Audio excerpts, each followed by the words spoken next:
A mighty month of April was followed by more magic in May, as the Indians had the AL's best record through 2 months. Hit high in the air, right center field.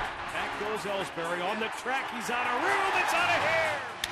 Hit deep, center field. Saunders back on the track. Gone! The 2012 Tribe has a few new faces, but even higher expectations. Their quest for the American League Central Division title starts next on Channel 3.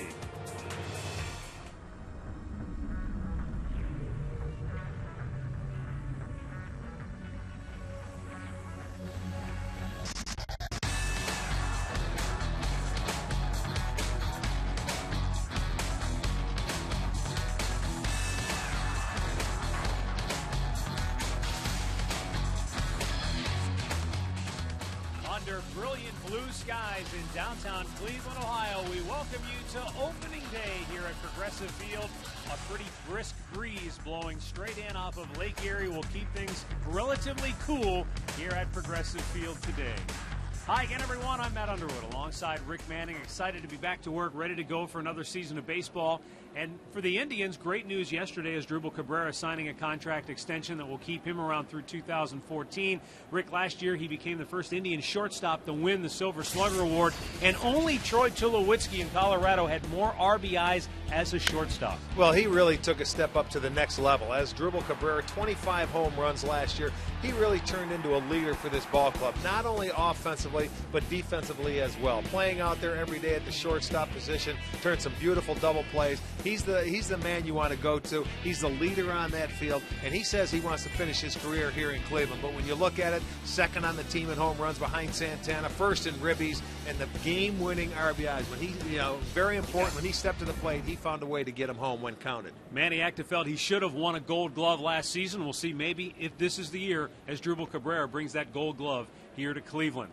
All right, let's take a look at today's pitching matchup. It's opening day. You figure you're going to have a good one, and we definitely do, with Justin Masterson getting his first ever opening day assignment. He's got a great approach to it. He says he may have some butterflies because he's never done that before, but he really stepped it up last year as well. He was the Indians' best starter. He's got a power sinker. If he can stay on top of the ball, he gets good sink to it. He's going to be facing a tough guy, Ricky Romero. This is his second opening day start. The left-hander, he gets right-handers out better than he gets left-handers. He's going to face 6 left-handers in the Indians lineup. Our Nissan Road Ahead pitching matchup. Get to a Nissan dealer for great deals on innovation you can count on. So the talking is all done. It's time to start the 2012 baseball season, and we've got all the action for you straight ahead right here on Channel 3.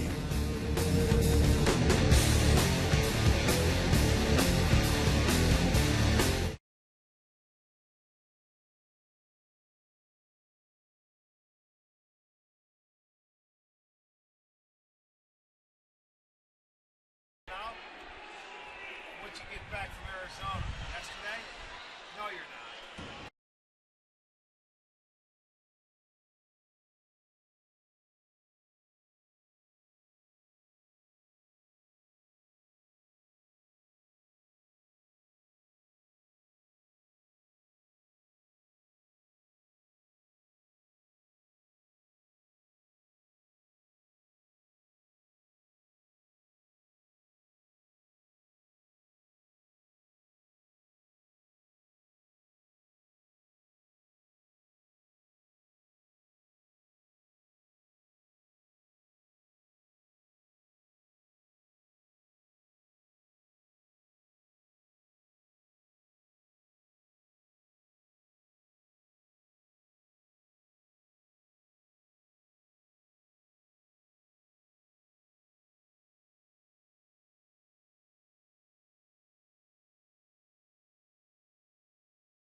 And we welcome you into our opener here today at Progressive Field, the opening week of baseball presented by Burger King. Indians all ready to get rolling. They got the new red socks with the red belts, more red trim in the uniform this year. Looking pretty sharp, I would say, on opening day, Rick. Yeah, I like it. I like the look. But you see, most of the guys, you will not see the socks because their pants go down to their shoes. But Justin Masterson, though, the starting pitcher today, you certainly will see a lot of red on him. And the Toronto Blue Jays, managed by former Indians pitcher John Farrell, the opposition today for the Tribe on opening day as they take the field, the 112th opener in Cleveland Indians history. But just the third time in the last 11 seasons they've opened here at home. Right. Well, let's take a look at John Farrell's starting 9. It's brought to you by Kia. Yunel Escobar leads it off. Then Kelly Johnson in the 2-hole. Brett Lowry hitting third. Jose Bautista, 43 homers a year ago, hits cleanup. And Adam Lynn, Edwin Encarnacion, Eric Thames, J.P. Arancibia, and Colby Rasmus hitting ninth. All right, let's take a look at the Indian starting pitcher. Justin Masterson, brought to you by Burger King, proud sponsor of opening week baseball. Justin last year 12-10 on the year, a fine 321 earned run average. You remember in the month of April, he was 5-0 last year, never got his 6th win until July 1st, and not because he didn't pitch well. It was a lack of run support when he towed the rubber. 158 strikeouts in his 216 innings, so the number 1 starter this year. He's looking for a good performance, his first opening day start in his career. Let's take a look at the Indians' defense, which is brought to you by Pat O'Brien Chevrolet, saluting the men and women defending our country and watching on the Armed Forces Network. In the outfield, left to right, it's going to be Duncan, Brantley, and Chu. On the infield, third to first, Hanahan, Cabrera, Kipnis, and Kochman. Santana behind the plate. So let game number 1 get underway. The umpires for today's game, Tim Welke, who will call the balls and strikes. Mark Carlson is at first, Mike Everett at second, Paul Schreiber down at third. There is John Farrell, now the manager in his second season in Toronto. Last year the Blue Jays were 81-81, and since 2000 the Blue Jays 971 wins, 972 losses. Is that right? They have been the epitome of a 500 club for more than a decade. And, of course, they have high hopes that they can take the next step now and get into contention in the very tough American League Eastern Division. You know what, Matt? They probably could. They're going to go probably as far as their starting pitchers carry them. Justin Masterson's first pitch is fouled off by Yunel Escobar, and we're underway here in Cleveland. A packed house on hand here at Progressive Field. Many of them were here early this morning, tailgating in the parking lots. Had more of a football kind of an atmosphere before this game. Well, I'll tell you what, Escobar wasn't waiting. I bet he knew when he left spring training he was going to swing at the first pitch. Fouls the next one off. It's 0-2. He's not up there to take. He's saying, I'm going to get this tough right-hander, and I'm going to get after that first fastball. Escobar batted .290 a season ago with 11 homers, 48 driven in.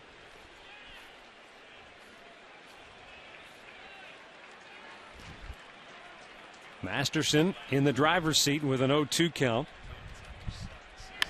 And it's fouled again. So Escobar yet to watch one go by. He's been hacking away at all three.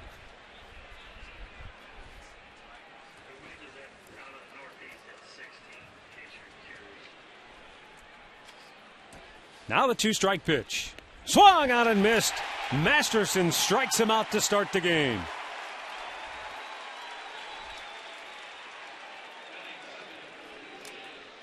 Well, Justin wastes no time. He comes out pounding the strike zone and doesn't mess around. Look at the good movement on that fastball. 91, but when he sits at 91, 92, it seems like he has very good movement. The harder he throws, the more that ball will straighten out. But he looks free and easy, and the ball looks like it's moving. Kelly Johnson takes a fastball strike.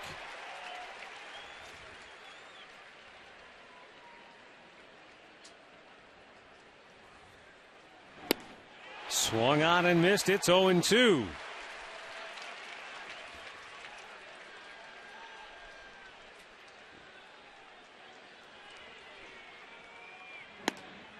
Just a bit off the plate. And the first ball of the game for Masterson.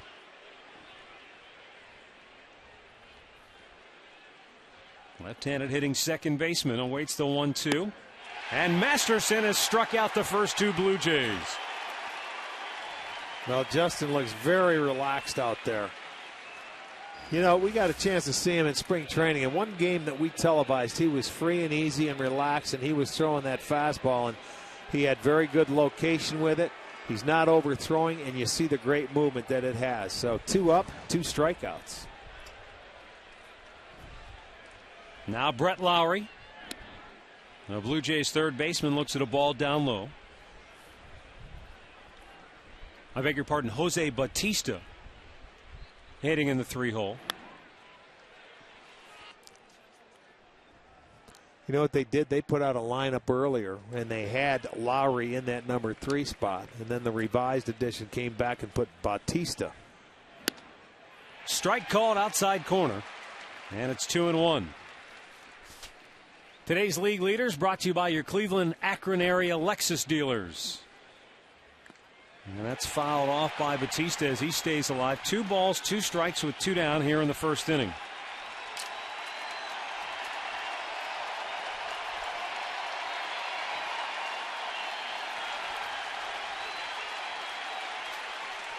And the 2-2.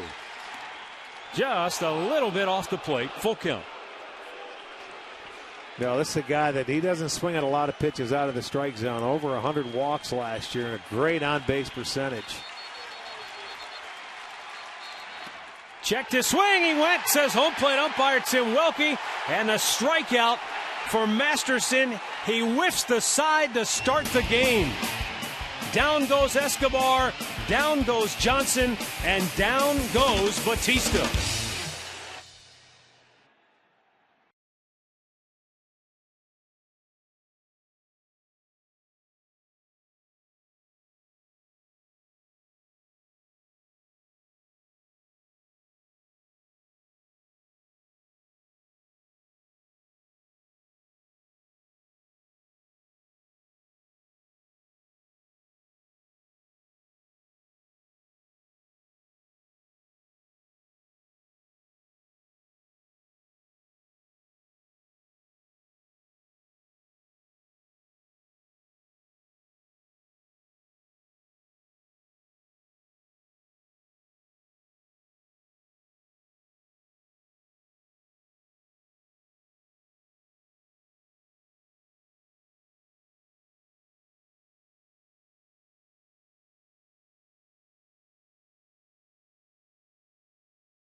It off then is Drupal Cabrera in the 2-hole, followed by Shin-Soo Choo.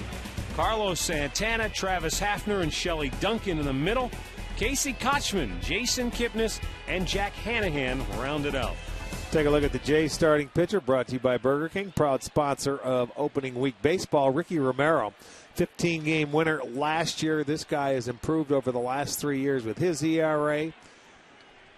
He's a very good left-hander. The fastball, a good curveball. He's got a great changeup, but he's added a cutter to face left-handers because, believe it or not, he's tougher against right-handers with that changeup than he is the left-handers.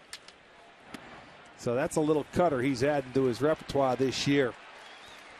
You look at his numbers, right-handers last year hit just 194 against him. Left-handers, 269.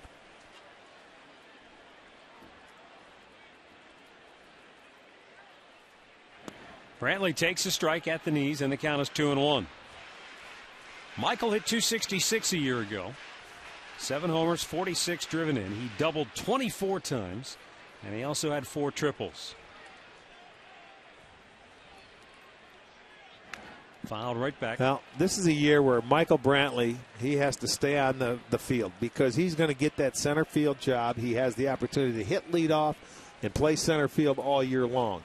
Even if, when Grady comes back, they will not move Michael Brantley out of center field. So this is a year that I'm expecting big things from Michael Brantley. The 2-2 from Romero, swung on and missed. No, it's a strikeout fest to start. Take a look at the Home Depot Blue Jays defense in the outfield. It's going to be Thames in left, Rasmussen center, Bautista in right, Lowry at third, Escobar at second, Johnson at first, Johnson at second, Lind is at first, or at Sevilla behind the plate. More savings, more doing. That's the power of Home Depot. Now as Asdrubal Cabrera. And he takes ball 1. You're expecting big things from Brantley. I think a lot of folks are expecting big things from Asdrubal Cabrera this year, coming off a career year last season. You know, it would be beautiful if he could come and add to last year's career year for him. You know, he shot out of nowhere as far as the long ball came, hitting the home runs, but he really, what he did, he just took the next step, believing he belongs up here playing the defense, the offense, and then became actually a team leader in the clubhouse for Manny Acta. Popped him up. The second baseman Johnson calling for it. 2 down here in the bottom of the first. Today's injury report brought to you by Elk & Elk. Serious lawyers for serious injuries. Call 1-800-ELK, Ohio.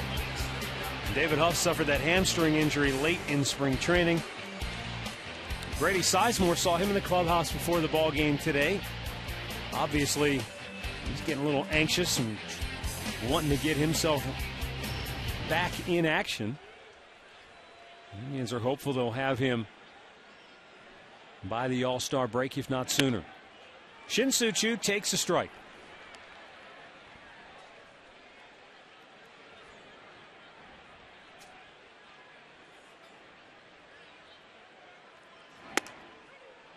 And it's called a strike, 0-2.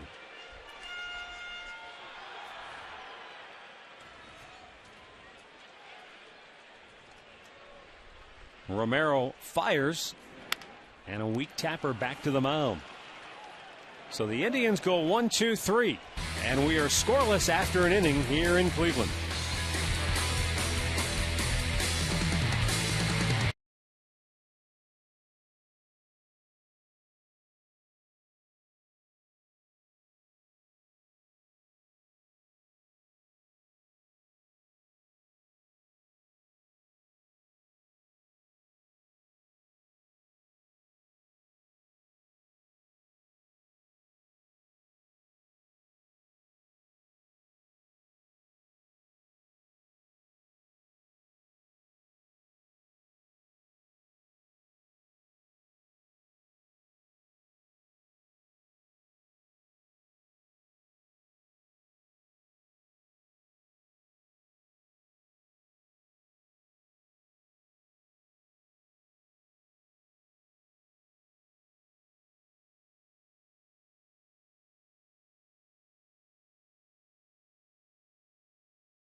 McDonald's for juicy chicken McBites. McDonald's, I'm loving it.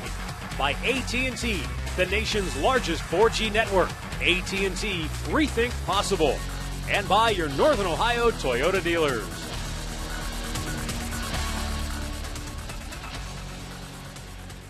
Top of the second inning.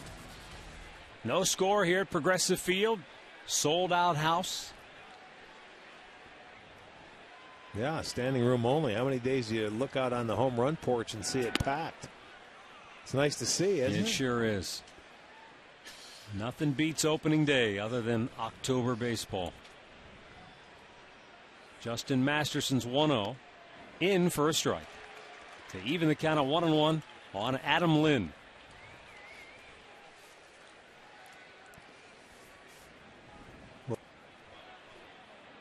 .26 homers last year for Lynn, and he drives one to right center field in the gap.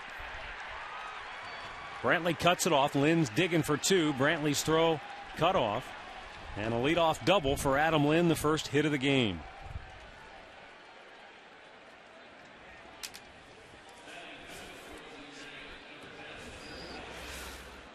Well, you see Santana sitting away, and he throws that one inside. He makes a mistake, and it looked like a changeup. 82 miles per hour, so that's not where you want the changeup. Lynn uses the whole field, but that changeup speeds up his bat, able to pull it into right center field, and that's why he hits the double. Little mistake on that pitch inside. Now Edwin Encarnacion takes ball one.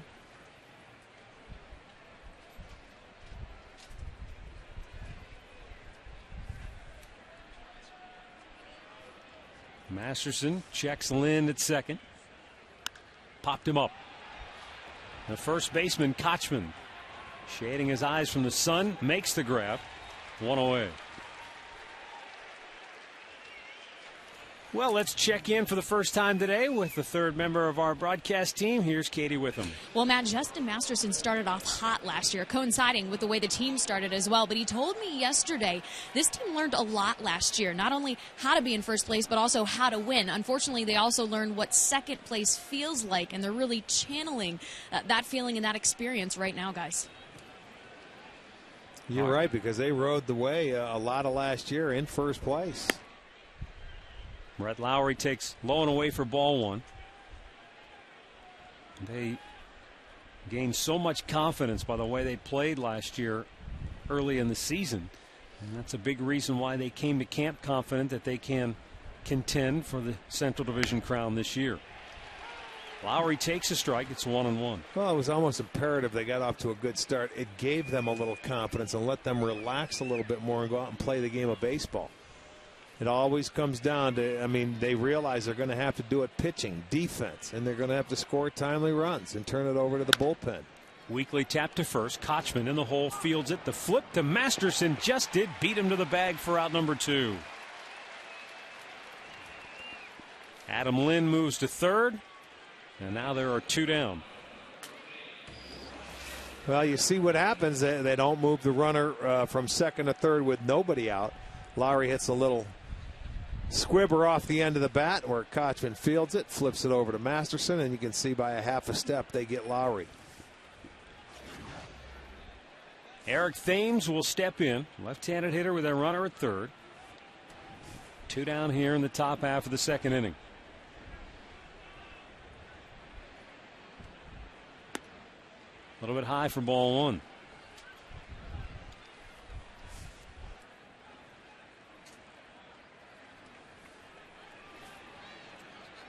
Thames numbers from a year ago.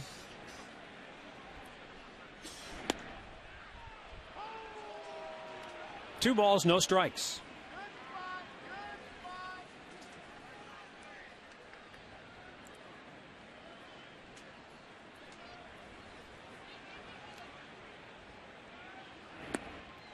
Threw it by him there, 2-1.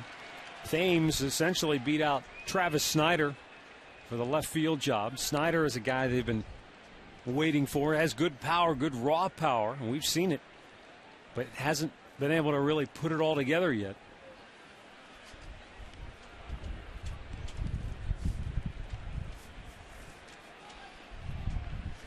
Masterson with a runner at third, the 2-1.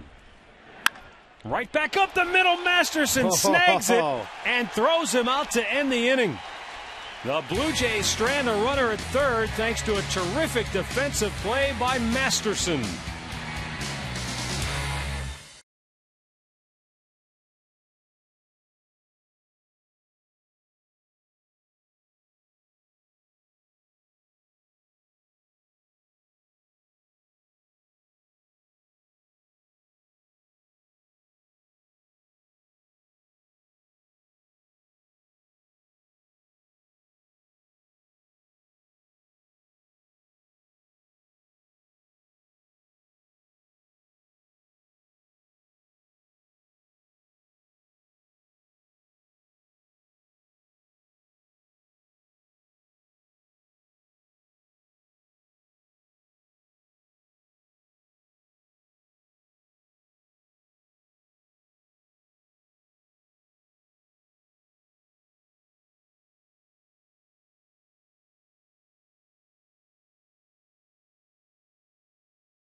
The Indians will send Carlos Santana, Travis Hafner, and Shelley Duncan to the plate against Ricky Romero.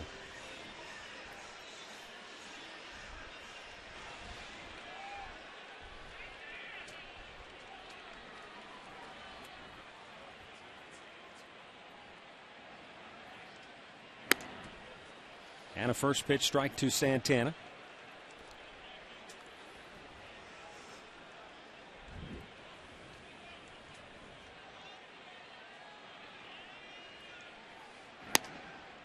Blowing away to even the count. One thing Santana did so well last year from this side of the plate, stayed on the baseball and hit, gaps. He used the whole field. That's why his average was so much better from this side of the plate. Hopefully something he can do more this year from the other side. And I think you'll see him hit for a better average, because that's the one thing you're looking from Carlos. He's got to improve that average. He's the main guy. And for a young hitter last year in the number 4 hole, produced the home runs. He walked a lot. If he can get that average up there, he is going to be one tough out. The 2-1. Even with the batting average of .239, he was one of only 4 players last year to hit 25 homers, at least 30 doubles, 90 or more walks, homers, and had a 600 or more slugging percentage. The other 3, Prince Fielder, Miguel Cabrera, and Joey Votto. Wow. Well, and this is a young guy that was thrown into the fire in the number 4 hole because of injuries. Takes it low. Full count. And it also may help this year where he's not going to bounce around from behind home plate to first base. And I know that could be an excuse because you're getting at bats, but he's going to end up having to concentrate behind the dish more. He may get a chance to DH a little bit more this year. We'll see. Fouled out of play. If Pronk lets him, if Pronk goes out there and starts hitting the ball like he can, he may not see at bats there.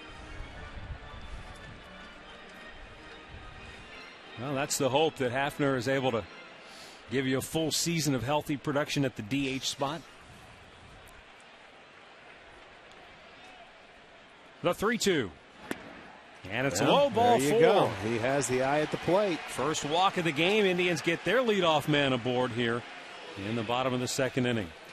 Our great clip of the game comes from last year. Travis Hafner against the Toronto Blue Jays on July the 7th. A grand slam game winner. Great clips. It's going to be great.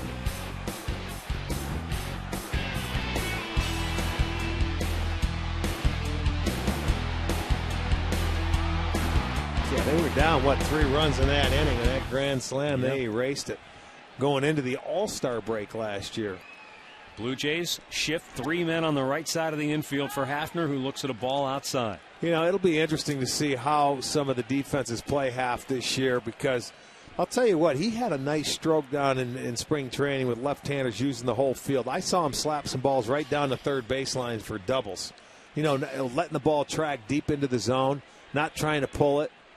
That's like a gimme base hit for him.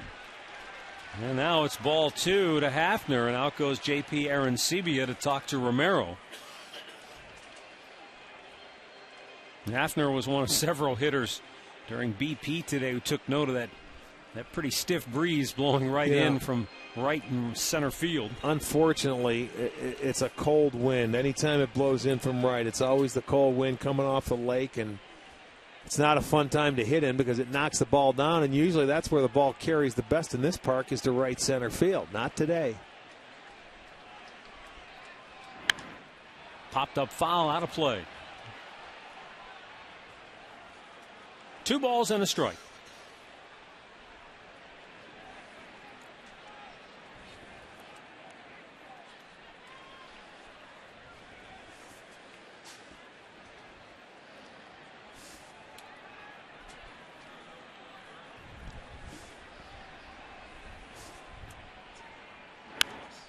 Jammed him, and it's back over the screen, out of play. And the count evens up at 2-2. Indians and Blue Jays, all-time series, dead even after all these years. 186 wins for each team in their head-to-head matchups. And when you look deeper, it's been really that close. Cleveland has outscored Toronto by a total of 8 runs in their 374 games played. Hafner a swing and a miss. Ball. And the second strikeout for Romero. 1 down here in the second. This is the curveball from Romero. Hafner had him where he wanted him, 2-0 in this at-bat, and then he fights back into the count and throws him a good curveball, and he gets Hafner to chase after it. Second strikeout of the afternoon. First out in inning number 2. All month long in March, the Indians were searching for a left fielder. They auditioned a number of different people for that job. And when it was all said and done, Shelley Duncan emerged clearly as the man to take the job. Down in the dirt for ball 1.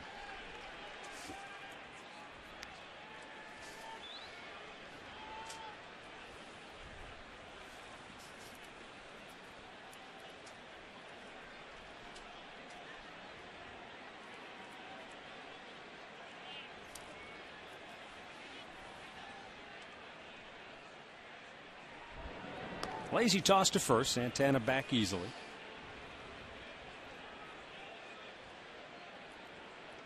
In 26 games last September, Duncan hit 7 homers, had 7 doubles, and drove in 23. Swing and a miss. 1-1 to count.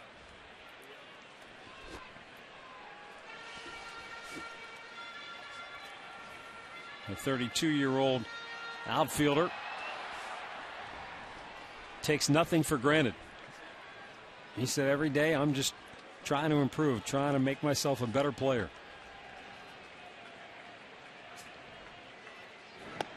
Missed inside. 2 balls and a strike. And obviously the Indians didn't know with regards to Duncan, can he be an everyday player? He's never really had the opportunity, so now he's got that chance. Ripped to left field, base hit. It'll get down, it'll go to the wall. On his way to third, Santana, he'll be held there. Duncan slides into second base with a double.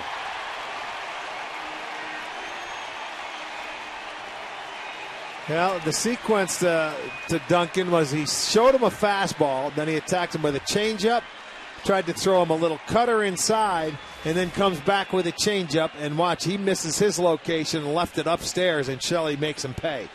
The first one was down where he swung through it. This one was left upstairs.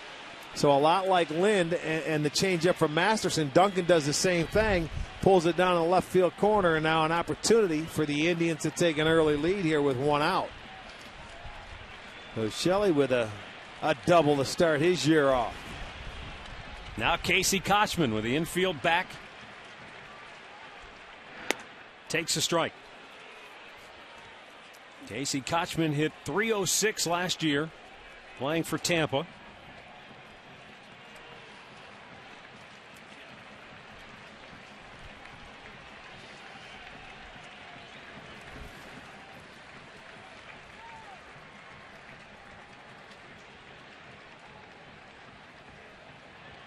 Casey hit just .217 the year before in Seattle.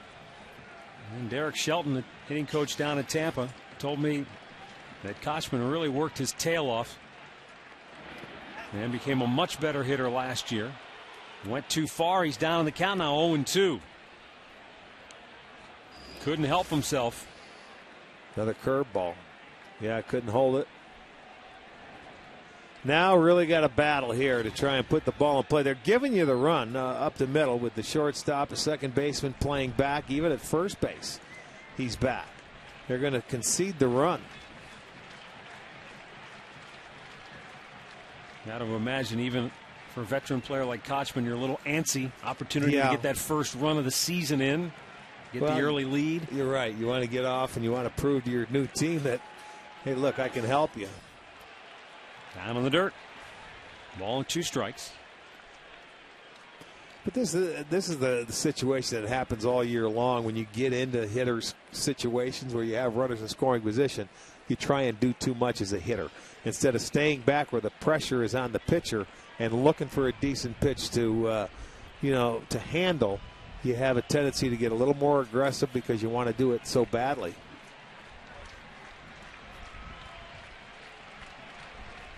Second and third with one out in the second. And the 1-2 bounce to first. Lynn will field it. He'll get the out. The Indians get the run. They take a 1-0 lead. Santana scores, and Kochman has his first RBI on the year.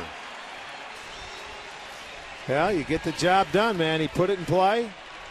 That's all he had to do. They were conceding it. Good job getting the run in. The Indians take a 1-0 lead. Now, especially when you're down in the count, lefty on lefty, knowing Romero has that great breaking ball. It's a good battle by Kochman to just get that run in. And again, it's a leadoff walk that comes around to score. Jason Kipnis takes a look at a ball down low.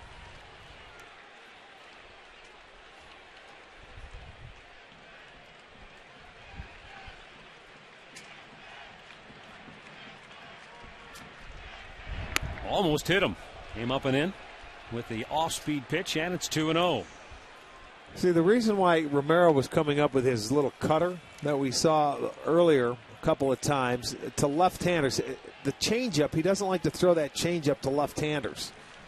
So he has to develop another pitch, and I think that's one reason why they have hit better against him than right-handers, because you're taking pretty much his best pitch away. Kipnis trying to add to the Indians' lead with a runner at third and 2 down here in the second.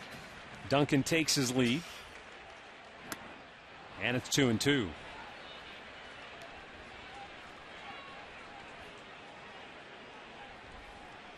Last year in the month of April, the Indians hit .322 as a team with runners in scoring position. A big reason they got off to the great start.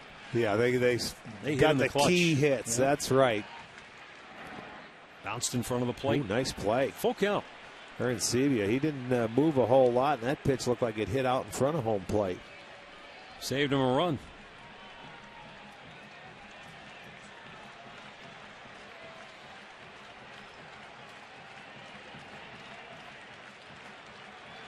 Jack Hanahan would be next. The 3-2 to Kipnis. Tap foul.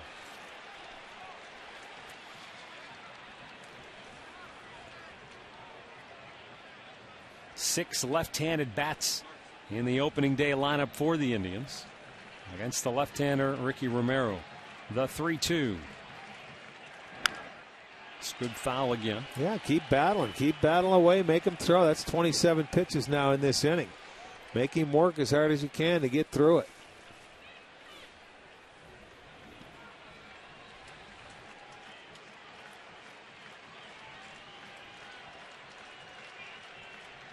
Again, the payoff. Ball 4, it's low.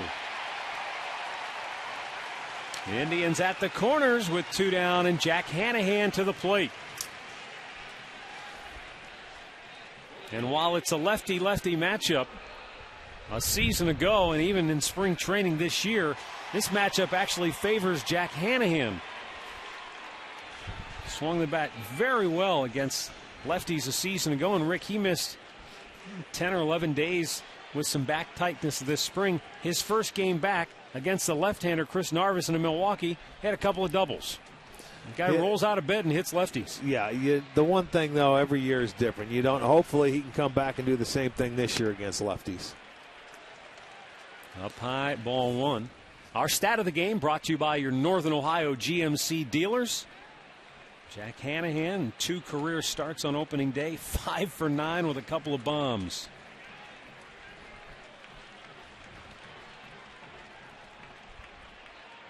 Up high again, it's 2-0, and once again Arancibia will go out and talk with Romero. Well, he's just, I don't know if he's overthrowing, and the pitching coach is going to take a jog out there. He's just about 500, 22 strikes, 19 balls out of his 41 pitches. So that's not the way he wants to try and command the strike zone. Bruce Walton out to join the conversation.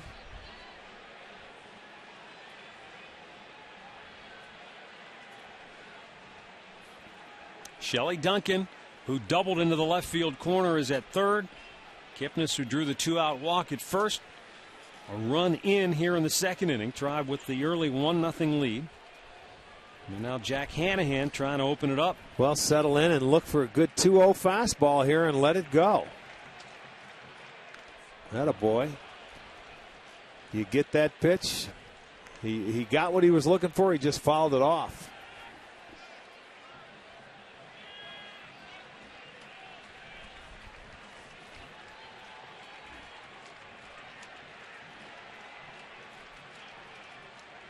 The 2-1. Fouled back out of play. Evens the count up. It was interesting to both you and I when we talked to him last year, and he reiterated this spring. While most players go to a lighter bat towards the end of the season, he went to a heavier bat to kind of allow his hands to work so he wouldn't be so jumpy at the plate. Well, he chokes up a little bit on it, and he went to about a 33 ouncer, which is 2 inches. There you go. Deep right field. Back is Batista. Gone!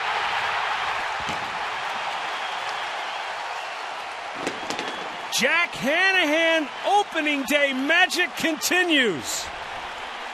A 3-run homer with 2 outs in the second makes it a 4-run inning for the Tribe. What is it about opening day? Jack Hanahan has to love it. He picked on a hanging breaking ball here, and I mean he kept the hands back nicely, and he's hitting it into the teeth of the wind. And this ball able to stay up, get out of here. Home run number 1, and it's a 4-run inning for the Tribe. His 3rd career opening day homer. They're taking advantage of Romero's wildness in this inning. 2 walks. And as we've seen throughout probably the history of baseball, you get a starter early in the game when he hasn't settled in. You better jump on him. Take advantage of him while you can. 1-1 the count on Michael Brantley. He made a mistake with an off-speed pitch to Duncan for the double on a changeup, and Hanahan hit a hanging breaking ball. Other than that, it's been the 2 walks.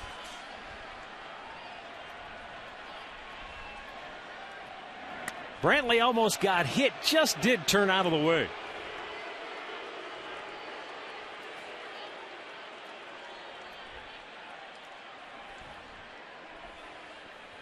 Yeah, when you look at the 8-9 hitters in the Indians lineup, Kipnis, the left-hander who walked, fouled off a couple pitches at 3-2 to Good get AB, the walk. yeah. And then Hanahan, now he's having trouble throwing strikes to Brantley. So, case in point, left-handers have maybe a little better chance against this guy for whatever reason it may be. 37 pitches in the inning. He went through them 1, 2, 3 in the first, but it started with the walk to Santana in this inning. Brantley hammers it to left. Thames playing shallow. It's over his head. Michael on his way to second. He's got a 2-out double, and the inning continues. You know, that ball almost looked like it carried, a little bit. Unless he was just totally fooled or playing so shallow. But Michael Brantley hit that ball. Pretty good charge into it. It was up. Yep. But watch how Thames goes after. You see, he broke in.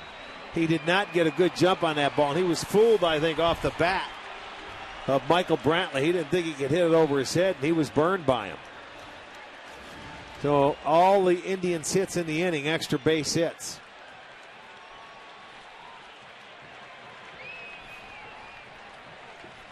Now is Drupal Cabrera, the 8th man to bat in the inning, looks at a ball inside. 50 pitches already now in the game for Romero.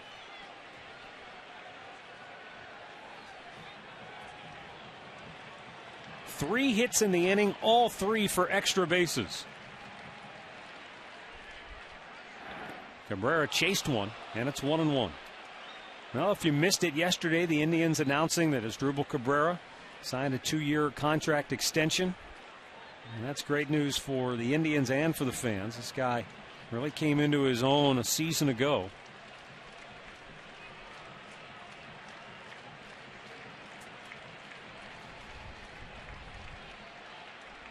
One pitch. Foul tipped.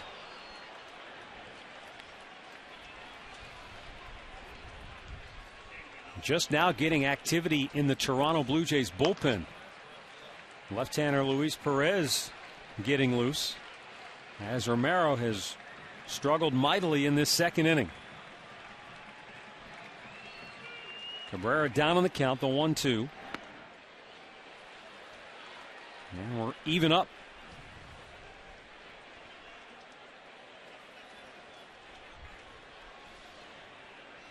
Jack Hanahan with a 3-run homer, helping stake the Tribe to a 4-0 lead.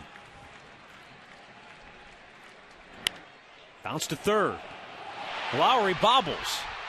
Throw. Oh, what a scoop at first by Lynn. That ends the inning. But it's Jack Hanahan with his 3rd career homer on opening day. And the Indians out in front 4-0.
Look forward to Miller time later in today's game, brought to you by Miller Lite.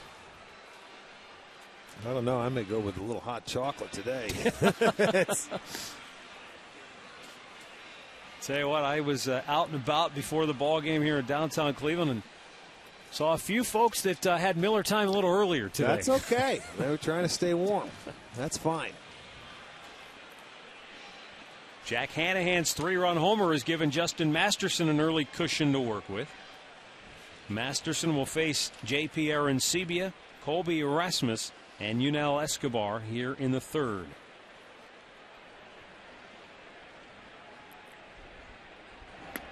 Fastball strike over the outside corner.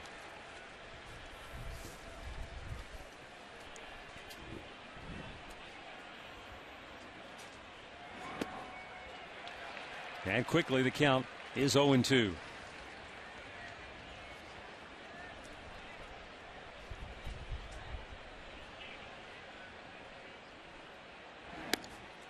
Slider outside, a ball and 2 strikes. Justin Masterson, one of the nicest, sort of happy-go-lucky personalities you meet in the game of baseball, but don't mistake that for a very intense competitor when he steps between the lines. A little bit high. And he told me in spring training, it's not lost on him the importance of being the opening day starter. He realizes that, there's 30-plus more starts after this one.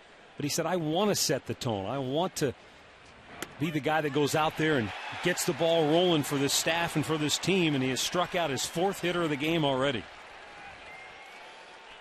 And let's check in once again with Katie Witham. Well, Matt, in celebration of opening day, the Indians have a special season ticket offer only good today. Basically, you buy any season ticket package and your name will be entered for a chance to sit in one of those exclusive dugout suites down there. I've been down there. They're so unbelievable. So if you're thinking about season tickets, go online, Indians.com, and buy them today. Matt, Rick, back to you. Thanks, Katie. Ouch. That ball hit the umpire. Yeah. Santana missed it, and it caught Tim Welke on the right ankle. Well, he said, Carlos, catch that the next time, will you please? That hurt. Yeah, look at him. They're talking about it now. Look, I'm sorry, dude. His ball moves all over the place, but he doesn't get leather on it right into the shin guard. That hurts. Luckily, he's got those heavily padded shoes the umpires wear. He's got those Herman Munster shoes. That's exactly what they look like.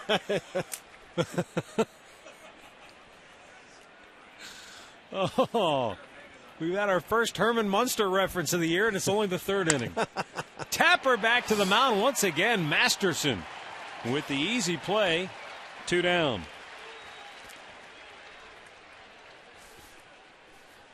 Time now for the AT&T trivia question. 3 men in uniform today have been in the Indians' opening day lineup 10 or more times. Can you name them?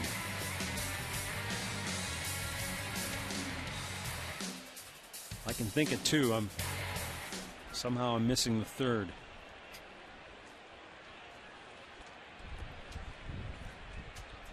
Masterson deals. And it's on the outside corner for a strike.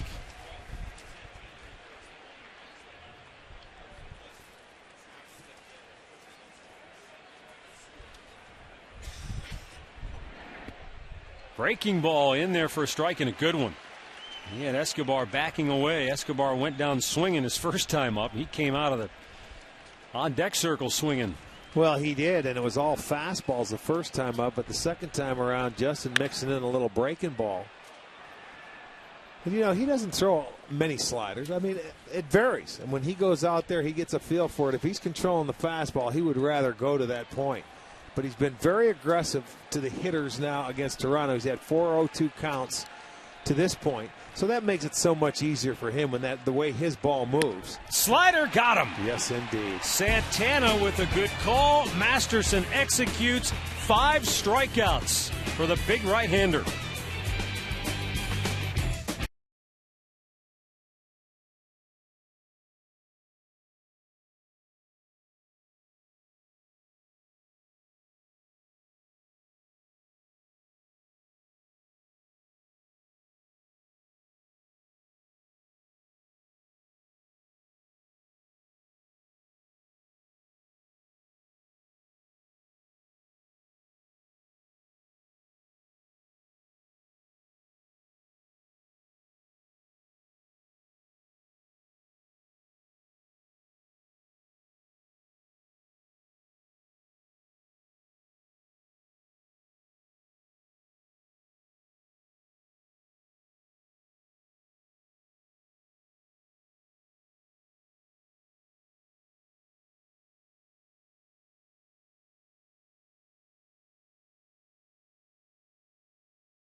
To field. The Indians sent 8 men to the plate in the second. Shin-Soo Choo will lead off here in the third.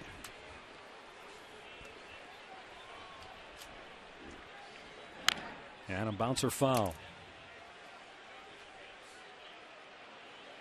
Rick, I know you're a baseball fan, not simply just an Indians fan, but a baseball fan in general. What did you think of the Marlins' new park last night? Because I know you were watching. Oh, I was. It looked nice on TV, boy. I mean, so nice compared to that Joe Robbie Stadium where they played down there.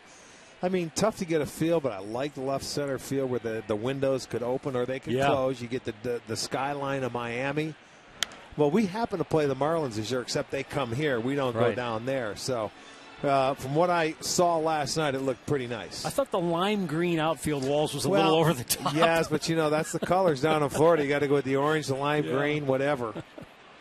The salsa, the merengue, that's down in Miami. Oh, Choo drilled. And he'll take his base. Looked like it got him right in the back. Well, it did, and he's having a tough time spotting the fastball.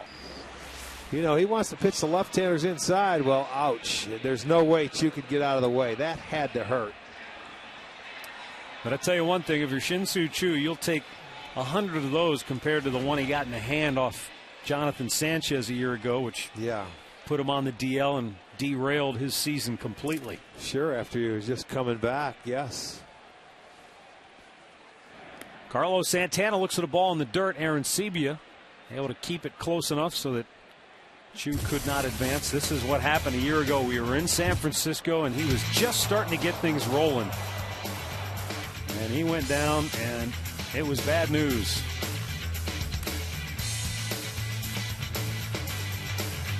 Just exacerbated an already tough year for Chu. But you and I visited with him in Goodyear extensively, and boy, he came to camp this year with a fresh outlook, physically in great shape. He spent the time in the military, and I think that probably helped to kind of give him a different perspective on things. It's a very humbling year for him last year, and he never wants to go through that again. And look at it. Everybody's entitled. You're not going to have great years all the time, but he knows one thing. He knows what it's like to have a good year, and he wants to get back into that frame of mind and that shape. He's a good player, and I'll tell you what, he is a leader in his own right in this ball club, too. Well, Romero's all over the place. He's hit a batter. Now he's walked one in this inning. Yeah. And that's already the third walk in the game for Romero. So that activity will probably be up again in the Toronto Blue Jays bullpen. Let's pause right now for station identification. You're watching Cleveland Indians baseball.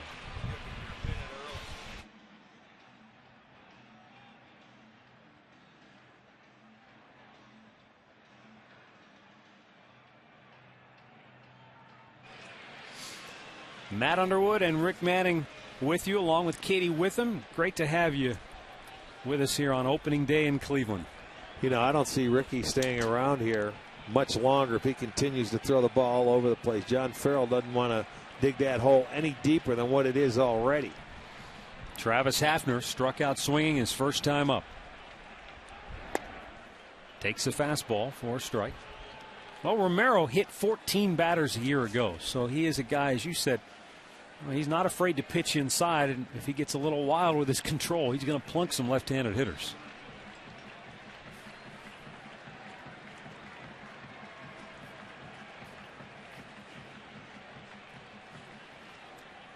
The 0-1. Cuts and misses, and the count 0-2.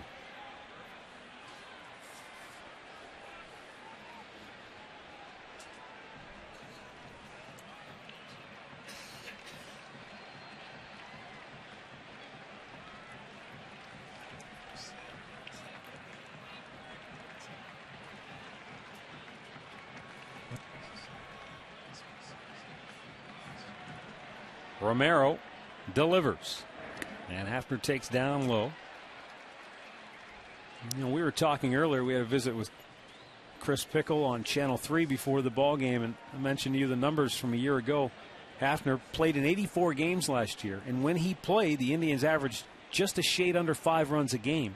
In the 78 games he did not play in, they averaged less than 4 runs a game. Now, I'm not saying he had a direct impact, but his presence in the lineup helps the other guys around him. Well, this is the veteran in the lineup you need to step up and play well. It's been injury after injury for Pronk. Double play ball to second. They get 1 and turn 2.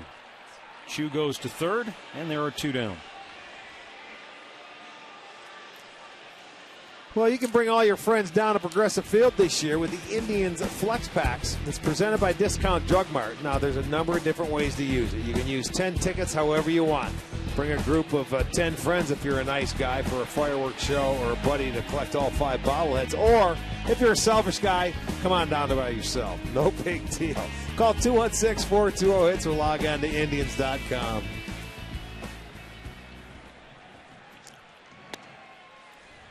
Shelley Duncan, who doubled into the left field corner and really gave the offense the spark it was looking for in that second inning, takes a strike from Romero.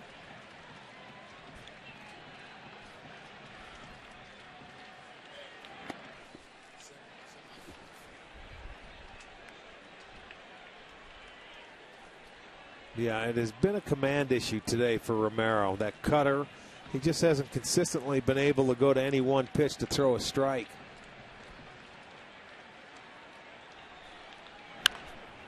Fouled right off the facing of the Tribe dugout, third base side.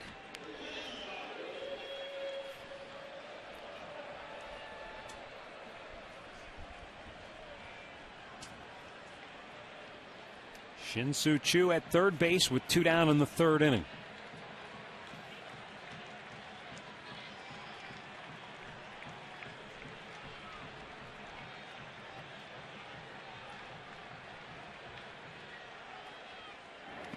Down low. It gets away. Here comes Choo. And the slide, he is out at the plate. Aaron Sebia held on. Choo decided to make a mad dash for the dish. He's tagged out to end the third. It's 4-0 Cleveland as we go to the fourth.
Well, if we had about just 10 more degrees on the Fahrenheit, this would be ideal.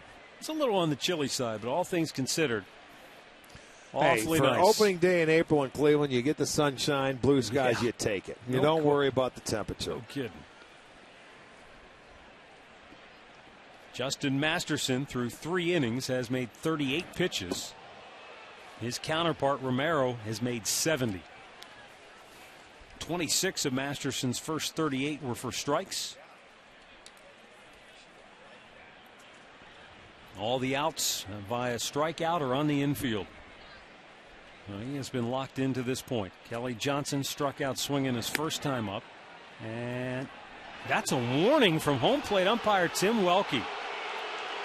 Well, because Choo was hitting the back, and he went inside and he comes back in again, the veteran Tim Welke says, I'm going to warn both of you. He's going to put an end to it. You know, he's not going to let it, get out of control here. I think Masterson, which I like, was going out there and protecting Shin-Soo Choo. He was drilled by Romero, so Justin says, hey, I'm not going to let him get away with that. Come in a couple of times, everything's good. Let's go back to work, boys. Back to 2-2 and then now. He comes out and paints the outside corner 2 times in a row. Well, as you know from your experience, that goes a long way with Shin-Soo Choo. Well, just knowing he's trying to. That's fine. There's nothing. That's all part of baseball. Those guys will take care of it between the lines, and Choo has, there's nothing worse than when you get drilled and you think the guy might have been throwing at you and your pitcher doesn't, help you out or at least make another hitter move his feet. Yeah, you lose a little respect, so that's good. And there are some guys who feel like whether it was intentional or not, you hit one of my guys, I'm going to hit one of yours. That's the old school mentality, yes. Masterson, attaboy, he comes back with a half dozen strikeouts here in the 4th inning. Fell behind 2-0. But, you know, he didn't panic, came right back. And look at the movement. He's got great sink and good movement on his pitches today. Jose Bautista called out on a check swing his first time up. He argued with Tim Welke. Didn't feel like he went around, but Welke made the call from behind the plate saying he went too far. And that's hit a long way to deep left. Duncan at the base of the wall, looking up, it's gone. Onto the home run porch for Jose Bautista. After belting 43 a year ago, he hits his first in game number 1 this year. This guy has incredible power and great bat speed. And I mean, it was a hanging breaking ball from Masterson. But, you know, when you're facing this guy with nobody on, you have to go after him a little bit, and he ends up making him pay. Watch, it's a breaking ball. He's going to leave it up. And boy, did he ever. And you know what? Joey Bats didn't miss it. Hit it on the home run porch, so Toronto was on the board. It's a 4-1 ball game.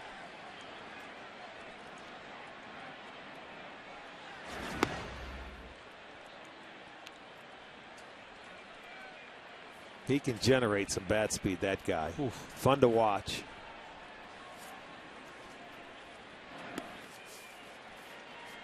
Already in some rare company. Over the last 2 years, 40 homers, 100 ribbies, 100 runs scored, 100 walks. Only 2 other guys have ever done that in back-to-back years. Barry Bonds and Babe Ruth. Wow. Take a look at our University Hospitals minor league update.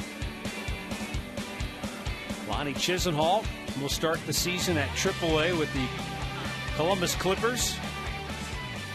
Didn't swing the bat all that great during spring training, but he's a young man who's going to continue to work his tail off to get better.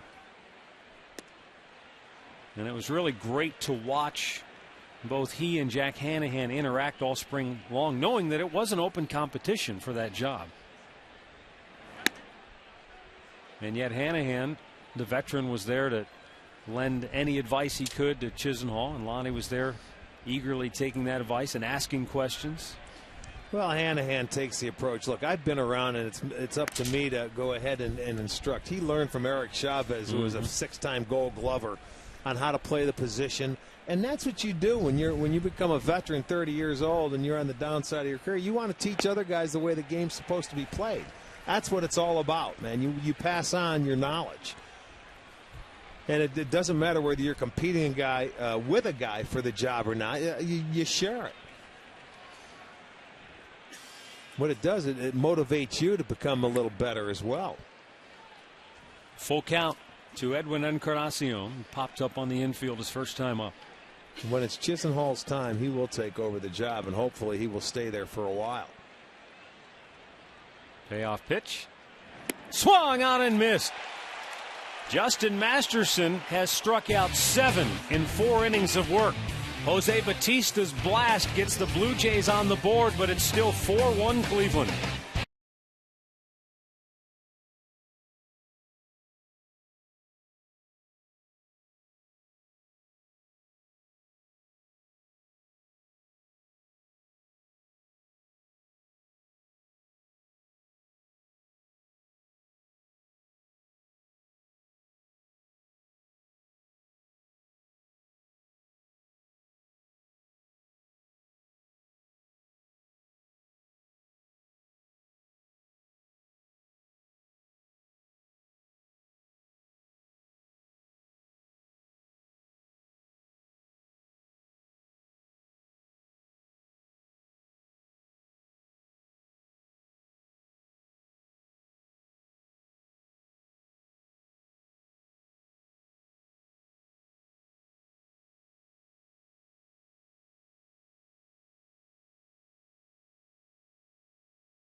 Boy, it's always a great sight to see the stands packed with Indians fans here at Progressive Field opening day.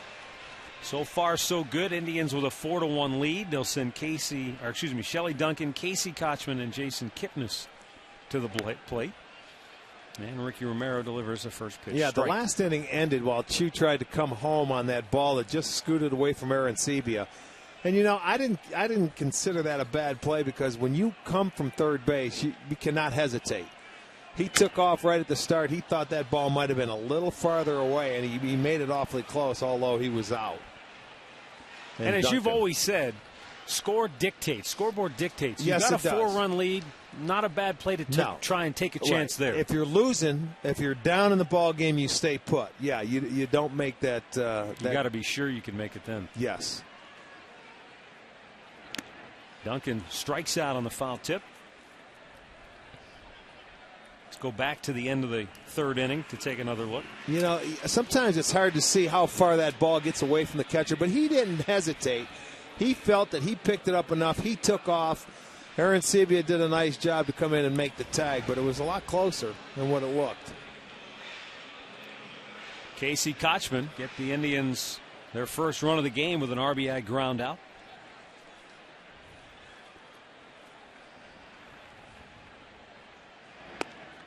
And that's one of those at-bats that, you know, when you go back and look at it, turns out to be huge because down in the count 0-2. If he doesn't get that run in and strikes out, now there's 2 outs, and who's to say how that inning plays out if you don't get that first run in? Well, that's it. You get the lead anytime you're at them. This is a ball club where I think this Indians team, they're going to be much better when they play from in front than having to play catch-up. Yeah.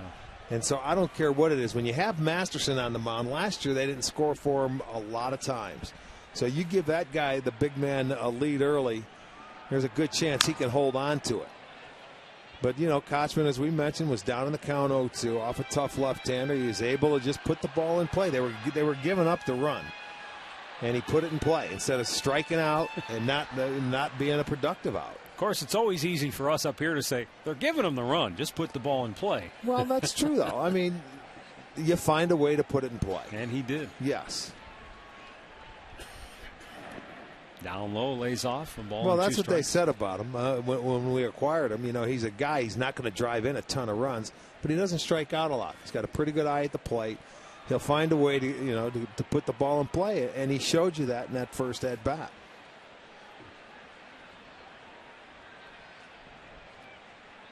Here's the 1-2. Breaking ball. He evens the count up.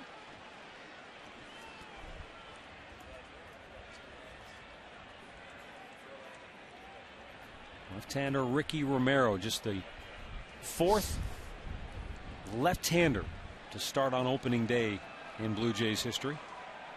You know, how's this for opening day? After being perfect last year, the Tigers are leading 2-0 in the 9th after Verlander goes out there, gives up about 4 hits, 7 punchies.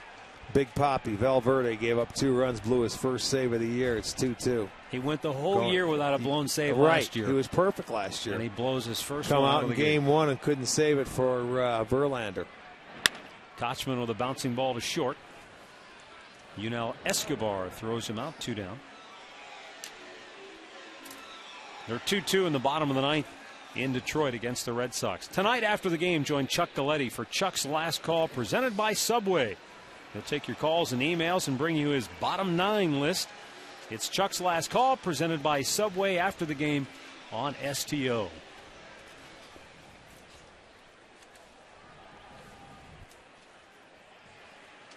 Want to take a stab at the other 3 Blue Jay lefties to start on opening day?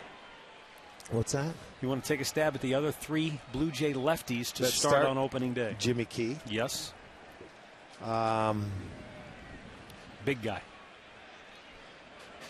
The rotund lefty. David Wells. David Wells. And, Romero? He's the 4th. There's one more. Right, one more besides him. Let me think. Think about your partner now.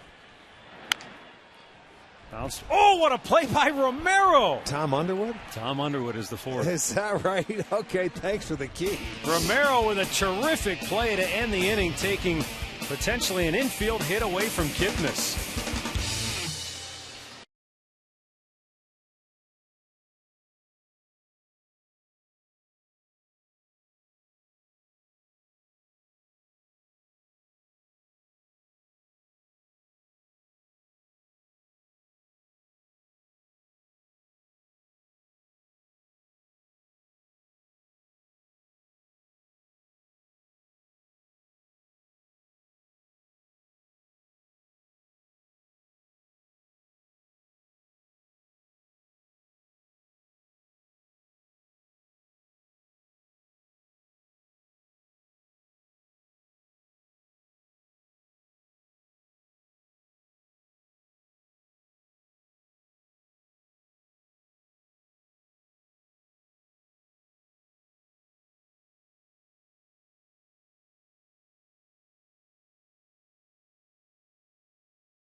Denny's with 17 locations in Northeast Ohio. And by Burger King, proud sponsor of opening week baseball.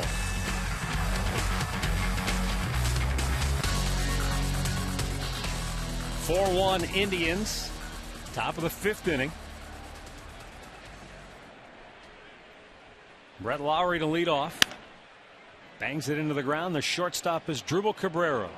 Takes care of that one away.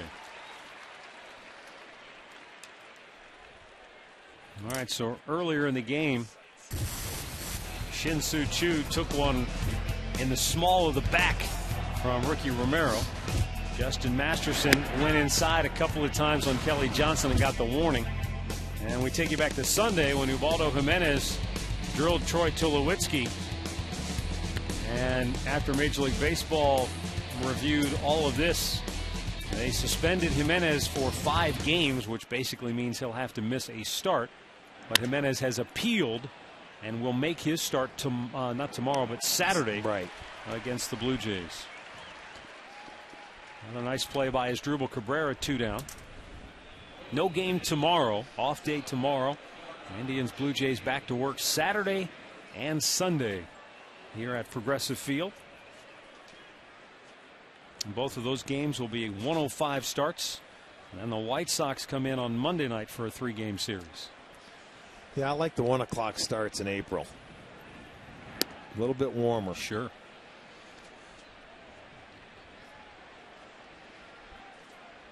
Aaron Sebia was called out on strikes his first time up.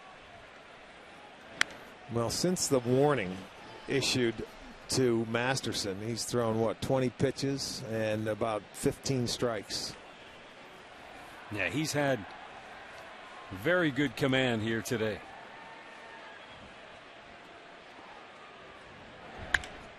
Hit on the ground to first. Diving stop by Kochman. And the flip to first for the out. Oh, Casey Kochman flashing the leather here on opening day, and it's a 1-2-3 inning for Masterson, and the Tribe leads it 4-1, middle of the 5th.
Jack Hanahan, Michael Brantley, and Drupal Cabrera for the Tribe. Ricky Romero will start the inning just north of 80 pitches on the day. Hanahan with the big blow in the game, the 3-run homer off Romero in that second inning. Boy, you're not kidding. Anytime you get a 3-pointer, it's and that capped off a 4-run second inning. They haven't done anything since. That was the only other hit after the Hanahan homer was the double by Michael Brantley. And that's when Romero fell behind him as well. Looked like they might have had him on the ropes to start that third when He hit the first batter, walked the second, but Hafner hit into the double play, and that short-circuited a potential rally. And he has settled in since then. But he's running out of pitches. Well, you usually do. Your first start of the year, you're geared up to come out of spring training throwing about 100 pitches to get you ready before that grind of the year as a starter. Hanahan clobbers one to center. Rasmus with a diving catch in center field to take extra bases away from Hanahan. Boy, what a nice play that was. That was a sensational catch by Colby Rasmus in center field. Well, he can go get him, and I'll tell you, I thought Hanahan had at least a double. That ball, he smoked it right center field. If that wind's not blowing in and keeping it knocked down a little bit, even though that was on the line, what a beautiful backhanded play by Colby Rasmus on the dive. Steals an extra base hit away from Jack Hanahan. Good play. And now Michael Brantley, who doubled over the head of left fielder Thames in second inning, as Brantley had shortened a bunt there.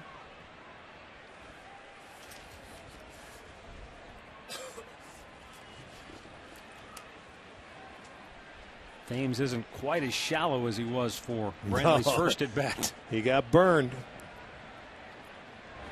You know, when a left-hander, a lot of times, I don't mind it when you're playing left field and you have a left-handed hitter hitting, force him to hit it over your head. But once you get burned, it's like a third baseman when a guy bunts on you. All right, you may get me once, but you won't get me the second time. Yep. So he'll take that extra step back. But on that ball that Brantley hit, he didn't get a very good jump on it. He broke in. Compounded the problem. Yes, he did. Right back.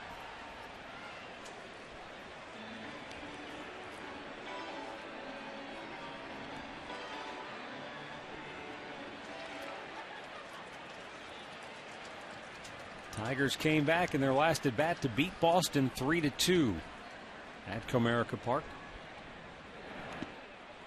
Bounced in there 2-2.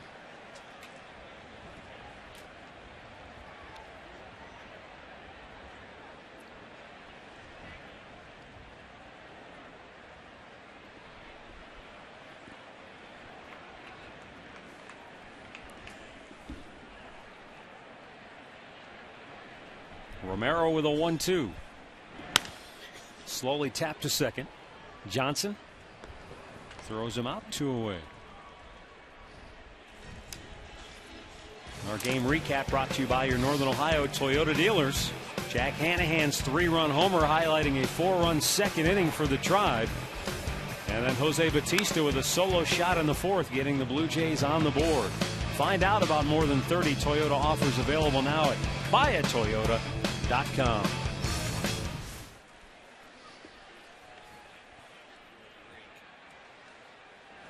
Cabrera shortened a bunt, and that may have caused Aaron Sebia to miss the ball. A little bit high for ball one. Cabrera has popped up, grounded out.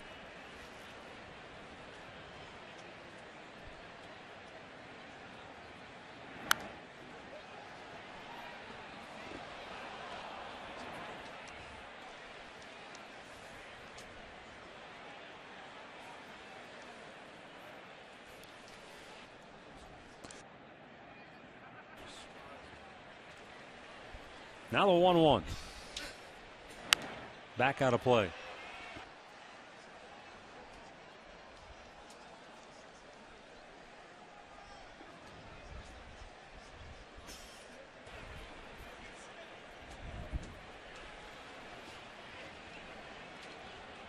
Romero trying to set him down in order for the second inning in a row. And he does. His 4th strikeout. We've played 5 here at Progressive Field. It's the Indians 4 and the Blue Jays 1.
Subway restaurant to pick up your Wahoo Bucks $5 discount coupons for the Subway Extreme Fan Zone.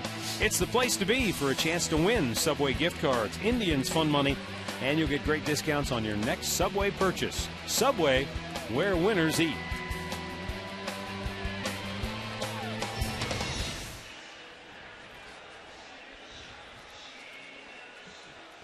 Justin Masterson, 61 pitches through 5 innings of work. He'll go to work against Colby Rasmus, then Yunel Escobar and Kelly Johnson. Rasmus tapped back to the mound his first time up.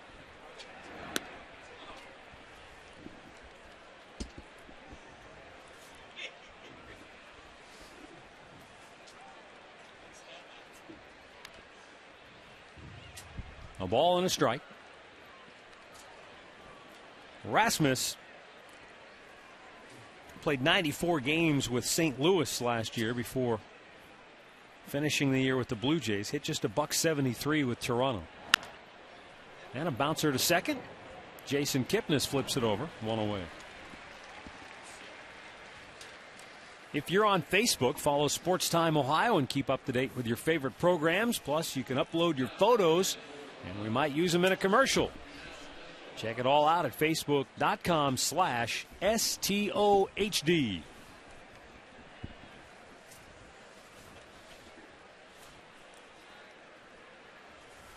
Yunel Escobar, 2 trips, 2 strikeouts. Fouled back. Well, you can say that about the first 2 hitters, and that's a good time anytime you can keep those guys off of base in front of Batista. Yeah. You know, when you can face him with nobody on, that's the key to it. And you look at all your potent offenses, and you got to keep the guys off base in front of the big RBI machines. Escobar down on the count 0-2 as he was his first time up.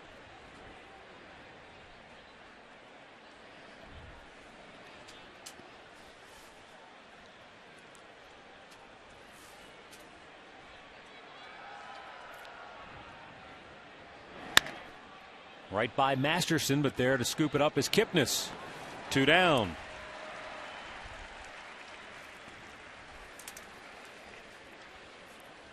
Jason Kipnis, converted outfielder, continues to work hard transitioning to second base.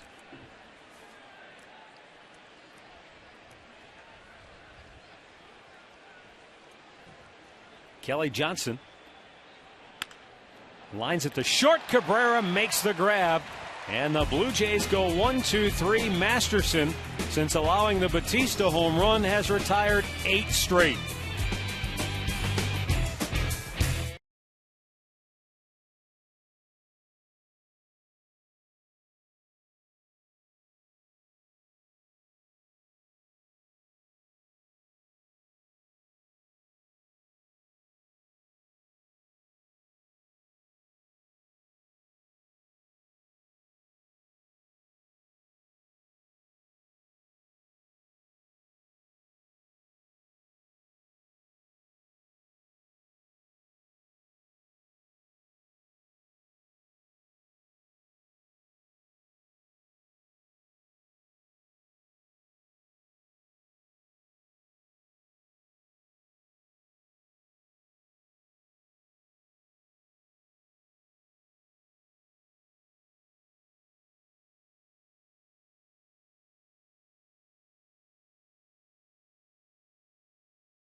Bottom of the 6th inning.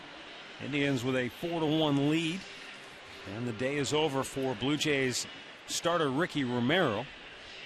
They go to the bullpen, and it's Jason Frazier, who appeared in 64 games last year. Well, yeah, he was with Toronto, got traded over to the Chicago White Sox, and then came back to Toronto this offseason. So back home, where I'm sure he feels he belongs.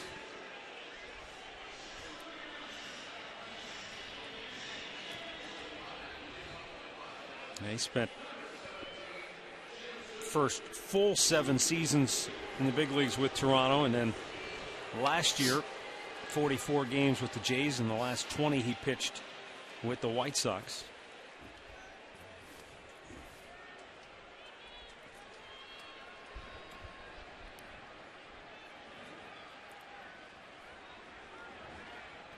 Shin-Soo Choo looks at a strike. Choo hit one back to the mound in the first, and then hit by a pitch in the third.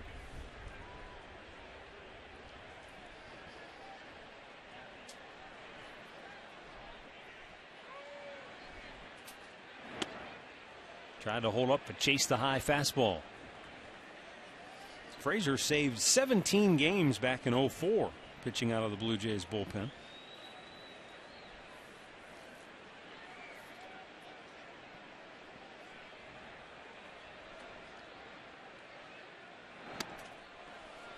High heat. Choo lays off. It's 1-2. Going to be getting to that point in the day where it may be tough to see. I was thinking that. You know, it's 4:30. You remember when we have the 4 o'clock starts, how it gets? It's early in the year. The 3 o'clock start. The long those shadows starting to creep out from the light towers. And, you know, that second swing he took almost looked like he had a tough time picking the baseball up. You can see it's starting to get tough.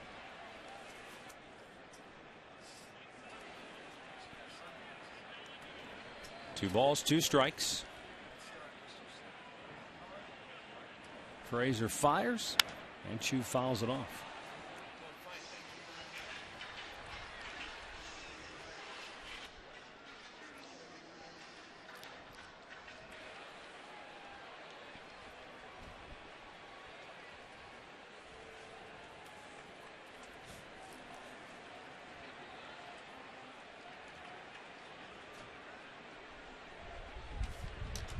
Now the 2-2. Missed inside, full count. Roy Halladay went 8 innings of 2-hit shutout baseball in Pittsburgh today against the Pirates. Jonathan Papelbon, the new closer for the Phillies, finished it off a 1-0 Philadelphia win over the Pirates. New, huh? Yeah, how about that? 3-2. Good at bat for Choo. He draws a leadoff walk. And we go back to the Hyundai Studios for an update with Dave Chudowski.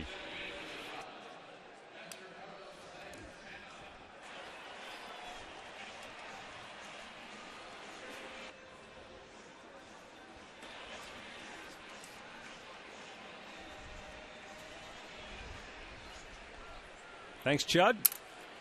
4-1 Tribe. Leadoff man aboard here in the 6th.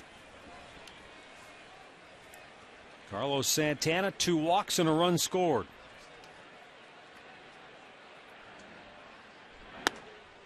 For fans who are new to Indians baseball and STO, Rick's rules apply here. This is the point in the game where Rick says you got to add on. Yeah, you'd like to see him get on the board again. You know, you take an early lead. They had a 4-run second inning, and Toronto had the solo home run. Masterson's pitching a gem, but if you can get him one more, take a little more of that momentum away, certainly would help. Santana, he's been on base twice today. You know, this is what we were talking about. From this side of the plate is where he has to use most of the field. He had 37 extra base hits from the left side of the plate last year in 371 at-bats. He had 27 from the right side of the plate in 181. Snap throw to first. Choo back safely with a dive. Arancibia trying to pick Choo off from straying too far, but he was alertly able to get back in time. Well, what that does, it keeps him one step closer to the bag and concentrate. When that ball passes the hitter as a base runner, you better keep heads up.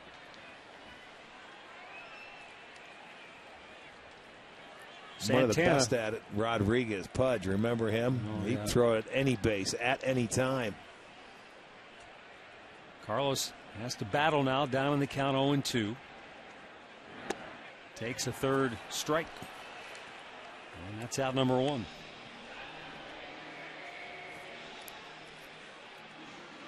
Let's get the answer now to our AT&T trivia question. 3 men in uniform today have made 10 or more opening day starts for the Tribe. Well, you know Sandy Alomar, you know Omar Vizquel, and How about Travis Hafner? how about Prunk? People wouldn't think that, but Yeah. hey, yes indeed, Travis Hafner.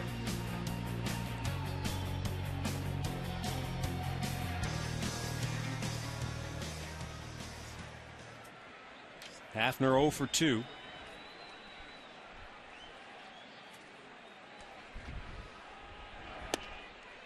Takes the first pitch strike here.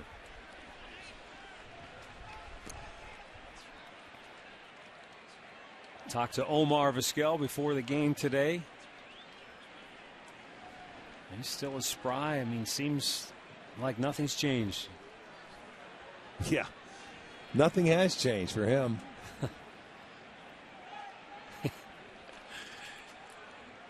He said to me, he goes, I remember when you used to wear those suits from Kmart. He was right. And then he said, well, we've all kind of climbed the ladder a little bit. I said, yeah, some more than others. The 0-1. Missed inside, a ball and a strike. The blue light specials over at Kmart. He told me plans, or he doesn't plan, but the plan is for the Blue Jays to use him, a couple of times a week. Well, he did a good job last year when he fills in. Yeah. I mean, he can play second, third, short. He can do anything. Hafner pops it to center. Rasmus makes the catch, 2 down. Well, opening day finally arrived, and if you want to celebrate, the Indians have a special season ticket offer today only. Indians season ticket package today, and you'll be entered for a chance to spend one Tribe game and a dugout suite this year. Season ticket packages have the best seats and the best prices. So call 216-420-HITS or log on to Indians.com. There he is. He's got the hood on. He knows.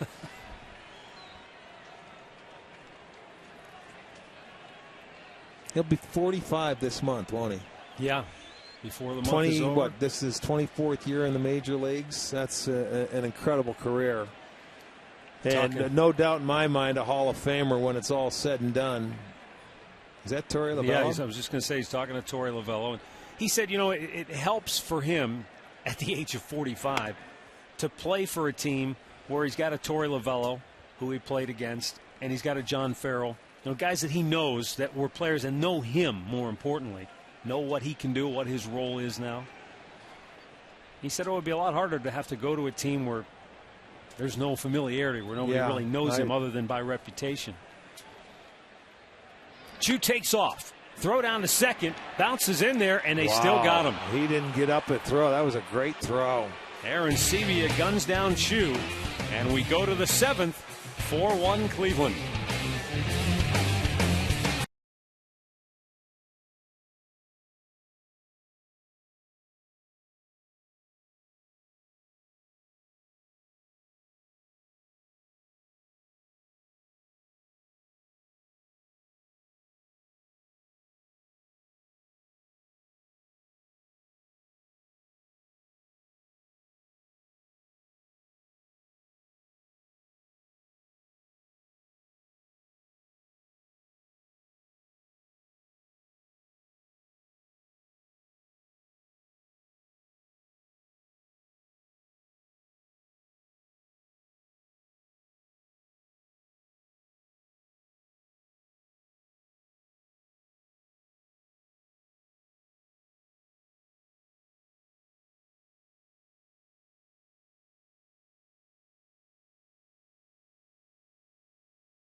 On top, the Blue Jays 4-1 right now, and there is so much planned this year at Progressive Field. You got to get out here. We've got 14 fireworks shows planned, 2 Rock and Blast, and Flex Packs are back. Presented by Discount Drug Mart. You can get 10 tickets, use them however you want, and you get them cheaper than you'd get them if you just walk up to the gate and come for a day. Check it all out online right now at Indians.com. Matt, Rick, back up to you guys.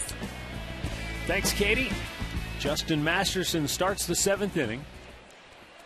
His 69th pitch of the game is a little bit low for ball 1. He's thrown better than 70% of his pitches for strikes here today. In fact, in his last 2 innings, 13 pitches and 11 strikes. And he's fallen behind Jose Bautista 2-0. Bautista, the only guy to hurt him today with that solo homer to the porch and left. Yeah, but what I like, the 3rd consecutive time he has faced him with nobody on base. That is a big part of it. This guy is going to do some damage. He was trying to swing for the fences there and came up empty. 2-2. He never gets cheated, does he? No half swings. But, you know, this guy not only can he hit for power, he's got a great eye at the plate. I told you he had over, I think, 111 walks last year. And, boy, has developed into one fine hitter. He had 132 walks. That's the most for any player since Barry Bonds in 07.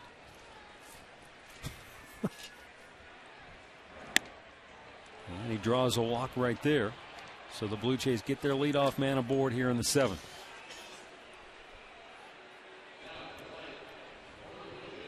First walk of the afternoon for Justin. Adam Lynn has doubled and grounded out.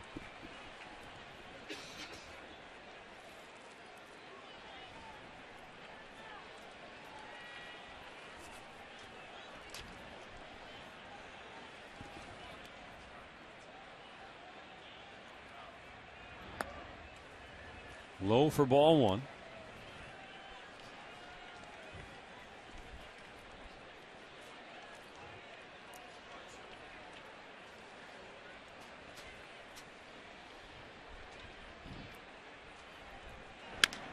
Slowly tapped to the mound. Masterson goes to second. Cabrera gets the out there. The throw to first. Dug out by Kochman. A double play.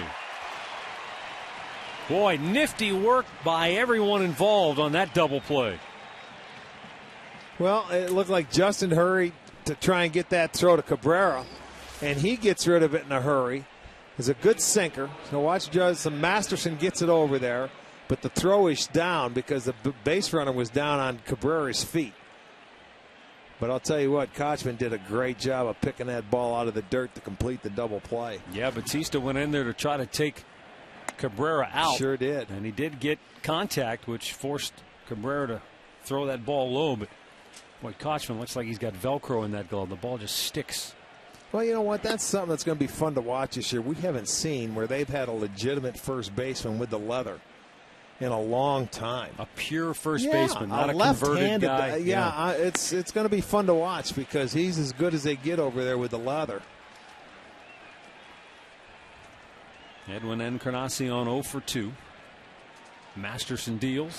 Swung out and missed. That's 8 punch outs for Masterson. Time now for the 7th inning stretch, brought to you by the Cleveland Clinic, where every life deserves world-class care. Call 216-444-CARE for an appointment today.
home of the Sealy Posturepedic mattress, made right here in Northeast Ohio.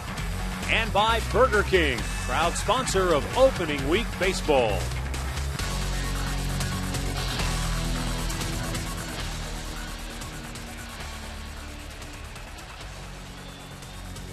There's a look in from our Panini's camera. Get overstuffed at Panini's Bar and Grill. Sold out crowd here at Progressive Field, enjoying a terrific ball game so far. Justin Masterson has been dynamite with 7 innings of work, allowing just the 1 run. Shelley Duncan helped jumpstart a 4-run rally in the 2nd inning with a double to left. Struck out his last time up.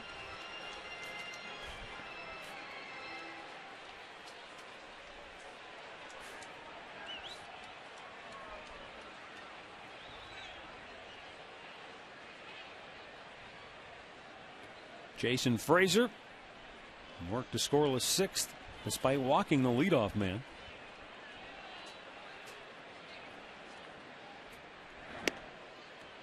A off-speed pitch in. 2-1 the count.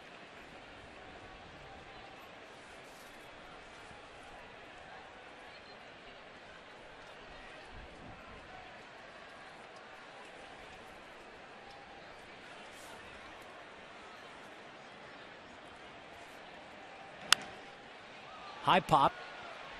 Might be playable I here. think it's coming Lynn, back. the first baseman, nope, couldn't get to it. And the catcher, Aaron Sebia, went hopping into the dugout, but he's all right. It might have been the wind that just pushed it out of play there. Well, he's got the tunnel. He sees he's going over there to hustle, but he's got the walkway to come down. And once he gets over there, he realizes, I'm not going to catch the ball, so just let me get out of the way, jump into the dugout. You get a little help from your manager. Johnny's going to save him. He's big enough to hold on to him, too. Once he gets his mitts on you, you're not going anywhere. No, sirree.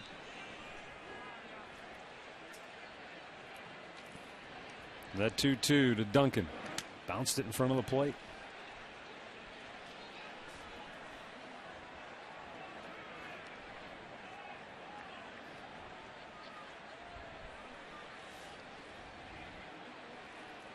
Frazier with his 2nd inning of work out of that Blue Jays bullpen. Darren Oliver, the ageless left-hander, made that club. 32nd year in the big leagues. It seems like it. It's been pitching since you were playing. Oh, my goodness.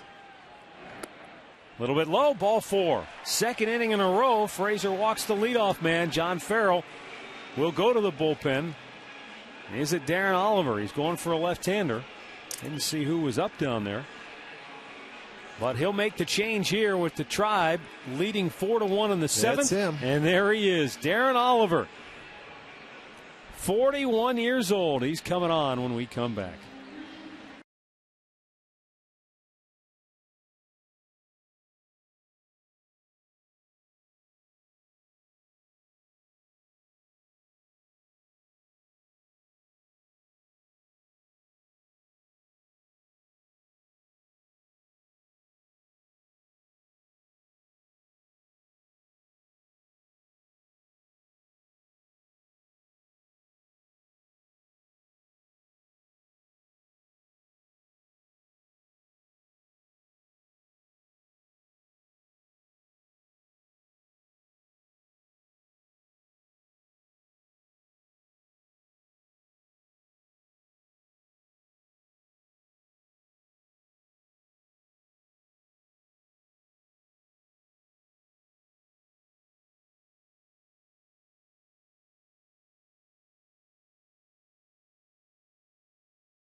Northeastern Ohio means you're probably already out playing golf. And it means it's time to tune in and watch Jimmy Hanlon on the Golf Zone, driven by Mentor Kia. He'll take your calls and emails while improving your game and updating you on the PGA season. Of course, big Masters weekend. Golf Zone with Jimmy Hanlon, Sunday nights at 9, right here on STO. Well, Darren Oliver, here's what he did last year with Texas. And in doing so, he's put himself in some very select company. He's only the third player in Major League history to be on a playoff roster 6 consecutive years with at least 3 different teams. Wow, that's hard to do. With the Mets, the Angels, and the Rangers. So he's become a modern-day good luck charm. Aaron Cunningham running for Shelley Duncan. Lonnie Smith was like that, wasn't he, back in the day? Yeah, that's right. Philadelphia, Kansas City, St. Louis. He was all over the place. I think he ended up with the Pirates and Jim Leland's Pirates in those early 90s. He was on a couple, at least one of those teams as well. Well, this left-hander's been around. He's been a matchup guy and somebody that you can rely on. He comes out, he takes the ball, and he just goes out there and continues to get left-handers out. He's made 60 or more appearances in 4 of the last 5 years. So, I mean, he's not just a guy filling out the roster. Up there. He's almost, 40 years old himself. 41. Yeah. So having Darren Oliver and Omar Vizquel on the roster kind of skews the overall age of the team. Well, yeah, those two guys will bring the average up a little bit. But I don't think you look to have a good average age when you have guys that can come out and do the job like those guys can. I mean, Oliver last year had a 2.29 ERA and 61 appearances with Texas. So he can still get it done. 1-2 the count for Casey Kochman.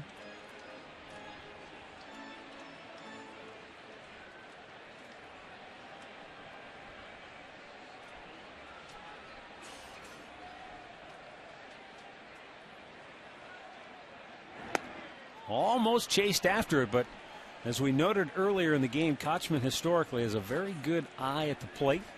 And that ball was just a little bit outside, and he was able to lay off. A teaser, you see, and he knows what you're doing. But a veteran, you got to lay off that pitch. You swing at it, you're going to get yourself out.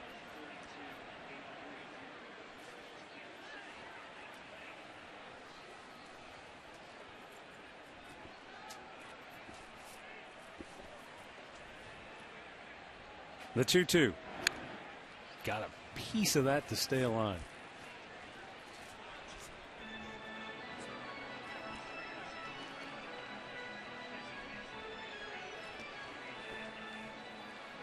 They tell us it's the largest opening day crowd in the history of this ballpark. Waiting for the exact number. Well, Rick told you earlier we had standing room only crowd here today. Again, Kochman able to just lay off that tantalizing pitch over the outside edge of the plate.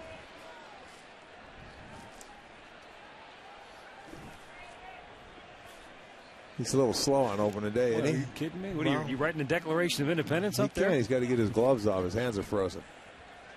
43,190. The previous opening day record was 42,830 in 1999. Well, you see him standing over there. I witnessed it in the early in the ball game out on the home run porch. Just jam-packed. Kochman taps it to short. Escobar tags the bag, goes to first. Double play. Let's pause 10 seconds for station identification. You're watching Cleveland Indians baseball.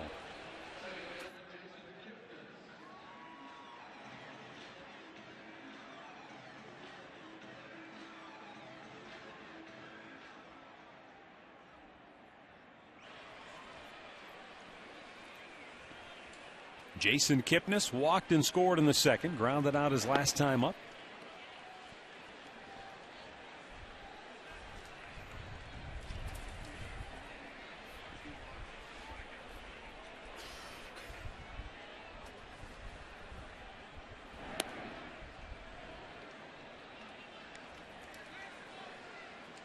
1-1 the count on Kipnis. Ricky Romero, the Blue Jays starter, walked 2 in that second inning, and both came around to score. Kipnis down on the count of 1-2.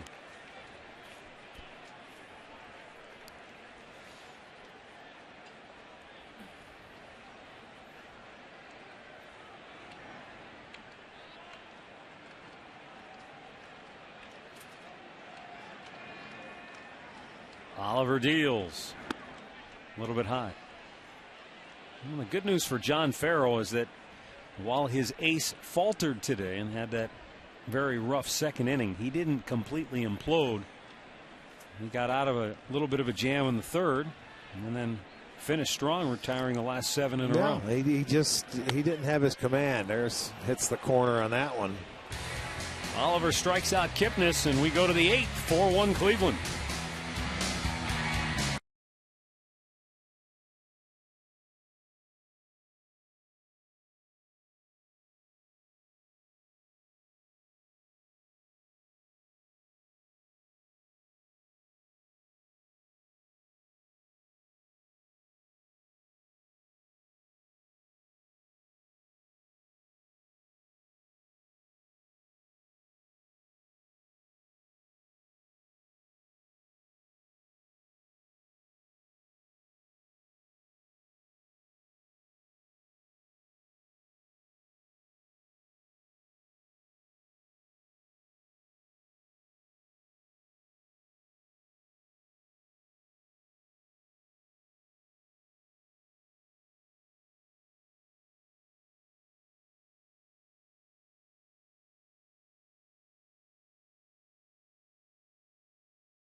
Indians and may not be reproduced or retransmitted in any form, and the accounts and descriptions of this game may not be disseminated without the express written consent of the Cleveland Indians.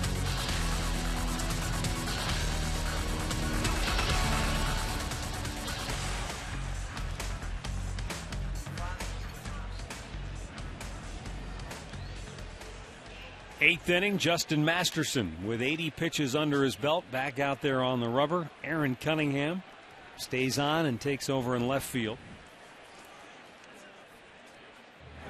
55 of his 81 pitches have been for strikes. 4 times he set the side down in order, 1, 2, 3.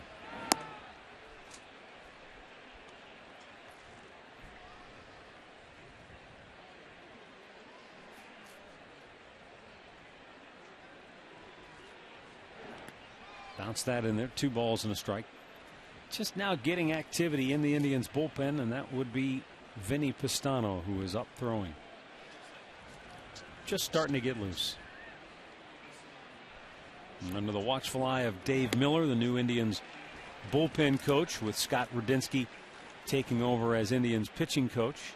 Tim Belcher still with the organization, working more as the special assistant now. There's Dave Miller, spent a long time, 19 years in the Indians organization. Brett Lowry, swing and a miss, 9 strikeouts for Masterson. He has been masterful today, and our highlight reel brought to you by your Northeast Ohio Ford dealers. He's had, pretty good slider, but mostly it's just been the movement of his sinking fastball that has had Blue Jay hitters off balance all day. He's mixed it up very well. He's had good command. For me, he's been free and easy. He's been fluid. He's thrown a lot of strikes. He's been in total control today. One hanging slider that why the Blue Jays have a run on the board. And that was Bautista hitting one on the porch. Other than that, just 2 hits. The changeup to Lynn that he got the base hit into right center field. Those are the 2 mistakes, and they took advantage of it. Other than that, he's been brilliant. Eric Thames 0 for 2. Looks at a ball outside. 2-2 the count.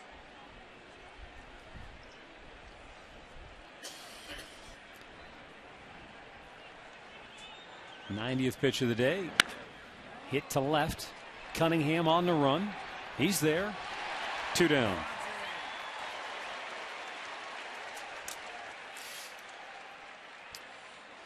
Well, every time the Indians hit a home run this year, Rick and I are donating $5 each, and Great Clips is donating $50 to the Gathering Place.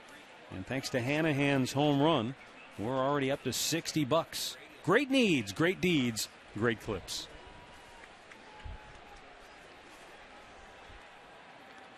That's the first put out made by an Indians outfielder today. And that tells you how locked in Justin Masterson has been with 9 strikeouts and a ton of ground ball outs. There's been 1 line out to shortstop. And then that fly ball to left, the first one. J.P. Arancibia called out on strikes in the 3rd. Grounded out on a terrific play by Casey Kochman at first base in the 5th. And now Justin Masterson trying to finish him off a little bit outside. Boy, this could be his last hitter right here, and if he could put him away with a punch out to get to double digits, what a tremendous start that would be. And that's what the crowd's pulling for. They want to see one more swing and miss. They get it, or did they? He did, but the ball goes to the backstop. Yeah, it's a strikeout. And so Arancibia reaches to extend the inning. All right, well, now you can get 11. So you got your 10th strikeout. Yeah, but unfortunately, not the way you were looking for it. No, because you wanted to retire the inning. He gets him to swing it. I mean, it's a slider. It'll be as a wild pitch. Santana went with a little. He didn't move a body out in front with 2 strikes. You know, he got a little lazy, went to the backhand side. You got to put a body out on that ball. You know you're calling the breaking ball. And if it's down in the dirt, you want to keep that ball in front of you so if whatever happens, you can throw him out at first base. Colby Rasmus turns it loose, foul tips it. He's grounded out twice today.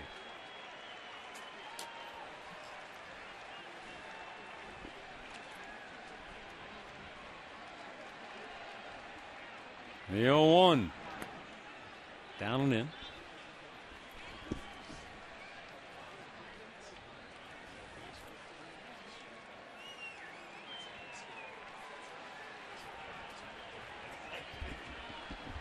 Manny Acta has watched his ace pitch like one today. 2 balls and a strike.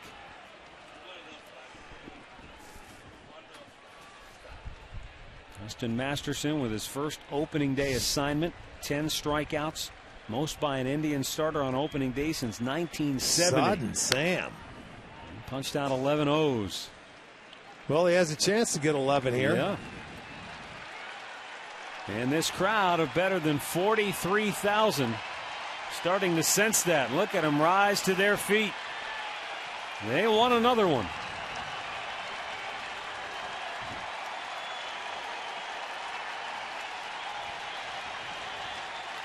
And the 2-2. Hit hard to right. Chu makes the grab. 10 strikeouts in 8 innings of work for Justin Masterson. 4-1 Cleveland.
There hasn't been a cloud in the sky today here at Progressive Field for the season opener. Justin Masterson, little head bump with Derek Lowe, and handshakes all around. What a job the Indians ace did today. Scott Radinsky, the new pitching coach, saying, hey, you're making my job a whole lot easier. How can't you be pleased with that? First opening day outing for Justin Masterson, who is just brilliant. I mean, 2 hits, 11 punch-outs, just what a great job. Casey Jansen taking over now for Toronto, the 4th Blue Jays pitcher to work today. Terrific season a year ago. Blue Jays really feel like they will have a terrific bullpen this year. They like the different looks they have, the righties, the lefties. Feel like they've got the right combinations. They didn't have a solid closer last year. They didn't have when you don't have a back end of that bullpen. They went out and they got, Cordero from Cincinnati. Yep. They also got traded for Santos from the Chicago White Sox. So they did a nice job at strengthening their bullpen. Cordero's going to set up for Santos. Strike to Hanahan over the outside corner, 2-2. Jack should be 2 for 2 today. He hit a 3-run bomb in the second. And then Colby Rasmus in center field robbed him of at least a double. Yes, he did. He made a terrific play, and I mean, he smoked it into right center field. Up the middle. Johnson throws him out, 1 away. Well, our Miller Time play of the game is brought to you by Miller Lite. And Jack Hanahan in that second inning with 2 outs and 2 aboard got a hanger, and he crushed it. Put a good swing on it, didn't he? And that's up against the wind because that wind was blowing in pretty briskly earlier in the ball game. Michael Brantley 1 for 3. He doubled in the second inning.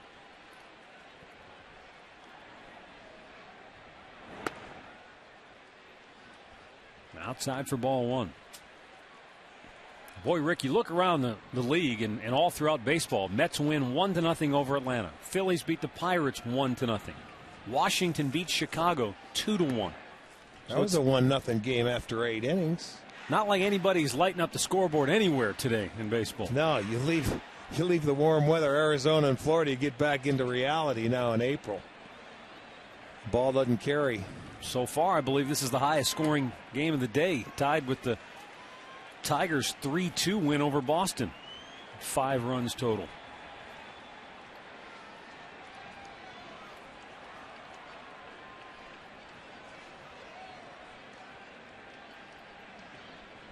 Jansen's 3-0 to Brantley, and he catches the corner for a strike. No game tomorrow. We're back with you Saturday when the Indians and Blue Jays resume their series with a 105 game. Brantley banks it to first behind the bag. Lynn does a nice job. 2 down. Our box score brought to you by your Northern Ohio Hyundai dealers, who invite you to come see the 2012 Sonata. Visit NorthernOhioHyundaiDealers.com today. And Brantley with that double back in the second inning. Shelley Duncan had a double that got that rally jump started. Kochman with the RBI ground out in that second inning. And, of course, Jack Hanahan with the 3-run homer. As Drupal Cabrera 0 for 3 on the afternoon.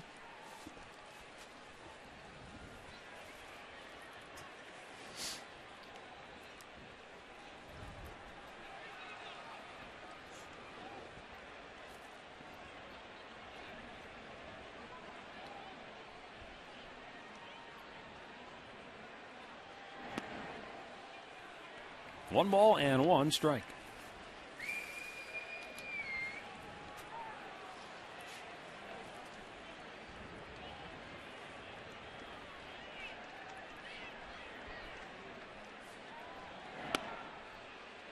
A little bit low, 2-1.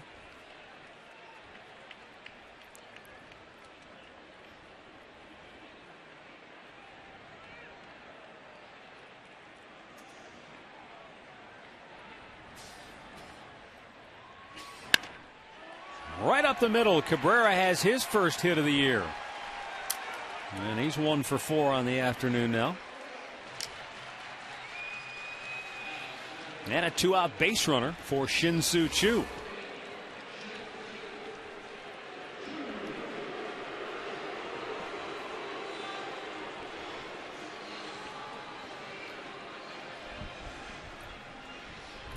Choo has reached twice today. He was hit by a pitch and he has also walked. And he bats here with Cabrera at first in the bottom of the 8th.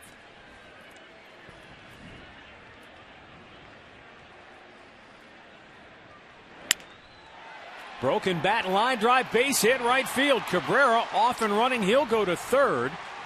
And Shin-Soo Choo's base hit as the Indians threatening to add to their lead now here in the bottom of the 8th.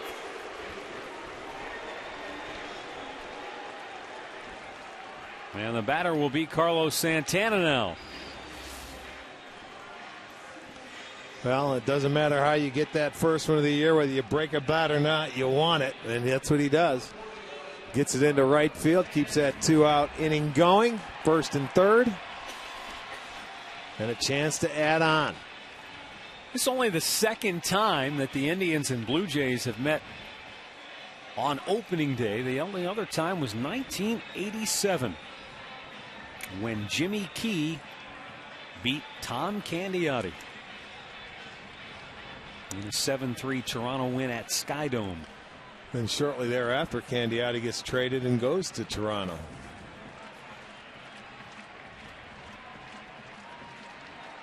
Now the pitch. Santana taking low, ball 1.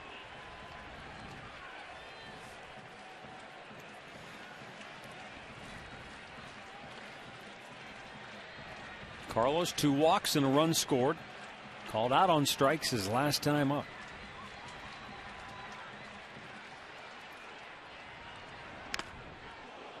That fouled off the mask of Aaron Sebia.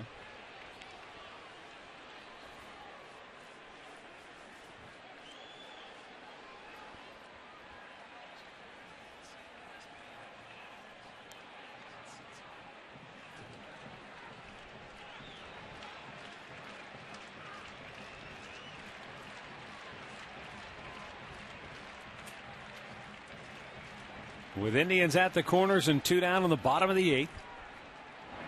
Santana yanks it foul. Just a little bit wide of the mark down the right field line. Cabrera's at third. Choo is at first.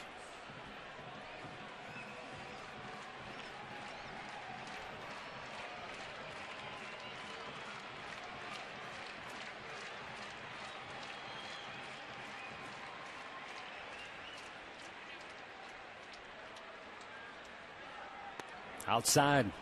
Not by much, but just enough that Santana wouldn't chase, and the count evens up at 2-2.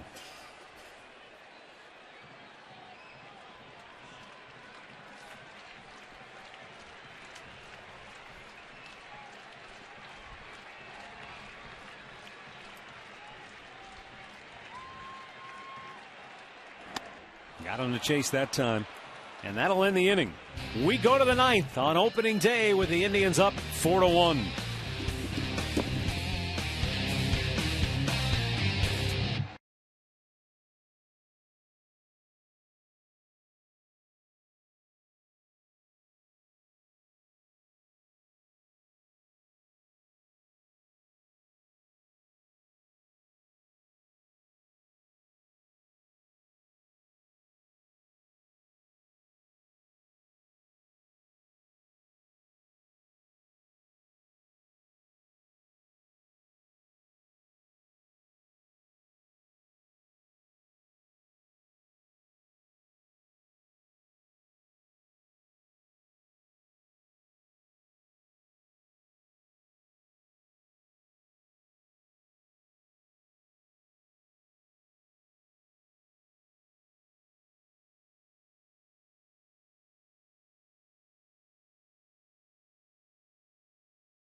Ninth inning here at Progressive Field. Indians lead 4-1. And right out of the chute, Chris Perez will be in a save situation.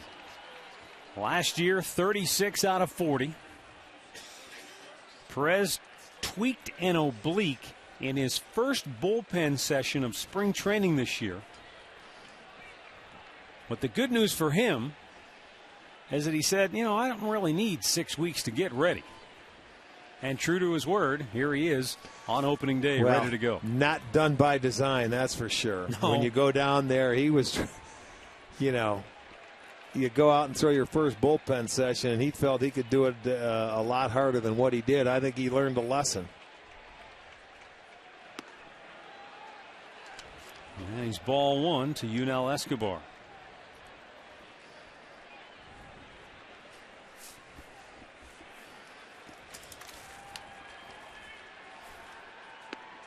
In there for a strike. Chris told me, he said, my personality is 100 miles an hour. So he said, I've got to learn that sometimes early in spring training I need to back off. There's a line drive base hit into center field. Escobar gets his first hit of the season, and the Blue Jays get their leadoff man aboard.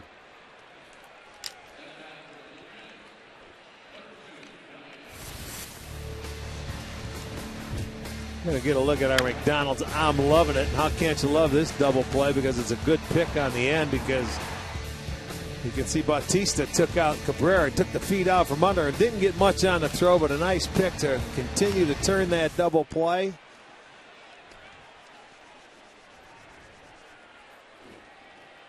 Ball one to Kelly Johnson, 0 for 3, couple of strikeouts.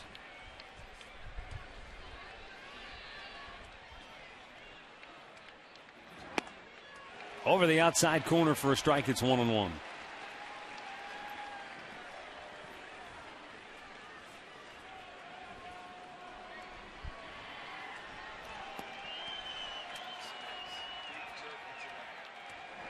Swung out and missed.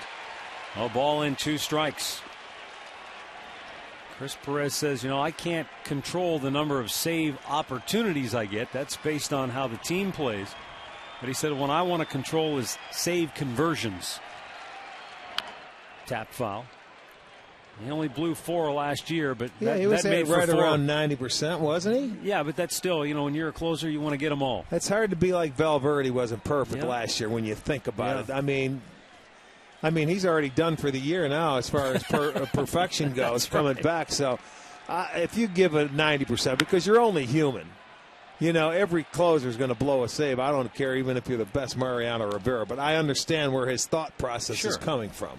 You do want to be perfect. You want to go out there and you don't want to let your team down, but that's a situation or a job that goes out there, and you're only as good as your last thought. You blow one, you want to get right back up on the mound and close out the next one. I just want to see this guy getting opportunities in the 9th inning. Another line drive, and that's a base hit. And the Blue Jays have their first 2 aboard. And Escobar goes to third. He had him down in the count. And Johnson battles back. And now the pressure really on Perez as the tying run comes to the plate in the form of Jose Bautista. Well, this is the only time today where he's been coming to the plate with anybody on base. So Perez allows the first 2 hitters aboard. They have first and third, and now that brings a tying run to the plate.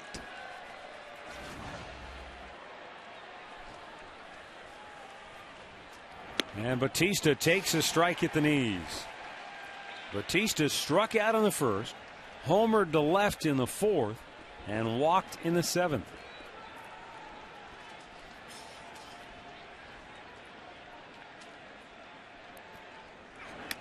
Almost to the backstop. That was a terrific job by Santana to stab that one. I could hear the grunt from up here. That Perez, he really overthrew that pitch. He come out and he tried to throw that ball 150 miles an hour, and it was nowhere close.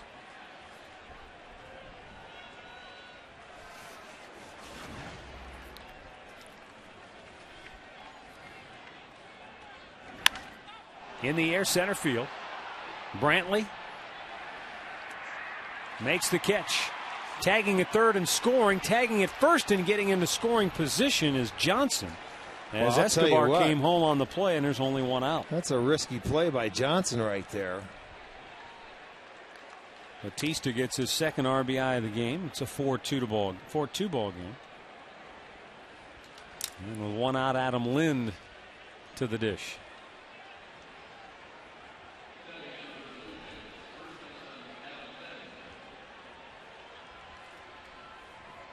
Adam Lind 1 for 3 with a double.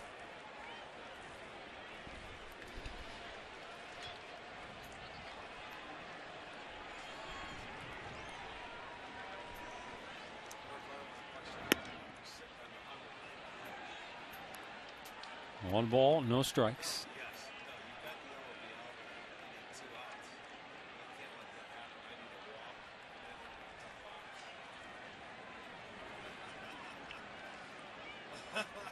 Perez fires in there for a strike. 1-1.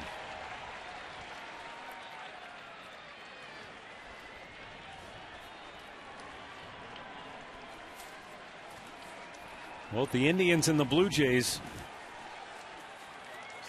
did a lot of damage late in games last year.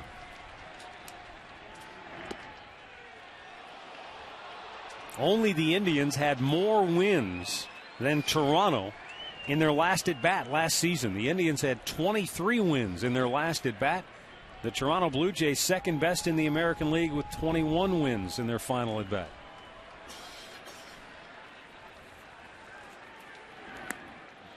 Low and inside, 3 balls and a strike.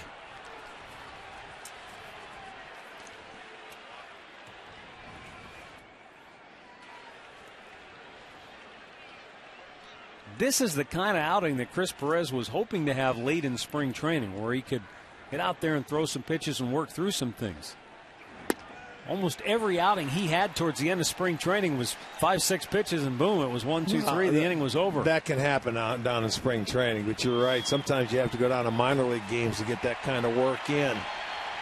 Well, a big pitch right here.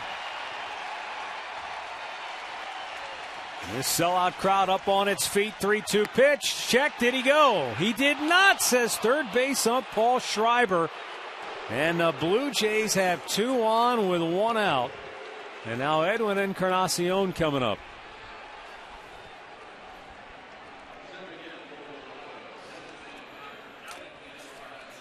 Encarnacion 0 for 3. Well, he thought about it. It's hard to tell from that angle, but I think when you look at the side angle, he may not. He may have checked his swing. So, all right, you got the double play in order. You're looking for a ground ball. Going to get a pinch runner at first base for Adam Lind. It's like Rajai Davis. Is that right? I believe that's who it is.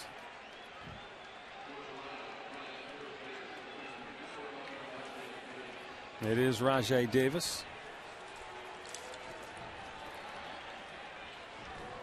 Encarnacion at the plate. Takes ball 1.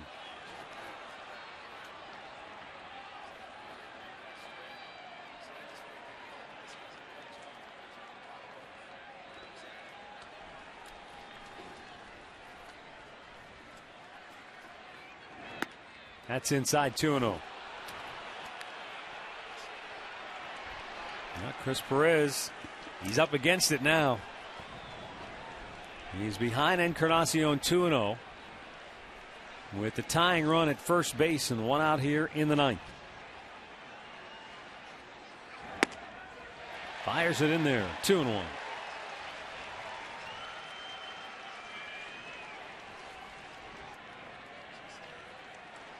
(4-2) Cleveland in the 9th. 3 balls and a strike.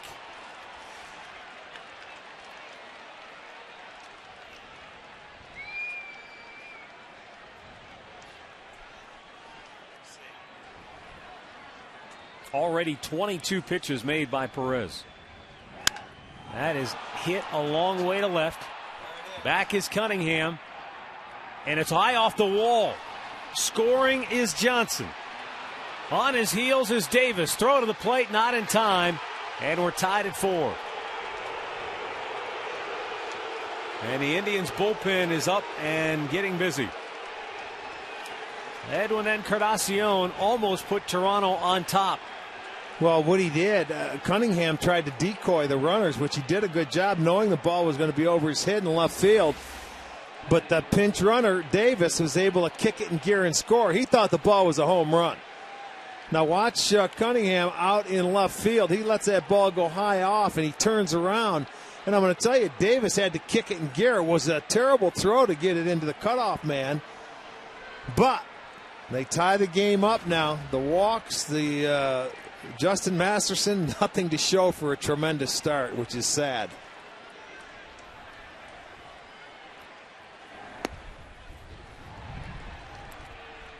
Brett Lowry 0 for 3. Struck out his last time up.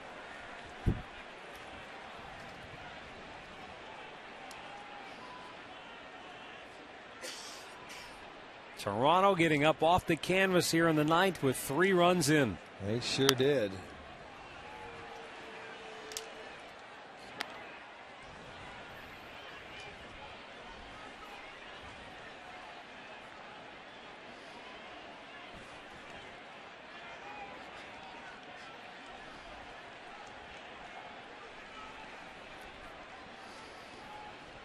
Now the go-ahead run in scoring position was still only 1 out.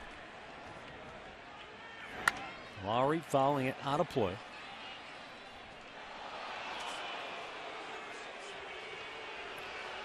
Francisco Cordero on your left and Sergio Santos on your right.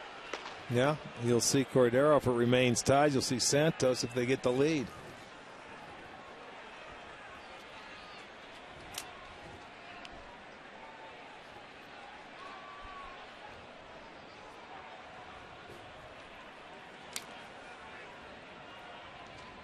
Now the 0-2. Right back to Perez. He's got the runner between second and third. Hanahan goes to short where Cabrera makes the catch in the tag for out number 2.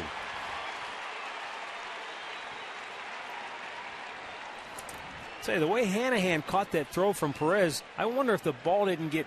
You know what? It might have been out of some shirts, some white shirts in the seats. Looked like he didn't really see it. He didn't. You know what? Because the sun's facing that way, and it might have got caught in some of some fans. I'm telling you, watch him duck. See where he didn't pick the ball up very well. Whatever he lost it in, but he was able to stay with it. Then give the quick throw back to Cabrera. So that's a mistake by Encarnacion for getting thrown. You're in scoring position. Now Eric Thames 0 for 3 at the plate.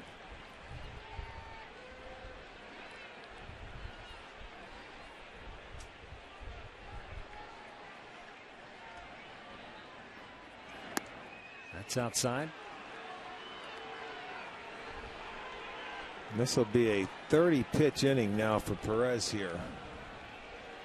Certainly not the way he wanted to start your first outing out this year. Jose Valverde in Detroit blew his first save opportunity of the year, and the Tigers won in their last at bat. Perez has blown his first save chance here, hoping to keep it tied so the Indians could potentially win it in their last at bat. Vinny Pastano looks to be ready in the bullpen. And that's ball 4. And that's going to be it for Chris Perez. Faced 7 hitters in this 9th inning and allowed 3 runs. He's responsible for the 2 men on base.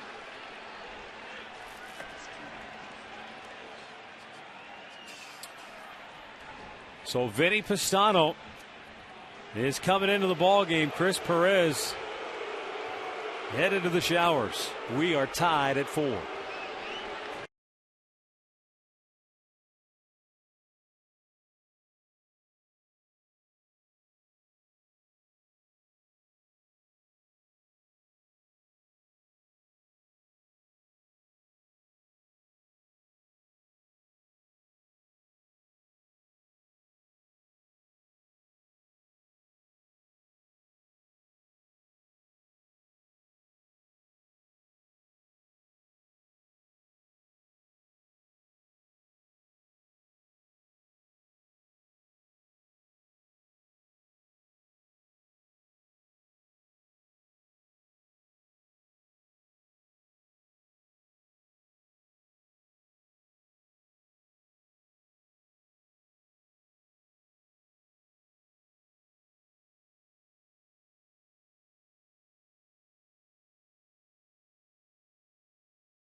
4-4 in the ninth.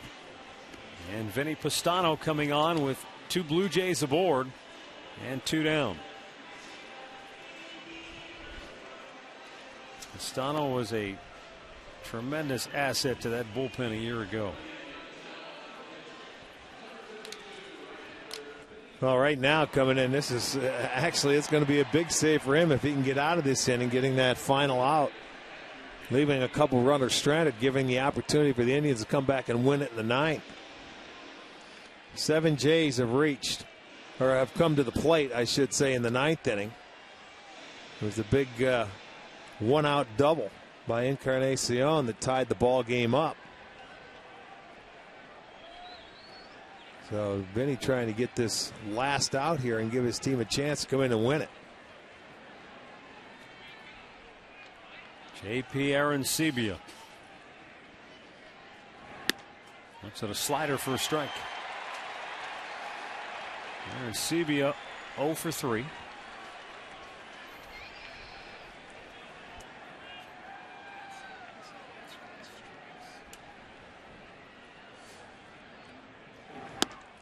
A little bit high, 1-1.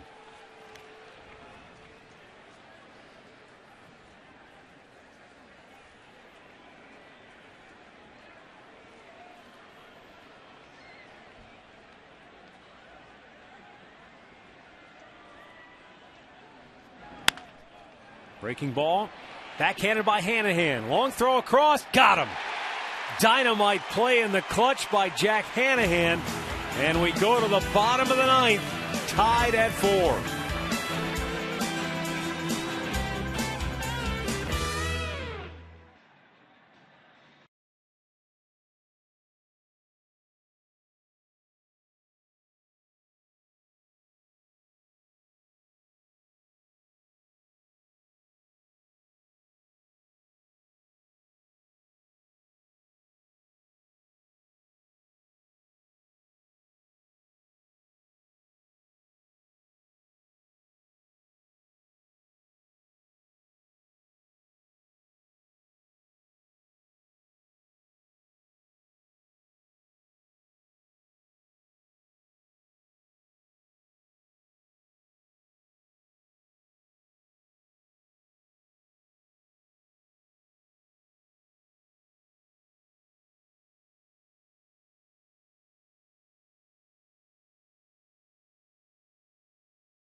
Four ball game. Indians going to come back and try and win this ball game in the bottom of the ninth. Toronto comes back, a new pitcher, a new signee, Francisco Cordero, coming over from Cincinnati. 42 strikeouts in his 69 2/3 innings, a 5-3 record. He made 68 appearances, and of course a closer in his career, but he's going to be the setup man for John Farrell this year. So Cordero coming in the tie ball game. A couple other moves that were made. Bautista comes in from right field. He will go to first base. This guy's very athletic. He can play anywhere. And then moving out to right field, Rajai Davis came in to pinch run, scored the tying run for the Jays, is now out in right. Well, here in the bottom of the ninth, it'll be Travis Hafner, Aaron Cunningham, and Casey Kochman. The Indians led the American League a season ago with 23 wins in their last at bat. Well, a little magic wouldn't hurt here in this first one at home. Cordero, it's called a strike over the outside corner. Travis Hafner with that walk-off grand slam against Toronto last year.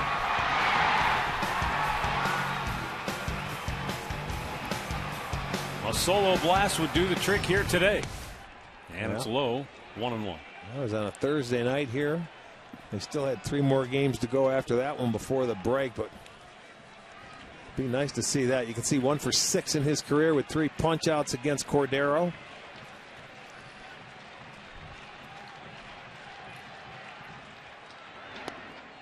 That's outside 2-1.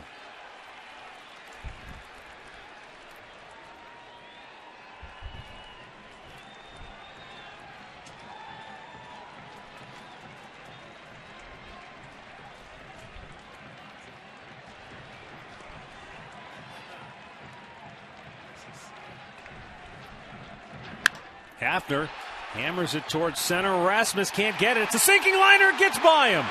Hafner on his way to second. And he's in there with the winning run in scoring position.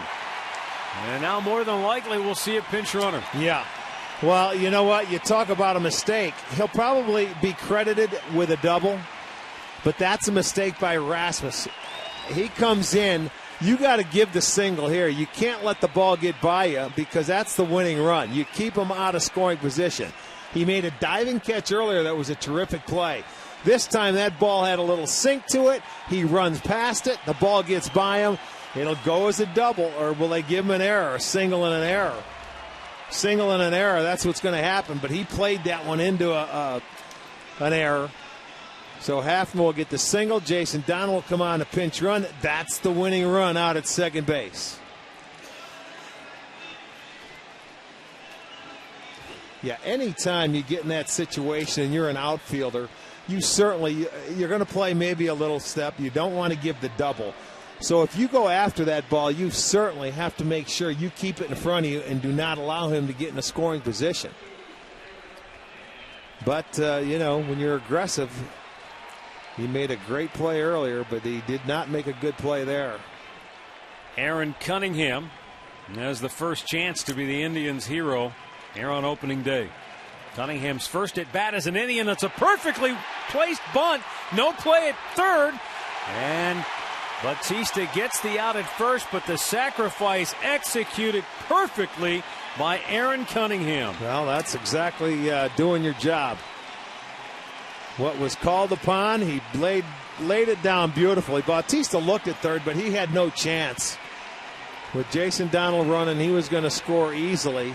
And here we go again, a guy that puts the ball in play. Infield will be in this time. They're not going to sacrifice the run with 1 out. And if he should, he could go ahead and afford to walk him. You've got a couple different avenues to go. But a guy that usually puts the ball in play. The outfield will come in.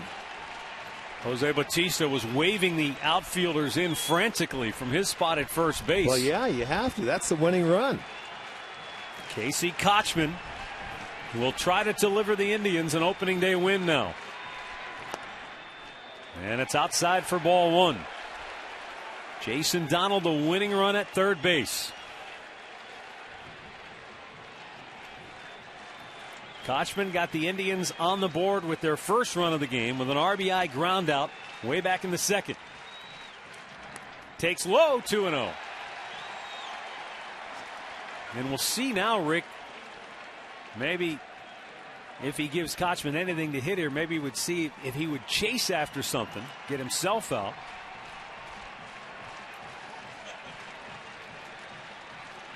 There's the 2-0.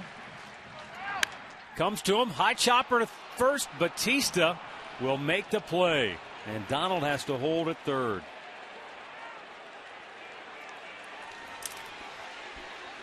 So with 2 down, that'll leave it up to Jason Kipnis.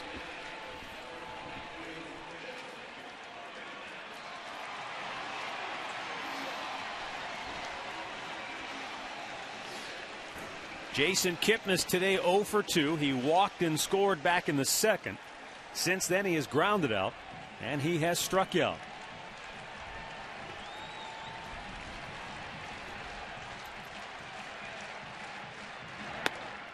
Strike over the outside corner.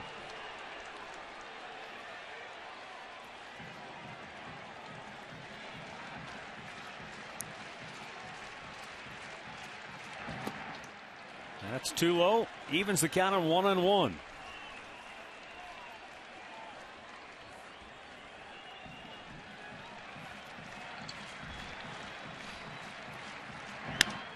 And a ground ball to second. And that will send us to extra innings. We are tied at 4 here at Progressive Field.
Baseball on opening day. 10th inning. Vinny Pistano, who got the last out in the 9th, will stay on to work the 10th. And he'll be facing Colby Rasmus, Yunel Escobar, and Kelly Johnson.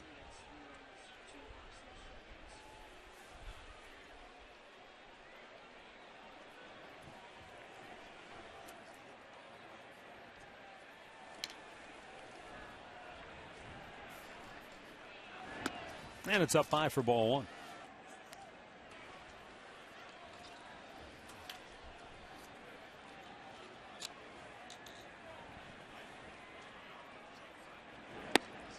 1. In there for a strike to even the count at 1-1.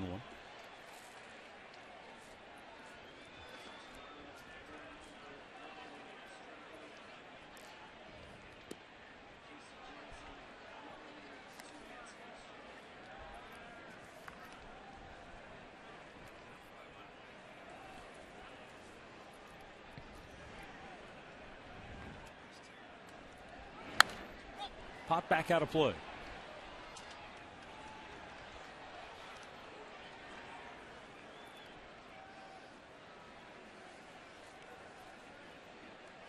Justin Masterson, 8 innings of 2-hit baseball, striking out 10. Now the Indians bullpen will try to salvage the victory by throwing up some zeros. Jason Kipnis settles under that pop up, 1 down.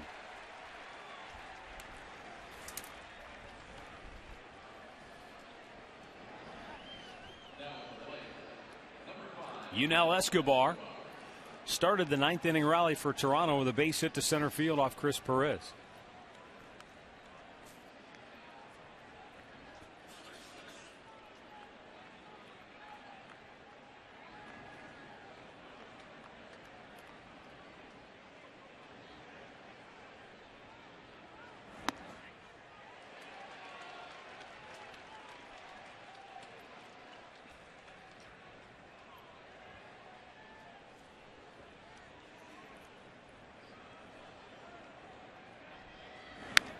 Right back over the screen, and it's 0-2.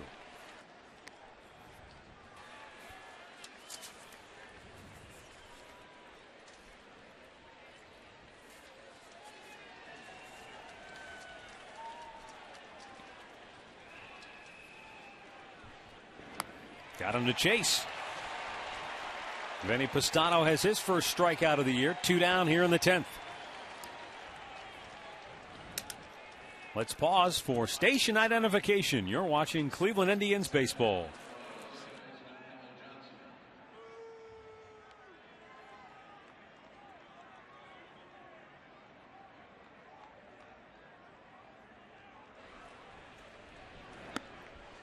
And a first pitch strike to Kelly Johnson.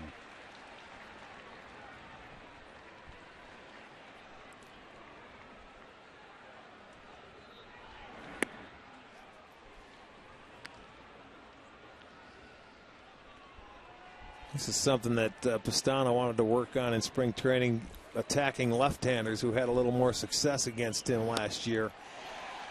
And that slider was going to become a big part of him trying to go at the left-handers, proving he could throw it inside for strikes.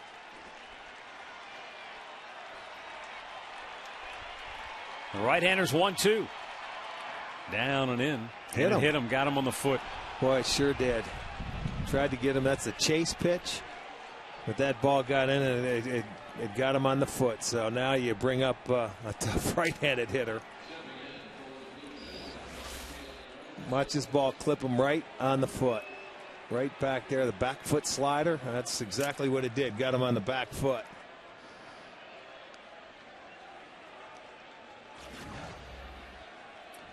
Here is Batista.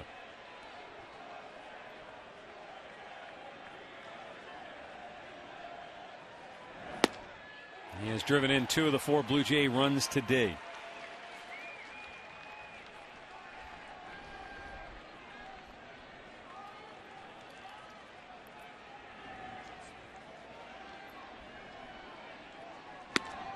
Oh, and 2 the count.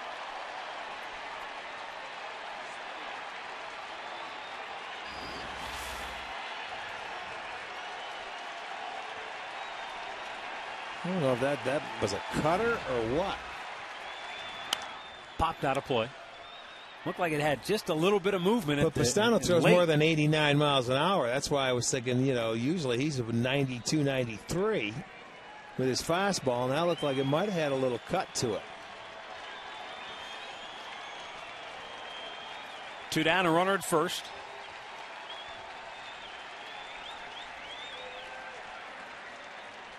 Batista backs away.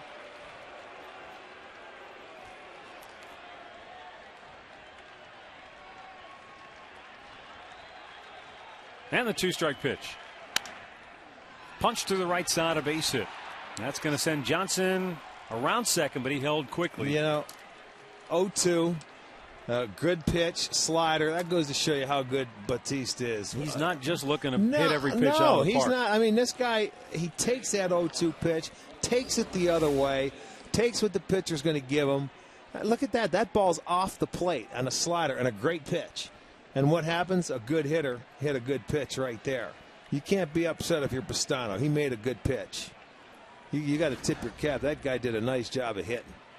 Rajai Davis gets his first at-bat of the game. He came on as a pinch runner and scored in the 9th.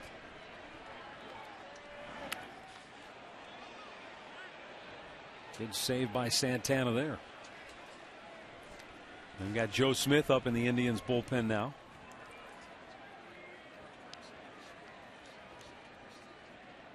That's the first 2-out hit of the game for Toronto, the base hit by Batista, as you see Joe Smith heating up.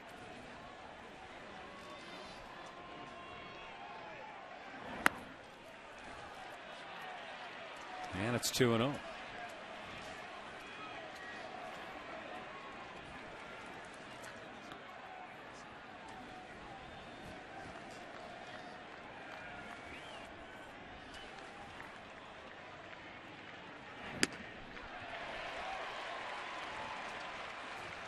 Two and 1 the count, with 2 Blue Jays aboard and 2 out here in the 10th.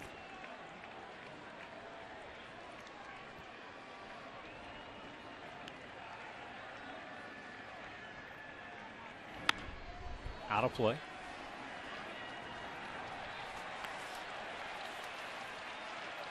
Nice grab. And he's fired up about it. Yeah, he's looking into the sun. Ended up making a nice catch. Not sure if it caught him or if he caught it. Either way, he's going home with a souvenir. Pastano with 2 on 2 out, the 2-2 pitch. That's out of play again.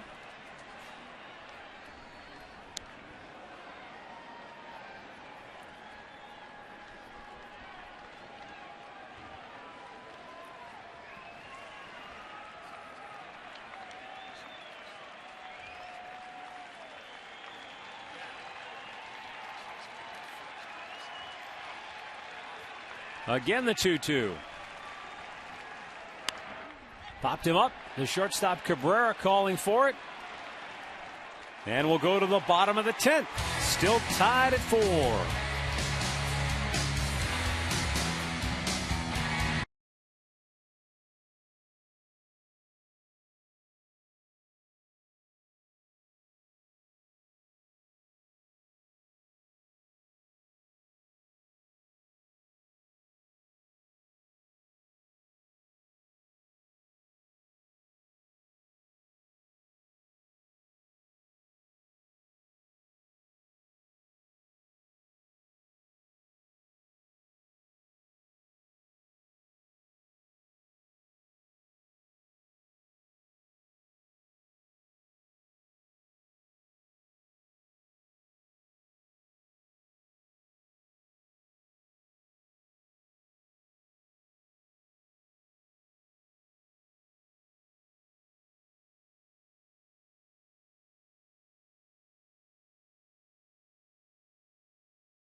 Tied at 4.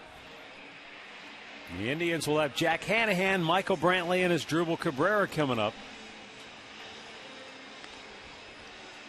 The 6th Toronto pitcher to work today is Carlos Villanueva.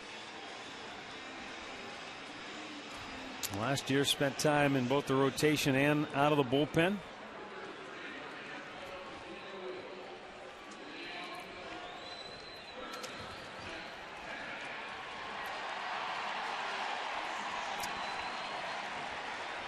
And they got Villanueva, Perez, and of course the closer, Santos. So they're getting down to the nitty-gritty. Yeah. Well, the Indians, the only time they've been able to put anything across the board was in that 2nd inning, and it was Jack Hanahan who hit the 3-run homer, and I mean on a hanging breaking ball from Ricky Romero. And boy, it was 4-0 at that time, but they have not been able to add on. Remember I told you that add-on run is always big. Yeah, you're not kidding.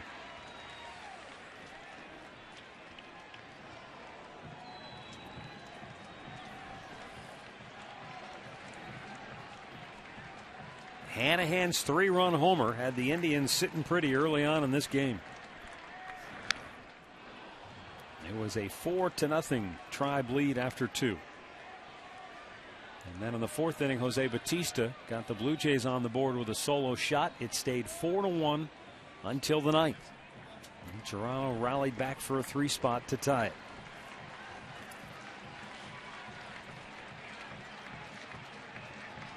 A 1-2 to Hanahan. He takes a called 3rd strike, 1 down.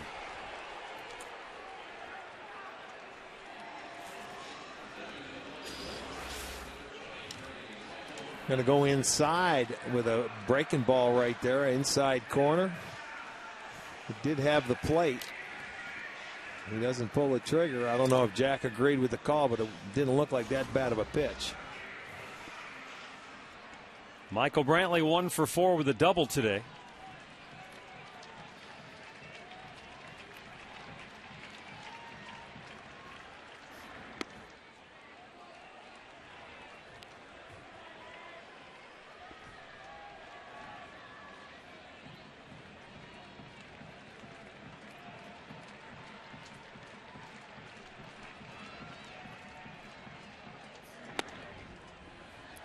over the outside part of the plate to even the count.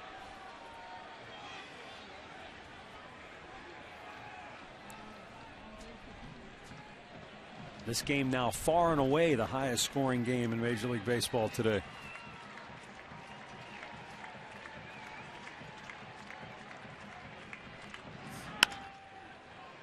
Lazy bouncer to second. Johnson throws him out, 2 away. Now to bring up Asdrubal Cabrera. Mets shut out the Braves 1-0. Phillies blanked the Pirates 1-0. Detroit beat Boston 3-2. Cincinnati currently leading Miami 2-0. They're in the 7th inning. How about Miami? They opened at home last night. Yeah. And then had to fly all the way to Cincinnati to play a day game against the Reds today. Yeah. It's a little crazy. Obviously, they wanted to show that new ballpark off down in Miami, and both the Cardinals who were down there, they trained there, so they just kept them there an extra day to play that opening season game and then move on. And another weak bouncer to second. This will send us to the 11th inning, tied at 4.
For our score. 4th innings pitcher today is Joe Smith. And the right-hander working in 71 games a year ago, an ERA just a shade over 2. He'll be facing Edwin Encarnacion, Brett Lowry, and Eric Thames.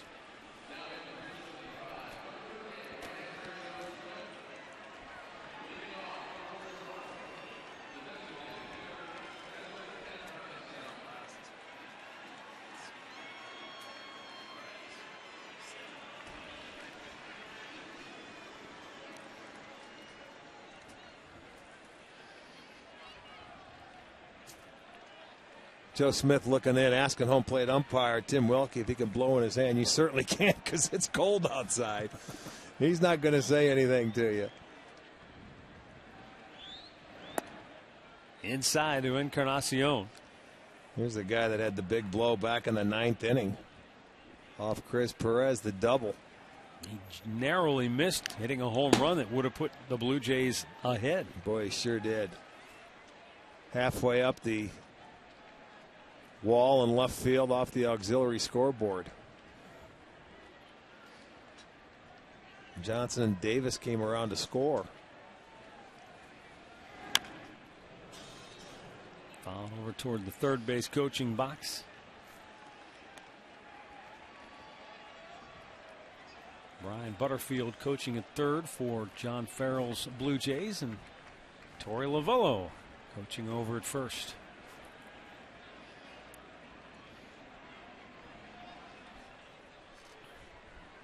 Torey, of course, did a great job managing in the Indians minor league system.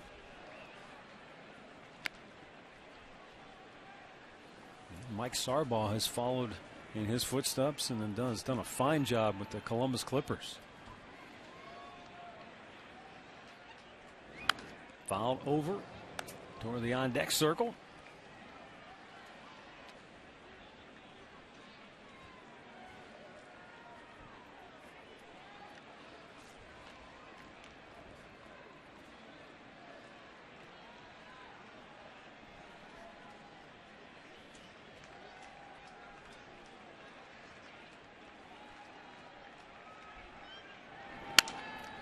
And a bouncing ball through. Blue Jays get the leadoff man aboard. Brett Lowry will be the batter. 0 for 4 on the day.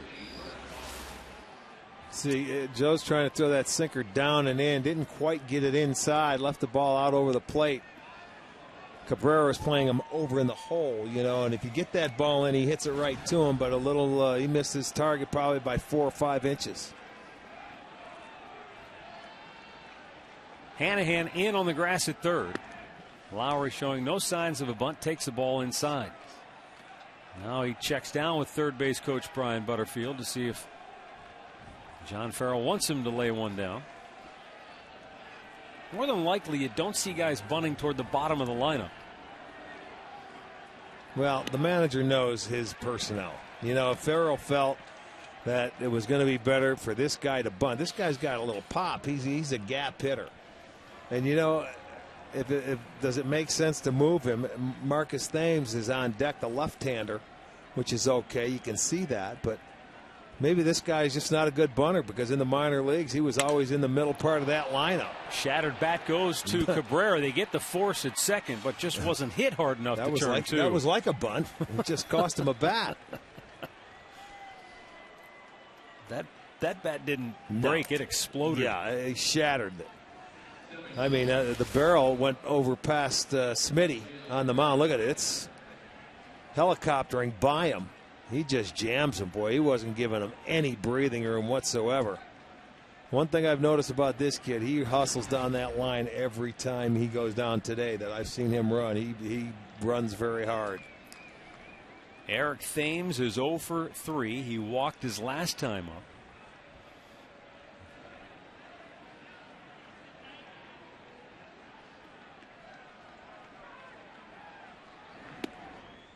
Outside for ball one.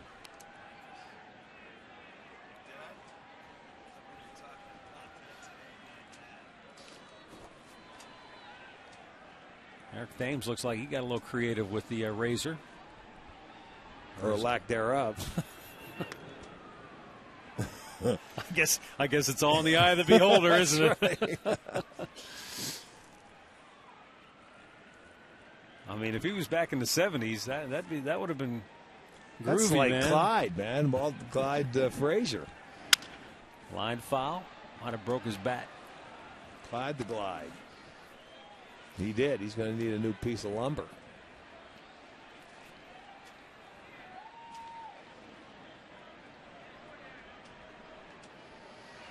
Most hitters know they've got their backups there. They know which one, if one breaks, which one they want for the second one. That's for sure.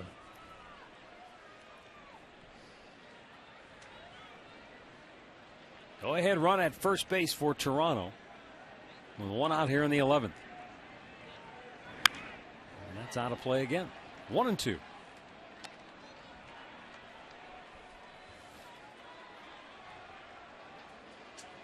This is where Joe Smith last year was so good against left-handers. Came in and did a great job.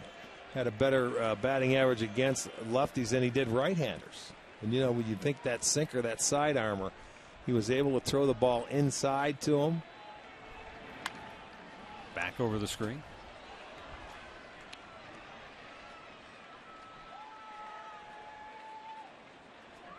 You know, and he told us in spring it was just a matter of he was the one that had the oblique pull coming out of spring training, and by the time he came back into the year to settle into his role, it was already established for him. You know, where he was coming in that 6th inning, sometimes 7th, and Manny just let him roll with it, so it gave him confidence where he wasn't going to be a matchup guy just to face right-handers, and he got confidence against left-handers, and he got on a very nice roll.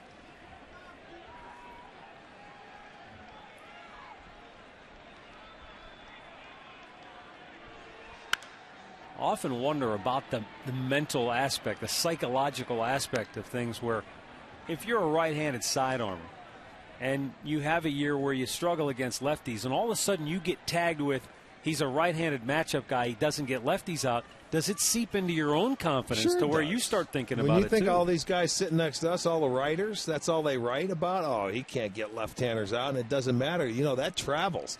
So you start believing it because that's all you hear and see.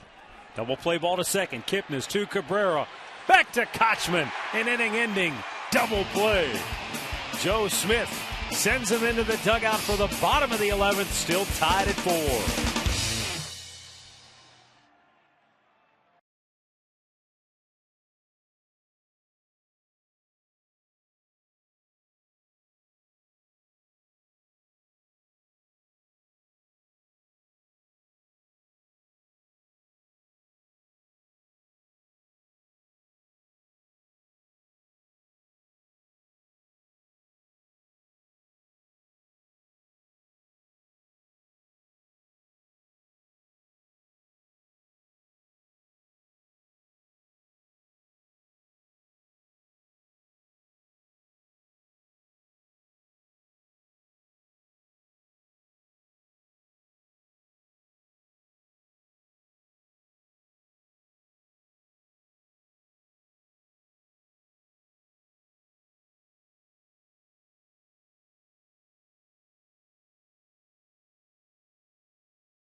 And for the Indians, it will be Shin-Soo Choo, Carlos Santana, and then we'll see if it's Jason Donald or if Manny goes to his bench. Well, who's left? I was just thinking that myself. Now that I think about Jose it. Lopez, right-handed batter with that's a little true. bit of pop. Getting down to the nitty-gritty all of a sudden. But Donald has come out into the on-deck circle to grab some pine tar for his bat, so looks like he's ready to go. Yeah, he is ready until you're called back, except he's in the hole. He's not on deck. Yeah. He's trying to get that bat ready. He's already on the top step wanting to hit. Shin-Soo Choo. Base hit his last time up.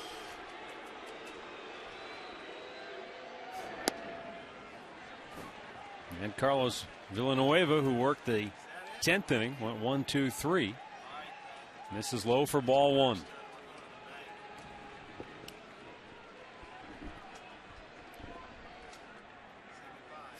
Choo showed bunt and takes a strike.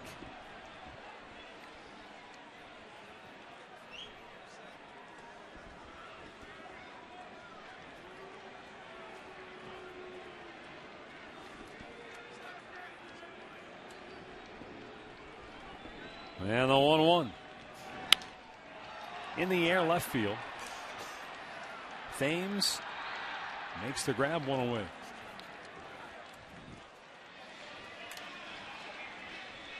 That'll bring up Carlos Santana.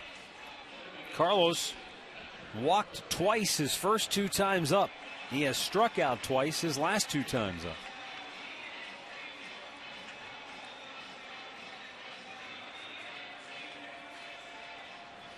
Four runs on 7 hits for Toronto. They've stranded 6. 4 runs, 6 hits for the Indians. They've left 4. The only error of the game committed by center fielder Colby Rasmus in the ninth when Travis Hafner led off with a base hit and he misplayed the ball, allowing Hafner to get to second. But the Indians, after sacrificing Jason Donald, a pinch runner, over to third, couldn't get him home. The Indians haven't had a runner on base since.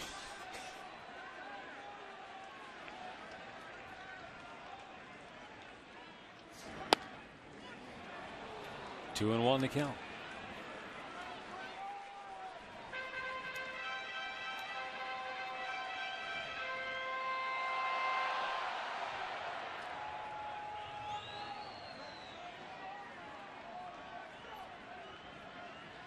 The 2-1. Chopper foul. 43,190. The largest opening day attendance in the history of this ballpark here today. Those who remain are well chilled. Some folks have headed for home. Some folks have probably moved out to wherever there's some sunshine. The 2-2. Fisted to short. 2 down.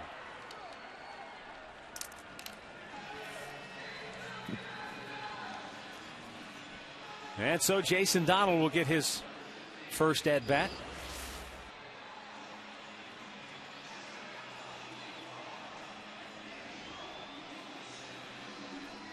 See, he got inside on him. I want to watch his windup this time. It looked like almost a quick pitch. I thought it did look a little let's different. see if he does the same thing. If not, let's see how when he gets set right here. He did. He gave him a little quick pitch. Got in on the hand.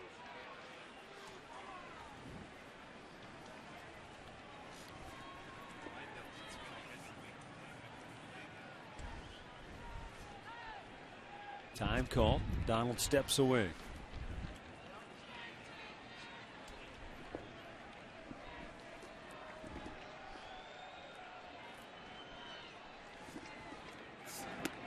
That's outside, 1-1.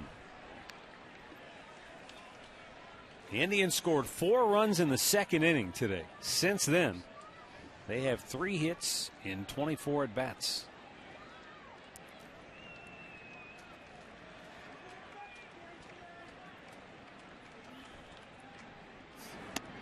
That's up high. 2 balls and a strike.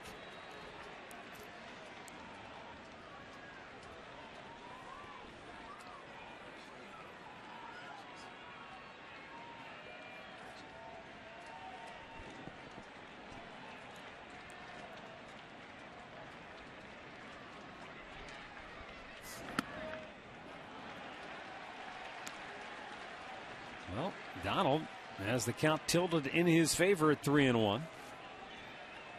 With Aaron Cunningham waiting on deck.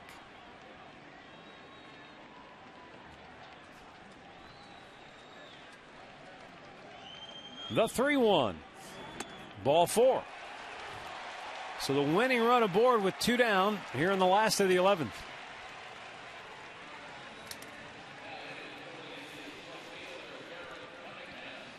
Aaron Cunningham, a well-executed sacrifice bunt, his only time up in the bottom of the 9th.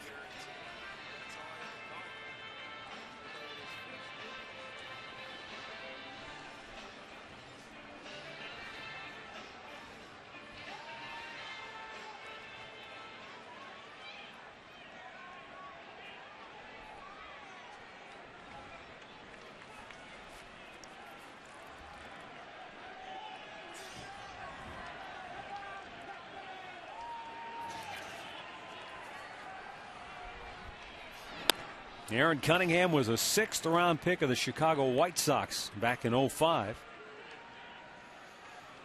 He's also been with the D-backs organization, the A's, the Padres, and now the Indians.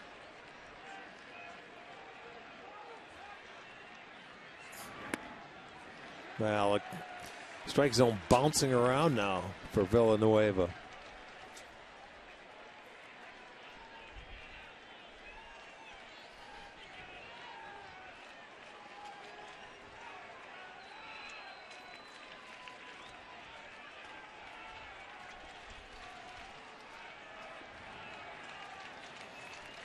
Winning run at first base for the Indians.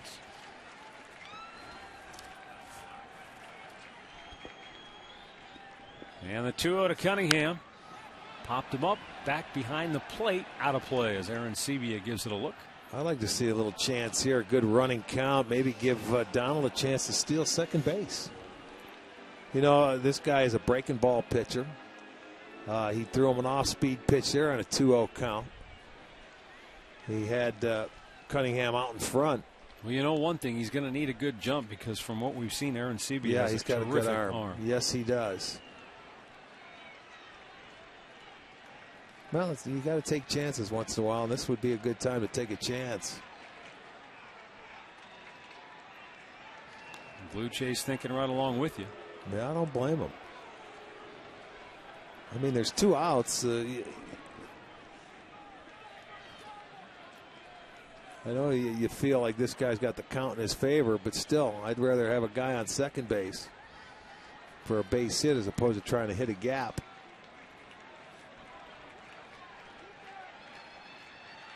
Runner holds, and a pitch, a called strike, 2-2.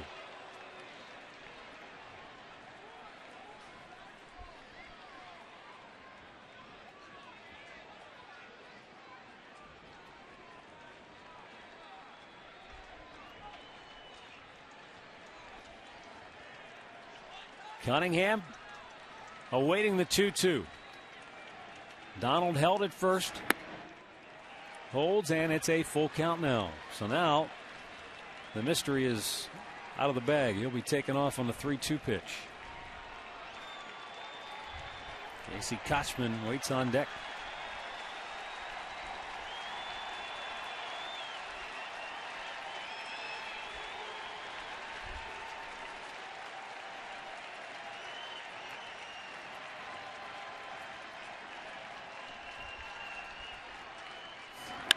Cunningham pops it to center.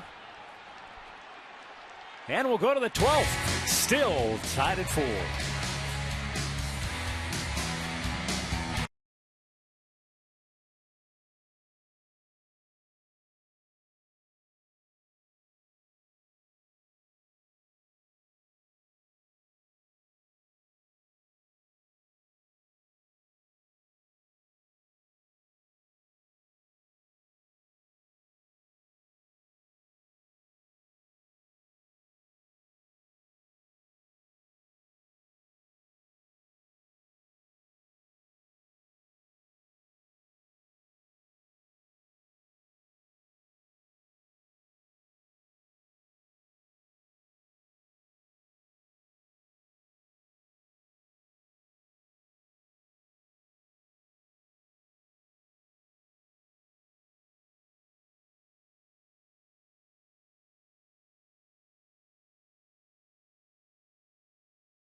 And Joe Smith will stay on for the Indians after he worked a scoreless 11.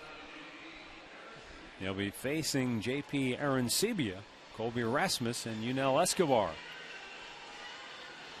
Nobody up in the Indians bullpen, so for now Joe Smith will try to work a second inning of relief. He made 16 pitches in that 11th inning. Arancibia 0 for 4, couple of strikeouts.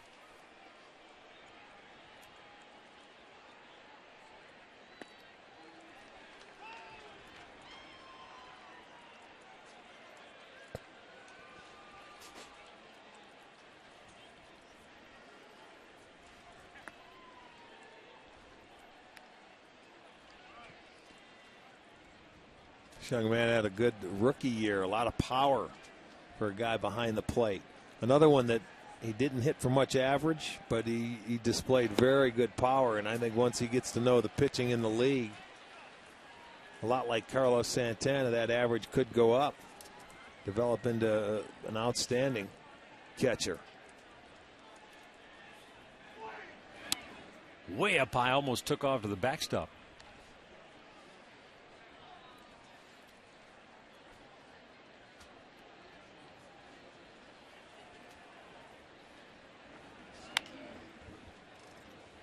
Rolls it foul. It stays 2-2.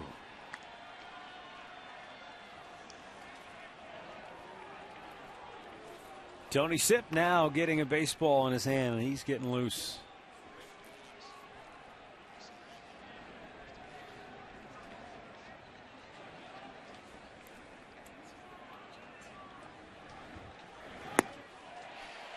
And he disposes of Aaron Sebia with his first strikeout.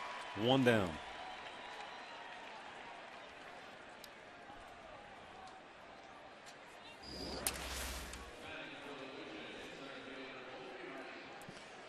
Just swings over the top of that sinking fastball. He's gone down 3 times today, swinging.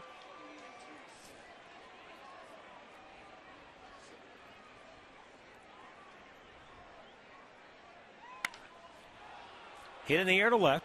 Back goes Cunningham. Still going back. Reaches up and snares it in front of the wall for out number 2. So Aaron Cunningham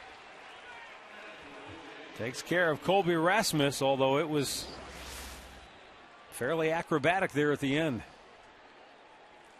Well, pirouette. Yeah, it doesn't matter. You get back there and you see back pedals for that last step, and that ball, it seems like a couple of times the ball has been hit out there. It's had a lot more carry than anything it does to right field. Obviously because that wind's pushing it, but the wind isn't as strong right now as it was earlier in the game. Bounced foul third base side.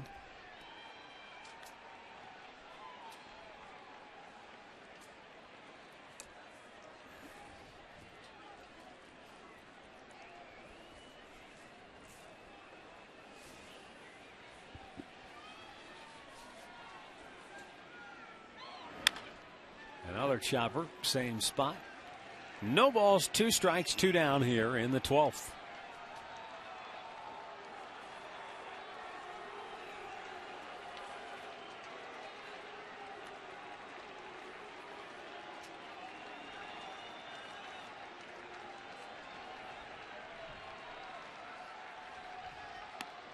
Way outside.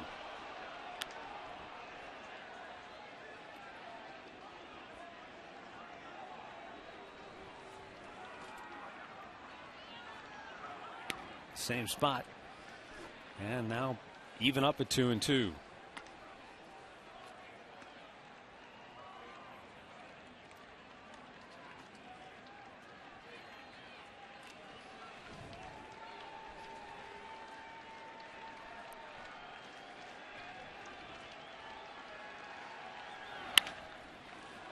In the air.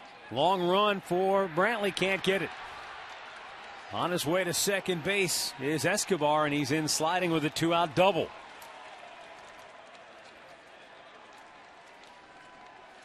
So now Toronto threatening to grab the lead here in inning number 12 after the double with 2 outs by Escobar. Well, with 2 strikes, that's a pretty good job of hitting going down. And you see the first 2 times he tried to pull the pitches, he fouled off and pulled over the third baseline. This time he stayed inside the baseball and drove it out to right center field. And with that swing, rewarded with a double. And out comes Manny Acta to bring in the left-hander to face the left-hander. Tony Sipp is coming on. Joe Smith heads to the dugout. Tony Sipp entering. We'll be right back.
Tony Sipp coming on. 69 appearances last year, 6-3, a .303 earned run average. And Tony will be facing the left-handed hitting Kelly Johnson.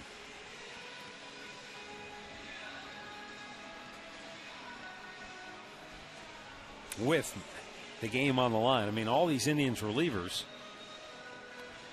I guess with the exception of Joe Smith, I mean, they've had to come into tough spots. Vinny Pistano came in with the potential go-ahead run in scoring position. Yeah, a lot of times you see these guys starting fresh innings, you know, where they come out of the bullpen, nobody on base, and here you go. Go ahead and get your way through it. Hasn't worked that way for a couple of guys today. Now Tony Sipp will try his hand.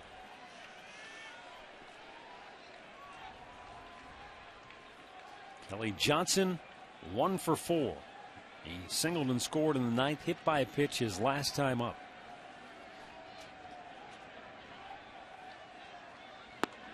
And a strike called.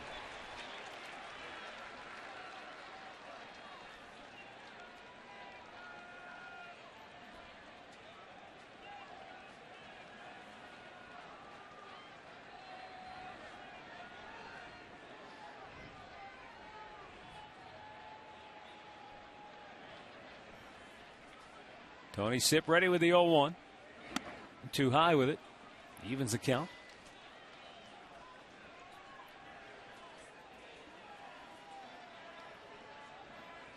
Blue Jays have now out-hit the Indians 8-6. But we remain all tied at 4 on the all-important run column.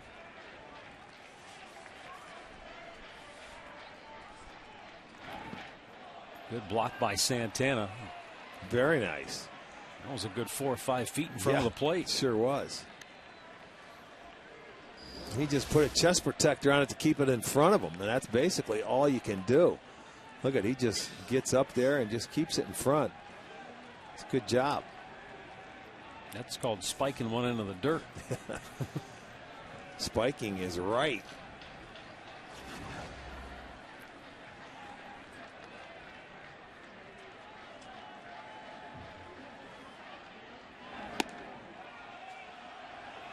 3-1.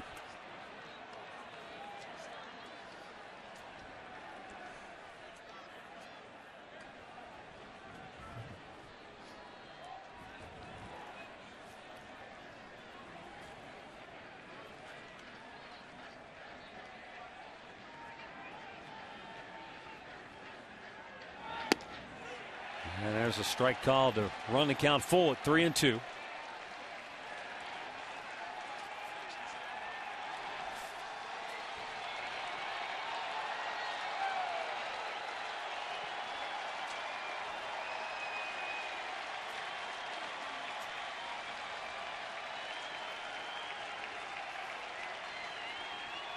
Escobar at second base with 2 down here in the 12th. And the payoff pitch, Sipp steps away first.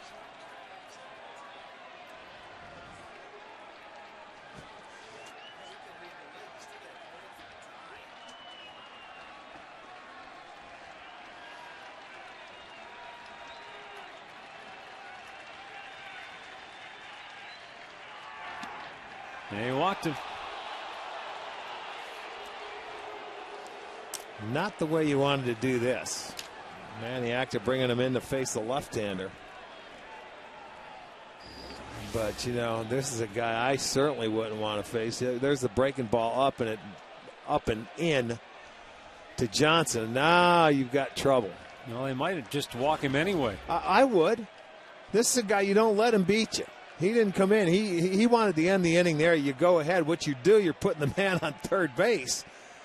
But still, you're going to face Rajai Davis. But he wanted him to get the left-hander out. I wouldn't throw this guy anywhere close, so I don't blame him for walking him. Now there's just no room for error. Yep. You know what I mean? You got to go out there. Your pressure's on your defense. Your pressure's on your pitcher to get that final out. But you don't let this guy beat you. That's for sure. Remember back in the 10th inning, There were 2 outs, and Vinny Pistano looked like he was going to cruise through the inning. He had Kelly Johnson. I think he had him 2 strikes, and then he hit him with a back foot slider. Yes. And he had to face Batista, who promptly singled to right to keep that inning alive. So I agree with you. You just see you later. You take your chances. You got to go after the next guy. You know, every team, a scouting report, when they come in, you don't let somebody beat you. And this is the guy, the whole league. They say, don't let this guy beat you. I mean, they've got a nice offense, but this guy is head and shoulders above everybody else. 43 home runs last year. Well, you said 130 walks. Yeah. It's scary.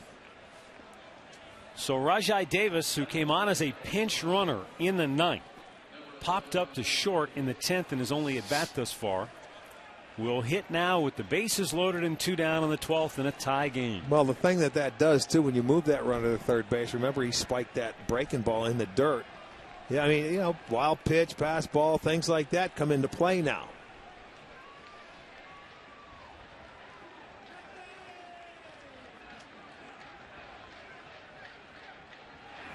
And he's up high with it for ball 1.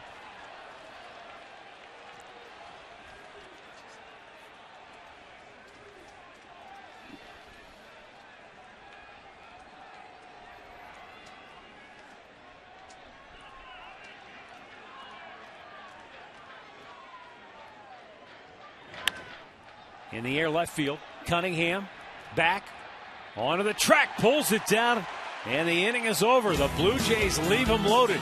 Tony Sipp gets off the hook, and we go to the last of the 12th, still knotted up.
Bottom third of the Indians order coming up here. Casey Kochman, Jason Kipnis, Jack Hanahan all due up.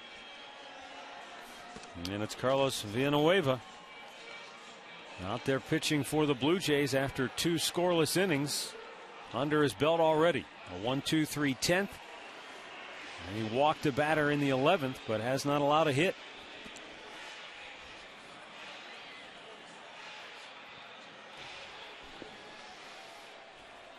Kochman had a chance to win it in the bottom of the 9th with the winning run at third and 1 out. But he hit a high chopper to first that Jose Batista was able to catch, tag the bag, and it did not allow the pinch runner Jason Donald to score from third.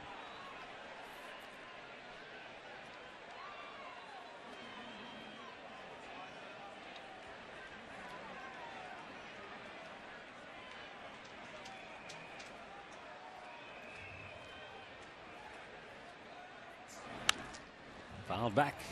0-2.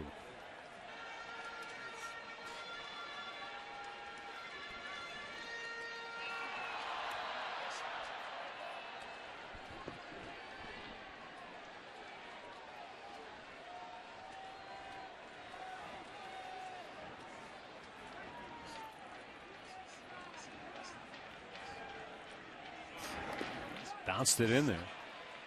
1-2 the count.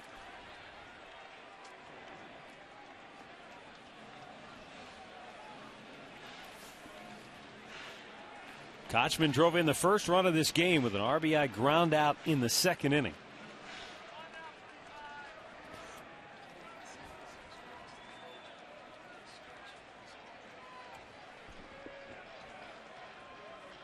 And the 1-2.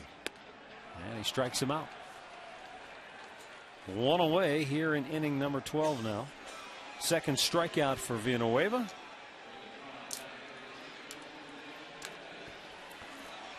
And Jason Kipnis 0 for 3 strides to the dish.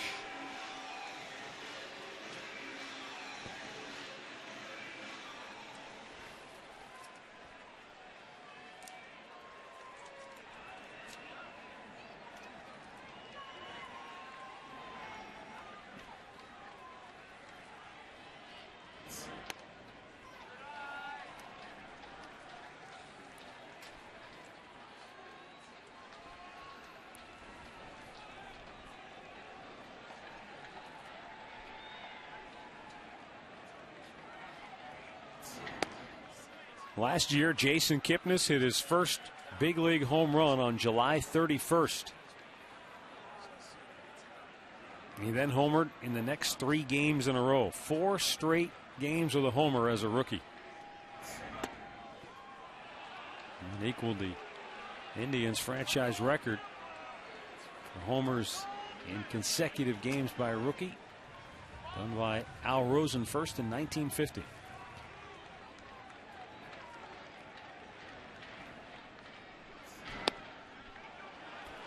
Three balls and a strike.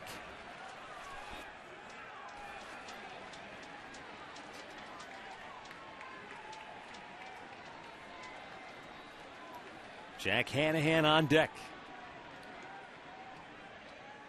The 3-1 to Kipnis. Ball 4. So once again, the winning run aboard here in the bottom of the 12th. Jack Hanahan gave the Indians a 4-0 lead with this 3-run blast in the second off Ricky Romero. Hanahan's third homer in an opening day game.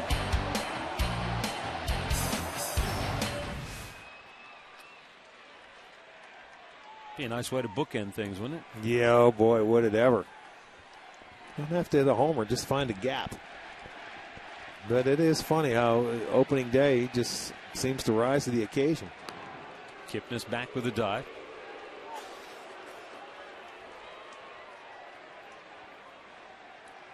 Jason stole 5 bases with the Indians last year in 36 games. He stole a dozen with AAA Columbus last year. You know, he runs better than most people think. You know, when you see him take off, he has good speed.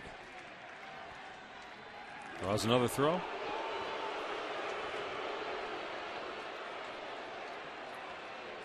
But overall, when you look at the team speed for the Indians, it's very average. There's nothing plus where you have burners or anything like that, or the opportunity to have a lot of stolen bases. And if you're going to try and steal bases, you have to steal at about a 70% clip if you want to go out there and try and do that.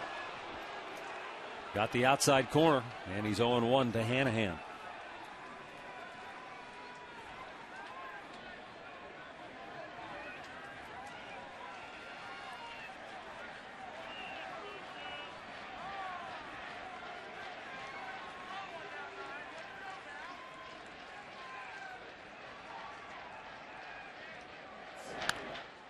Fouled off. 0-2.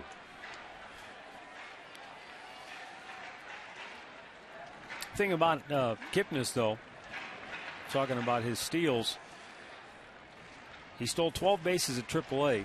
He only attempted 13. So when he stole them, he made sure they counted. Well, that's the ones you want. I mean, in a situation like this, you may hold on to him now because Jack obviously has gap power. But he's down in the count, and now they got a couple pitches to waste.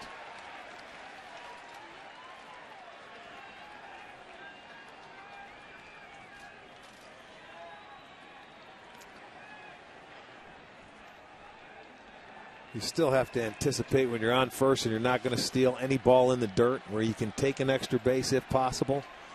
Not that the ball has to get by the catcher, but as soon as you see it in the dirt, you're aggressive and you take off. The 1-2. Hanahan pulls it into right field, a base hit. Kipnis around second. He's going to dig for third. Rajai Davis throw, not in time. Winning run at third base with one out here in the 12th on a base hit by Hanahan and aggressive base running by Kipnis. Boy, how did you like that hitting? He went out and hooked that ball in the hole because it was an off-speed pitch, thinking he was going to get it. That ball way away, and he just kept his hands back enough to pull that ball in the hole. And that's what you have to do. You've got to go first to third on any base hit. A nice job of hitting by Jack Hanahan to get that guy to third base. Johnny Farrell's going to come out, take Villanueva out. He's going to go to his bullpen. And the Indians, with a second time now since the ninth inning, they have an opportunity to win the ball game. He wants his left-hander, Luis Perez. We've got a timeout. Tied at 4 in the 12th.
On the bottom of the 12th, and left-hander Luis Perez will come on to face Michael Brantley, with the game hanging in the balance.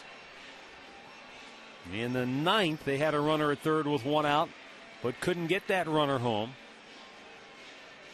A little different scenario this time, Rick, with runners at first and third.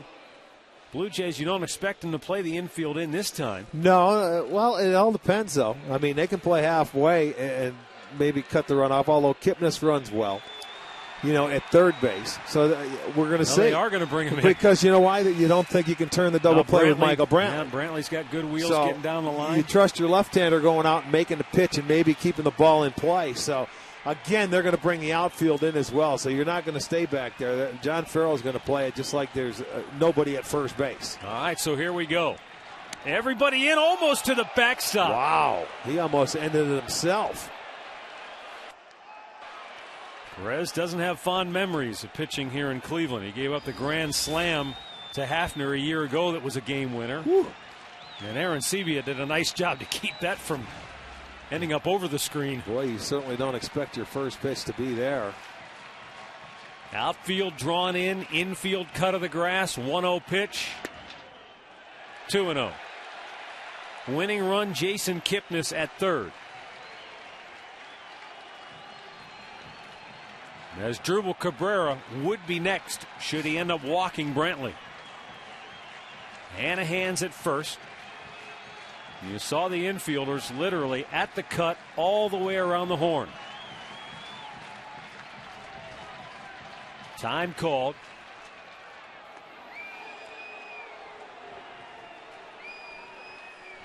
A lot of folks, many of them chilled, but sticking it out here. Hoping for a Tribe victory now. They'll be a lot warmer if Kipnis scores from third, I'll tell you that.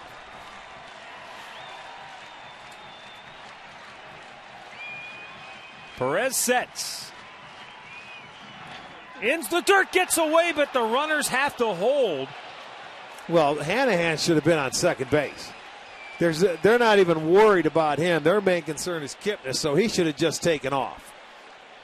You don't worry about that. They're not going to throw it through anyway. It goes halfway to third base. He should be off and running into second base now, so there's no force out. Not that they're going to need it anyway, but Kipnis couldn't have done anything at third. Looked like he took 2 strong steps, and maybe he just didn't feel like he had. You got to be 100% sure. Yeah. You know, with one out, no siree. Give your hitter the opportunity. No, I was talking about Hanahan on the view. It looked like he took a couple of strides and then just stopped. Maybe he didn't feel like. He could have walked into second base. 3-0 the count on Brantley. And it's ball 4. The bases are loaded.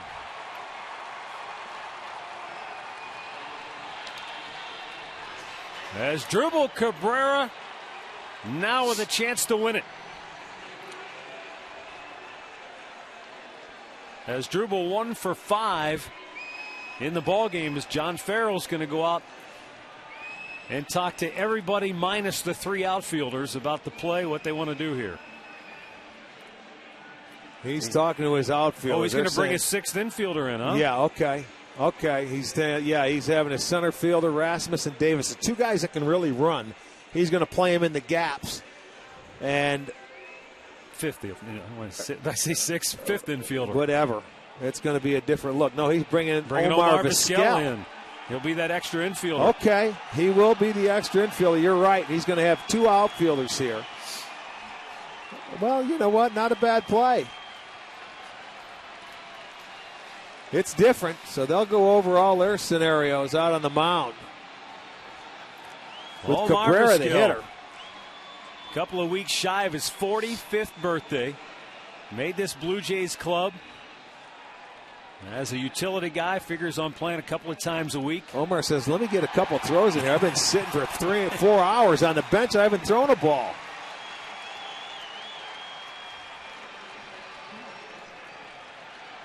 He only needed a few tosses. He's ready to go. Wearing number 17 now with Toronto. I'll see where they decide to play him. Straight up the middle? Or will he play just alongside the shortstop? They're going to go 3 on the left side. 3 guys on the left side because now there's still a double play in order. Yep. You know what I mean? With Cabrera running, if they get a hard ground ball, they can go for 2, and Vizquel will be the turning point. Cabrera bounces it right at the shortstop. They go to second for 1, and they get the double play. So Cabrera going after that first pitch, bounces into the inning-ending double play, and we go to the 13th, still tied at 4.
inning.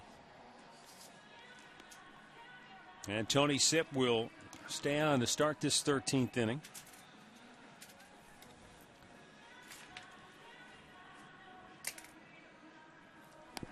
And I assume he'll be facing Encarnacion, Lowry, and then Omar Vizquel.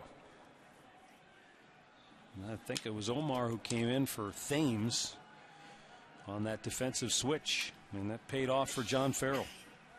Attention media, that was Omar Vizquel's second career appearance in the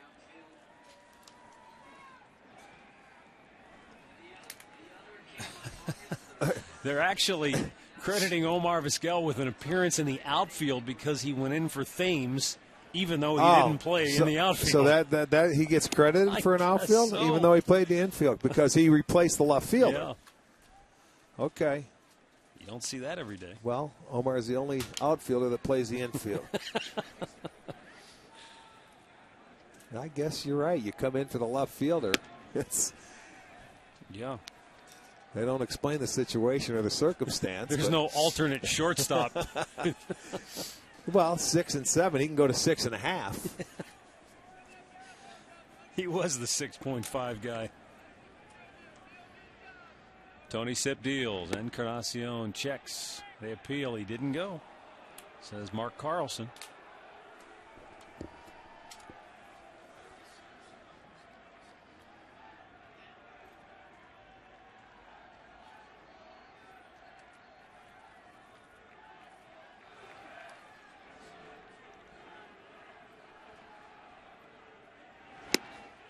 And Sipp gets him to swing and miss. It's 2-2.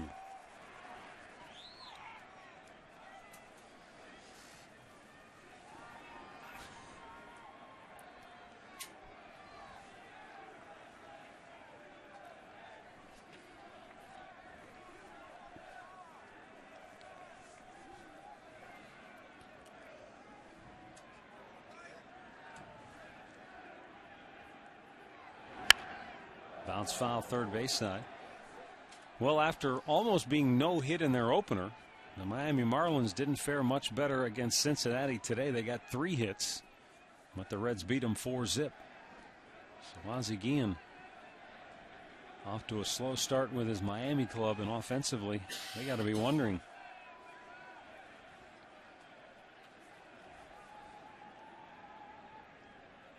The 2-2. Swung on and missed. Sipp gets the strikeout, 1 down. Let's pause for station identification. You're watching Cleveland Indians baseball.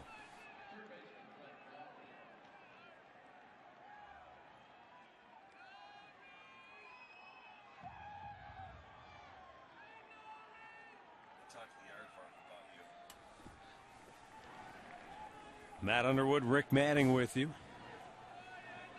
4-4 in the 13th. And Brett Lowry takes a strike.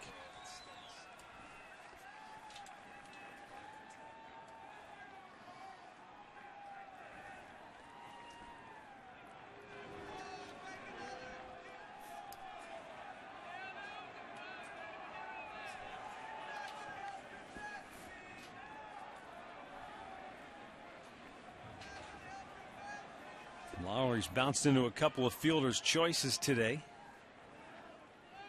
0 for 5 on the afternoon. That afternoon is now descending into evening. I think it's safe to say 7 o'clock is evening. Although the nice thing about it stays light out a lot We've earlier. still got a little sunlight. Yeah, we sure do.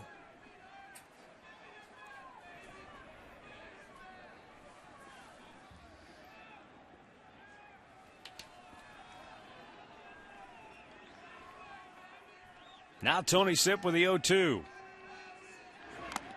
Breaking ball foul tipped at it. That was not going to be a strike, but Lowry went up and checked his swing, and the glancing foul tip caught Santana right square in the mask.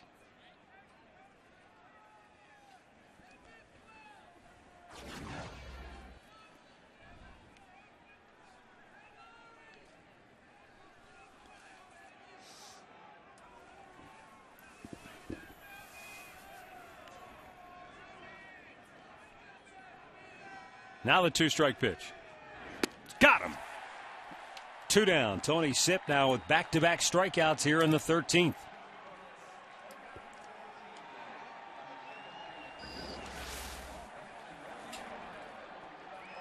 Looked like a changeup or a breaking ball there. 77 that he had Lowry out in front. Good pitch.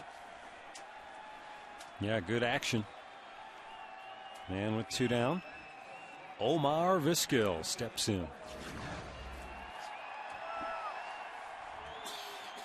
And the Frosty fans give Omar a nice ovation.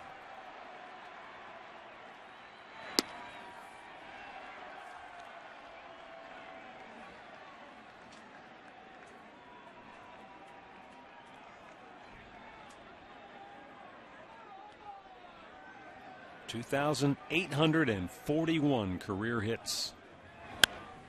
Out of play. Well, you know, when you and I ran into him in Chicago at the end of last season, he told us, one more. I want to play one more year. One more year. Yes, he did. And he didn't just walk into Toronto thinking, I just have to show up to make the club. He had to go in and battle to win a job. He sure did. He had to prove that he could make that team.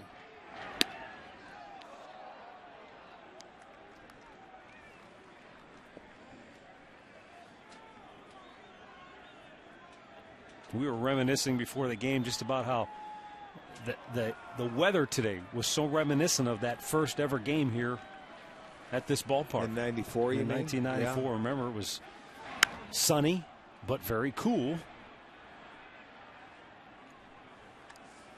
It was an extra inning win. That's right. It did go extra innings. And it took until Wayne Kirby doubled left field before we had a hit in the 8th inning? 7th. Yeah, 7th or 8th inning. 8th inning. Randy Johnson started that game. Yeah. I remember Bob Feller was sitting up there, and I think that might be the only time his heart had to skip a couple beats because he was thinking no-hitter on opening day. Yeah. But he is still the only man that has ever pitched one. Kyle Loesch flirted with it a little bit last night. 6 innings.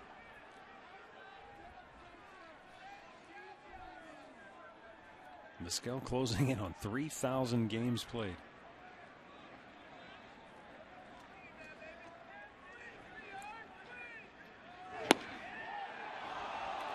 Tony Sipp thought it was strike 3. Instead, it's ball 3 and a full count. Take another look. Where was this at? A little low, maybe. And that 3-2 bounced to third. Hanahan with a routine play. And we'll go to the bottom of the 13th. Still 4-4.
Now for Toronto. Omar Vizquel takes over at first base. New nickname, Stretch Vizquel. Rajai Davis goes from right over to left, and Batista, who started in right, went to first, is now back in right field. And Shin-Soo Choo, Carlos Santana, and Jason Donald due up for the Tribe.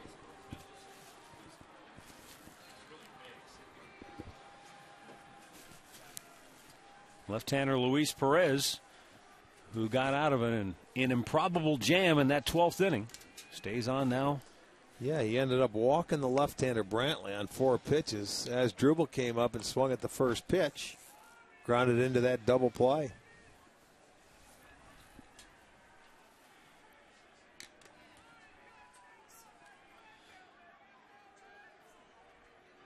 Chu fouls it back.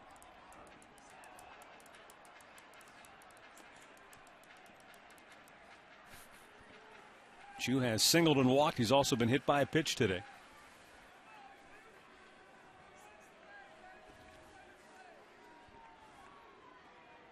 Wind has really died down. And a strike call. 1-2 the count.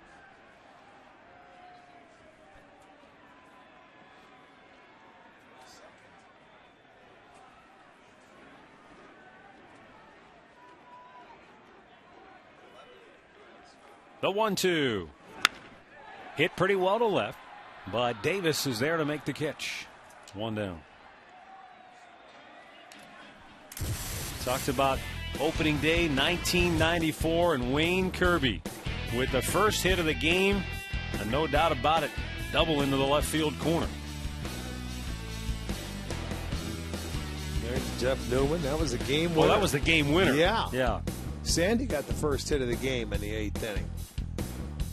That was game winner on game 1 of Jacobs Field. Up high to Santana.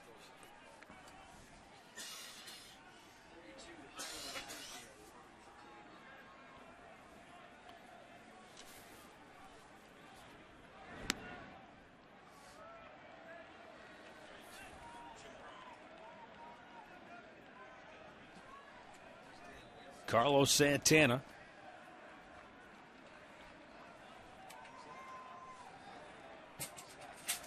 Batting right-handed. And it's a strike over the outside corner.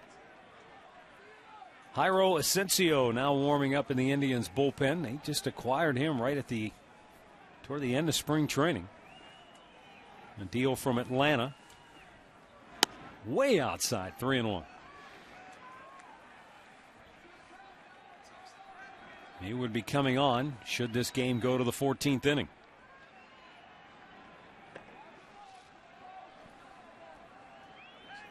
See if Carlos Santana can make sure we don't go to the 14th.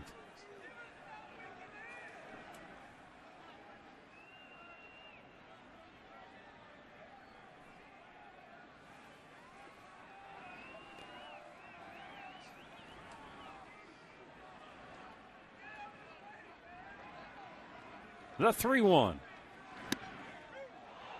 And it's a full count. Santana thought it was ball 4.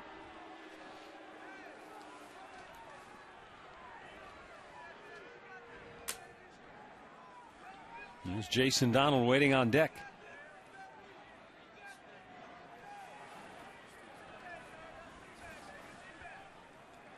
Payoff pitch. In the dirt.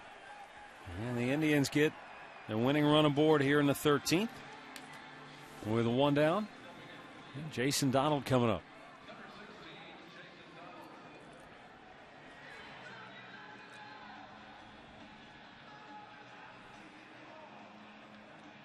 Donald walked in his only trip in the 11th. He came on as a pinch runner for Hafner in the 9th. Travis was 1 for 4 today.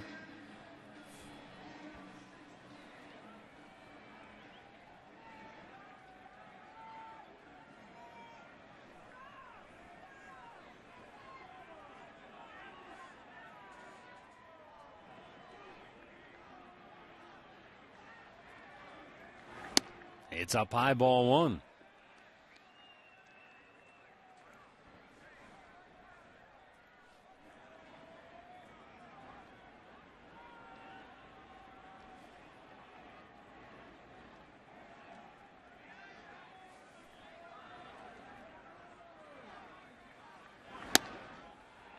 High again, 2-0.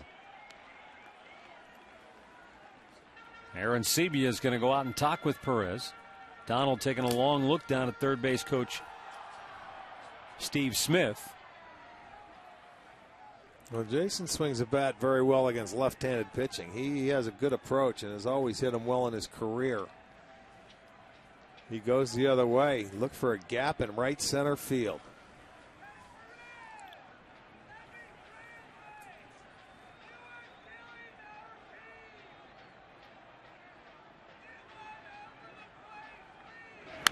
And it's back out of play. Donald with a good rip, 2-1. You get the count in your favor, boy. You know what's coming. Put a good swing on it. He fouled it off.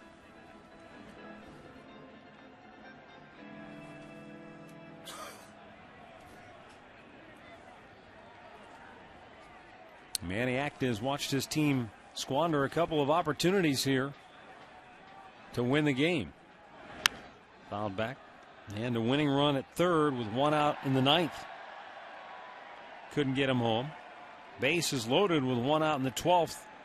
And Cabrera hit into the double play. So obviously some frustration mounting for the Tribe here on opening day.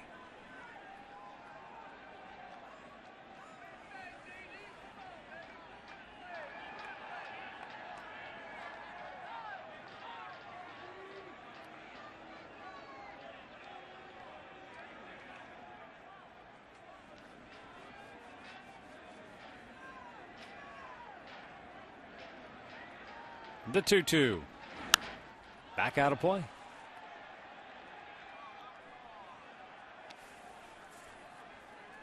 Mason Donald a year ago looked like he was going to be the opening day third baseman for the Indians.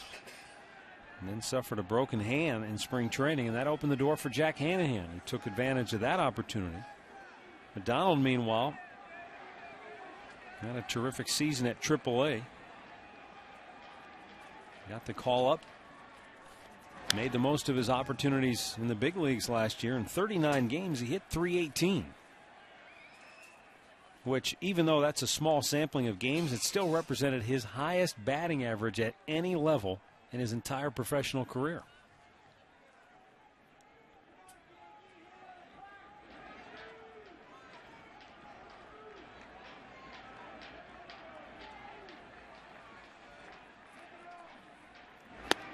And he strikes out, 2 down.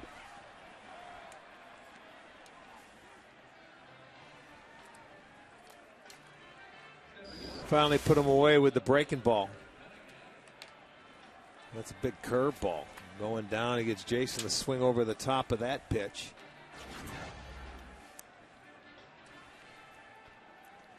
And Aaron Cunningham now steps up, 0 for 1, fly to center in the 11th. He came on in the 9th and laid down a sacrifice bunt in his first trip to the dish. Fouled back.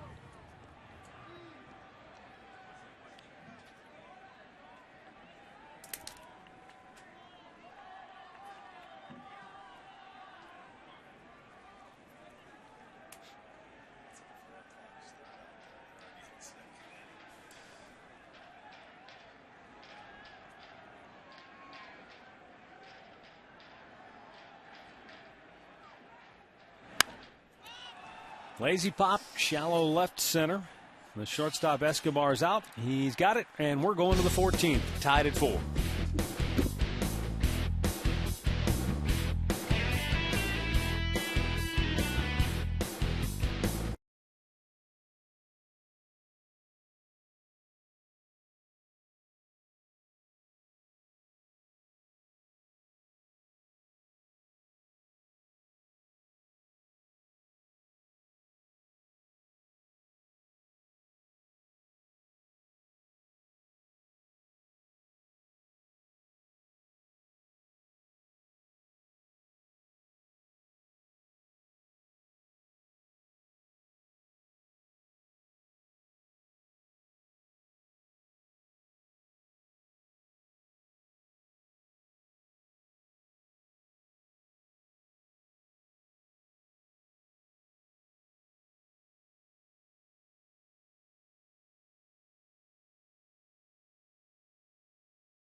All right, welcome back. Top half of the 14th inning.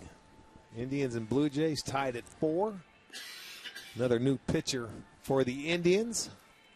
Jairo Asensio, acquired him from Atlanta with maybe 3 or 4 days left at the end of spring training? Yeah, it was right during the last few days. Because, Rick, it was interesting. They acquired him in that trade, but he's a guy who was out of options. Right. Which is really why Atlanta, I think, was looking to move him. They were going to lose him if they sent him down because they would have had to expose him to waivers. So they made a little trade with the Indians. And obviously the Indians had been scouting him because you're not going to acquire a guy without options if you don't know anything about him. So it's somebody that they had, been scouting and had seen before. They just felt like he was a guy that could help him. He's got a lot of saves in the minor leagues. Now it's a matter of can he do it at the big league level. And he'll get his first opportunity to show his stuff here today, and he'll be facing J.P. Arancibia, Colby Rasmus, and Yunel Escobar. And there's a long fly ball to left field. And Cunningham makes the catch. 1 down.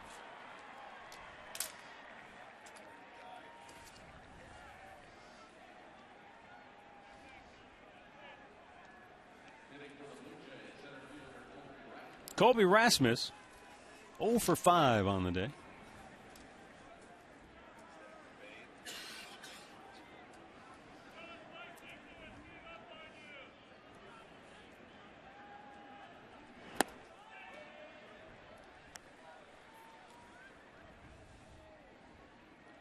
Rasmus, a couple of ground ball outs his first times to the plate. First 2 trips, and then a liner to right, a pop up on the infield, and a fly ball to left.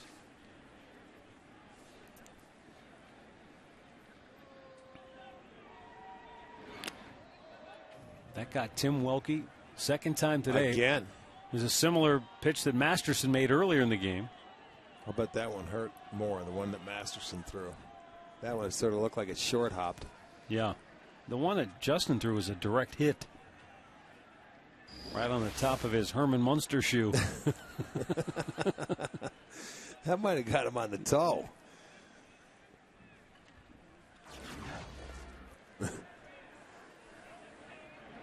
The 1-1. That's down low. 2 balls and a strike for Rasmus.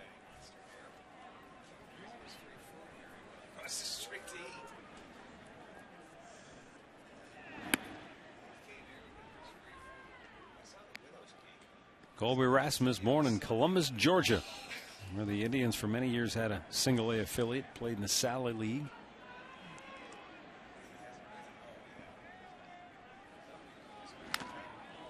And that got Santana. That's a direct hit on they Carlos. are getting beat up behind the plate. Did it go off the glove hand or the arm? I think the it got him in the forearm? mask again. It's the second one he's had straight back into his grill. I mean, that mask only offers so much protection. No, Look that's at the the arm. shoulder, too. Sure did. Oh. That went off the arm. Yeah. His left bicep. Watch this. Above the sleeve. Right around the red sleeve. Boom. Ouch. It's a double hitter, though. I mean, it also caught the mask, too, pretty good. Well, relax, Carlos. Only 161 more to go back there.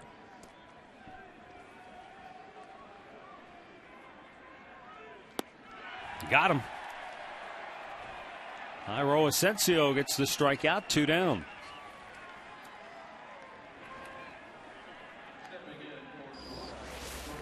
Looked like a nice off-speed pitch. Change-up going down and away. Pretty good location. He gets the strikeout. See him turn that pitch over, and you see the movement on it. Down and away to the left-hander. Here is Yunel Escobar. Single, a double, and a run scored in the ballgame. 2 for 6 in the season opener for Toronto.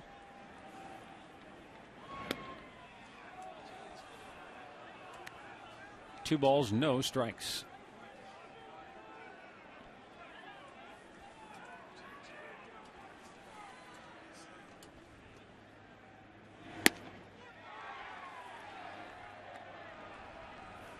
2-1 for Yunel Escobar.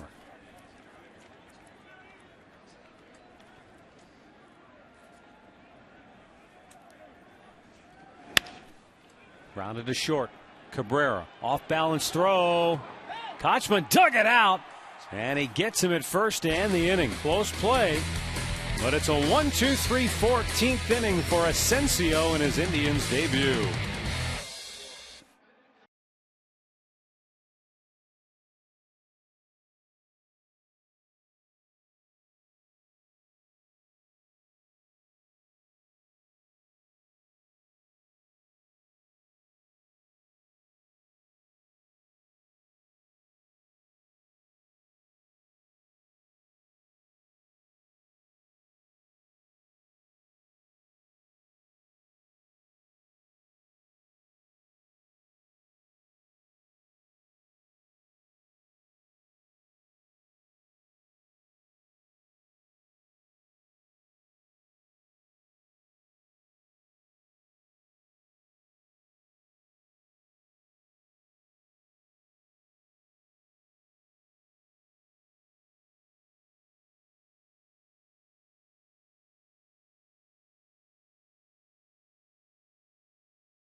Bottom of the 14th inning.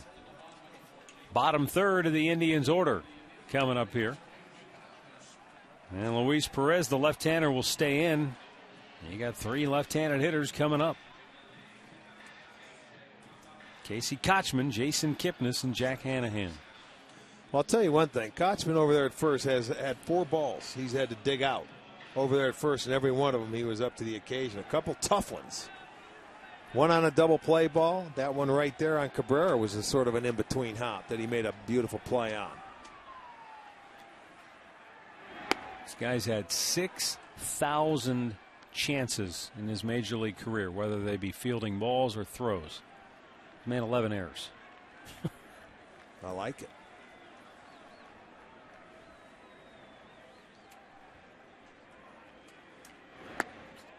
That's down low, 1-1.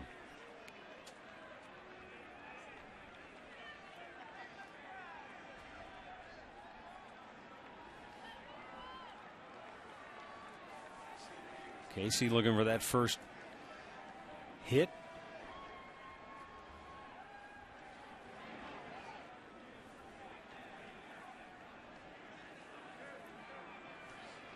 Four ground ball outs and a strikeout.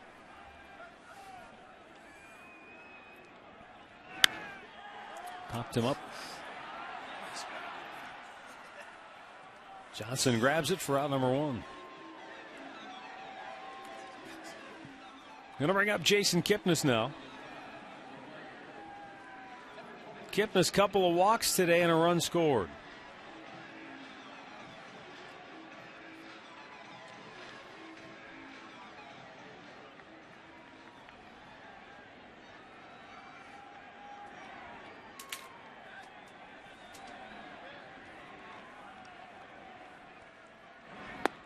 He checked. It's a little bit outside for ball 1.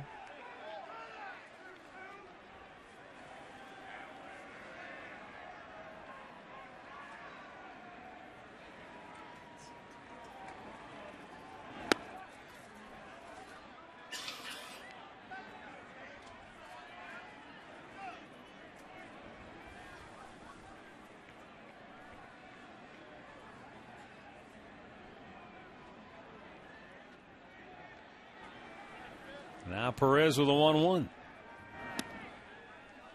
Down low. Kipnis gets the count worked to his favor.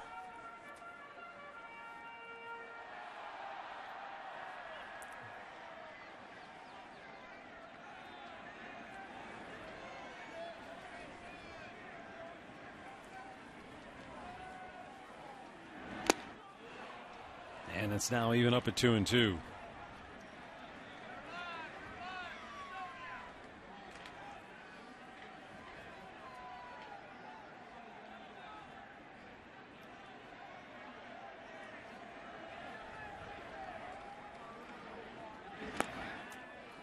Full count.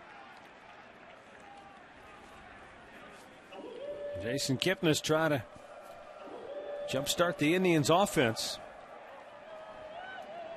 Again, they've had some chances. Once in the 9th, they had the winning run at third with 1 out. Bases loaded, 1 out in the 12th, but could not cash in either instance.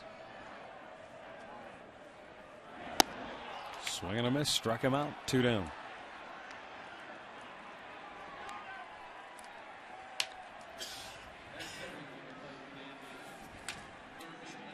Now for Toronto, they had the go-ahead run at second base in the 9th. After Encarnacion doubled in 2 runs to tie it, but then he got caught straying too far off the base on a ball hit back to the pitcher. And the Blue Jays were unable to cash in there. They had runners at first and second in the 10th with 2 outs, and then could not score. Then they had them loaded with 2 outs in the 12th and could not cash in.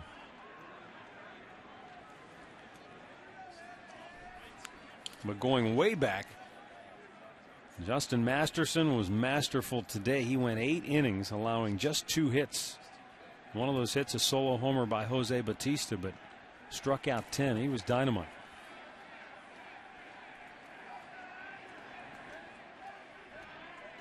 Now the 0-1. Up high to even the count. Chris Perez had his troubles today in the 9th. Gave up back-to-back hits to start the inning, and then couldn't get out of trouble as the Blue Jays rallied for 3 to tie it. It was Jack Hanahan's 3-run homer in the 2nd that had the Indians sitting pretty with a 4-0 lead. And now he's down on the count, 1-2.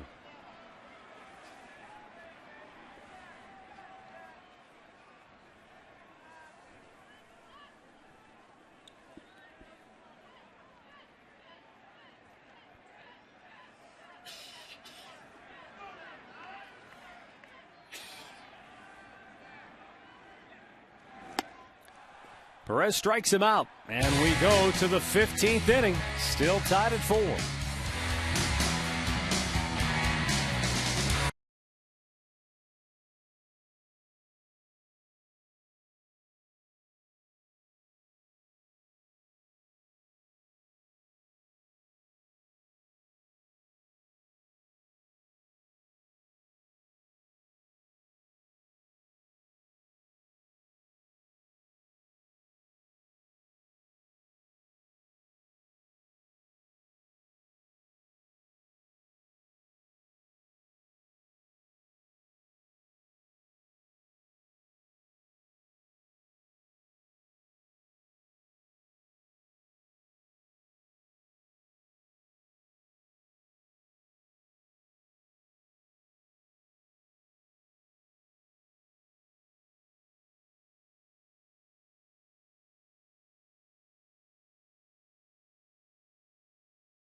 Well, as we start the 15th inning, this game will, at the very least, match the longest opening day game in Indians history.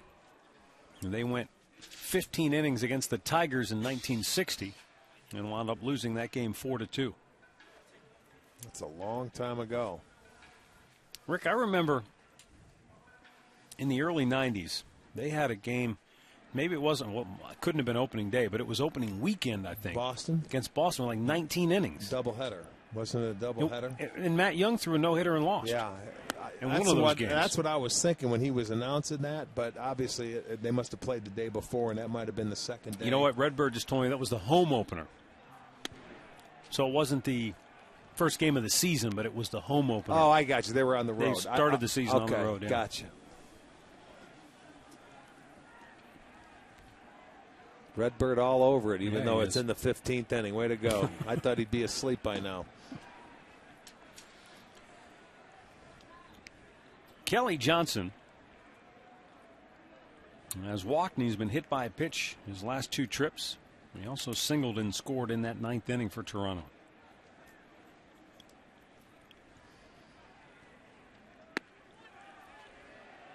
And a strike call, 3-1.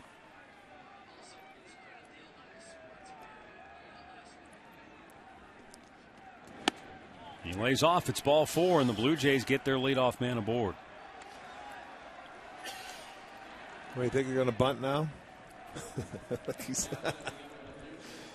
With Joey Bats coming to the plate? Exactly. Look at the big boy coming to the plate. He's had a pretty good day. The most surprised guy in the park, if Batista bunts, will be Jack Hanahan. It would be. I think it'd be everybody in the park. And he takes a strike from Asensio.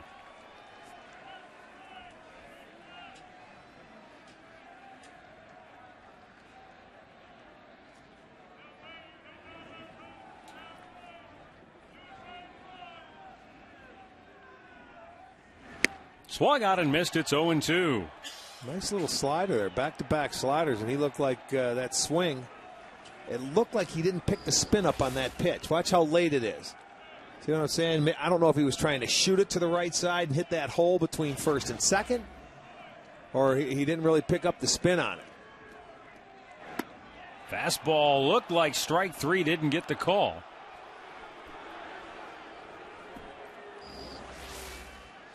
Well, he went slider, tried to paint the outside corner, and that ball had a little comeback to it, but not quite enough.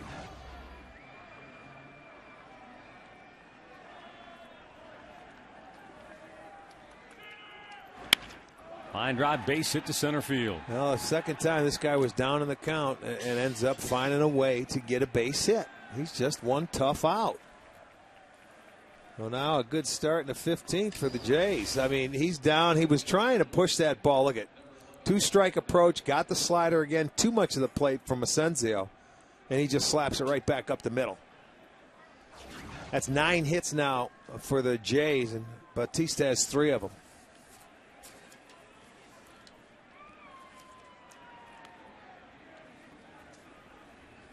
Now you see a bunt.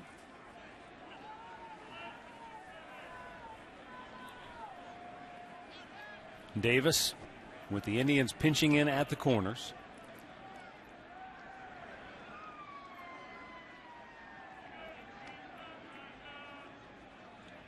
He squares. Bunts it up in the air. Hanahan can't get it. And there's nobody at third to cover, so he'll go to second, get one. A double play. And they'll get the double play. Davis did not hustle on that play at all. Never assume. And that's why we tell you, try and bunt the ball to the third baseman. Even though it was in the air, Hanahan wanted to try to catch that ball, but he couldn't get there. By the time he turned to look at third base, he's there. But watch him stay at home plate. Oh, man, he's a spectator. He didn't hustle down there. They turned the easy double play. That is embarrassing. Look at him. I'm watching it. He could have came up here and watched it on TV. He turned it into an extra out. The Indians thank him very much. Oh, John Farrell will not be happy about that. No, he won't. No manager's going to be happy about that. You cannot watch the play. Even though you didn't put a good bunt down, he's disappointed, but he still got the job done, got him to third base. If he would have hustled, and he can run like the wind anyway, you get to first base. So they get the lead runner. You still have first and third and one out. Yep. But now Asensio has to get Encarnacion or it's a moot point. That's Hanahan all right. Gets the bouncer, throws to first, got him. Big break. Oh, a blunder by Davis helps the Indians get out of trouble in the 15th. Still tied at 4.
And the Indians will have the top of the order. Michael Brantley, Asdrubal Cabrera, and Shin-Soo Choo due up here. And it is Luis Perez who stays on to work for Toronto. He's worked 3 innings. Now 2 and 2/3.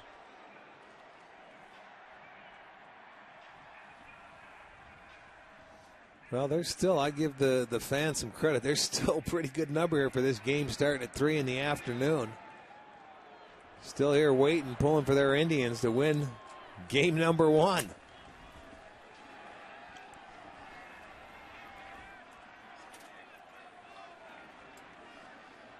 Brantley awaits the Perez pitch, and it's low, ball 1.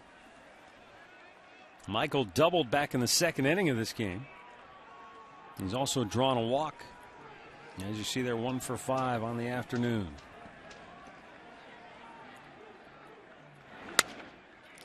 Bouncer to third, bobbled by Lowry, but he hangs on to throw him out, 1 down.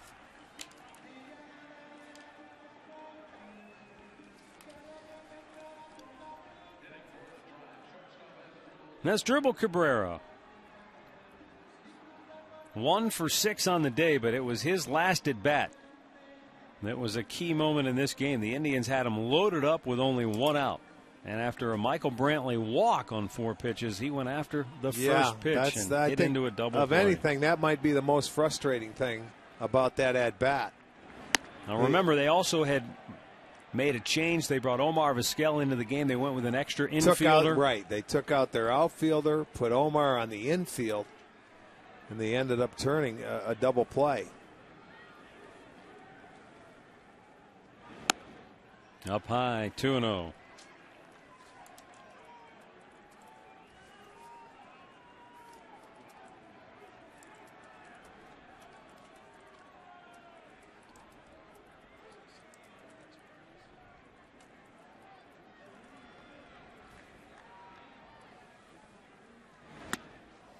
Two and 1. Asdrubal might have been trying to end it with that swing. Do you think? Either that or he was just trying to loosen up his back. Well, I don't think it needs to be loosened. This is the 15th inning. He should be nice and loose. Inside corner, a called strike. It's 2-2.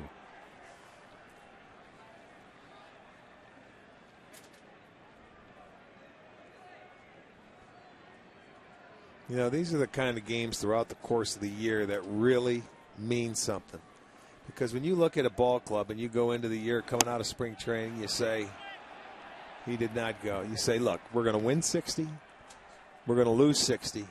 It's those other 42 games that really mean something. This is one of those games that you got to pick up on out of those 42 that are going to be left. You had a game that you felt you were going to win. It gets away from you on the 9th, but you've had opportunities to win it. This is a big game to win. The payoff pitch to Cabrera. Popped him up. Right field, Batista.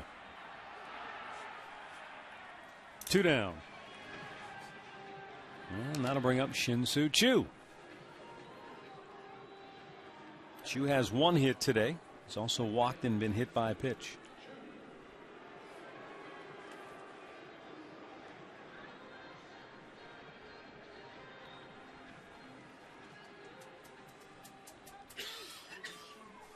Blue Jays have stranded 10. The Indians have left 8. Oh, that got Choo, and he was almost headed to the mound, and now he is going out there. That went up near his helmet, and he didn't appreciate it. Not at all, and both benches going to empty here. And I think the fact that everything Choo's been through in the last year and where that pitch buzzed him, I think he just got immediately incensed. Well, he also was drilled in the back earlier in the game. When you think about it. It's one thing to pitch inside, knock a guy down, but when you go upstairs like that. You know what? That was just reaction, I think, right there. He was so upset. And, you know, as a hitter, I mean, obviously he felt that might have been intentional. I'm not sure. But to get up and he immediately walked out there is something you don't want to do. Something I can't think of ever seeing from Choo. Well, right. That's what I'm saying. It's not like him to do that. And, you know, now think about this. Way back in this ballgame, both teams were warned. Yes. So it's very easy for that umpire to, if he felt it was intentional, throw that guy out because both teams were warned. Well, John Farrell had a long talk with Tim Welke. The umpires are going to convene. Right. I mean, that's what happens. They warned both benches after Masterson came inside to, who was it? Was it, let me see, wasn't it Johnson? Kelly Johnson. Yeah, he came inside to Johnson. No, they're not going to throw him out. No. Well, let's take a look at it again and see. Look that's right at the coconut, man. I'll tell you what, as a hitter you do. That's reaction right there. He didn't like that whatsoever.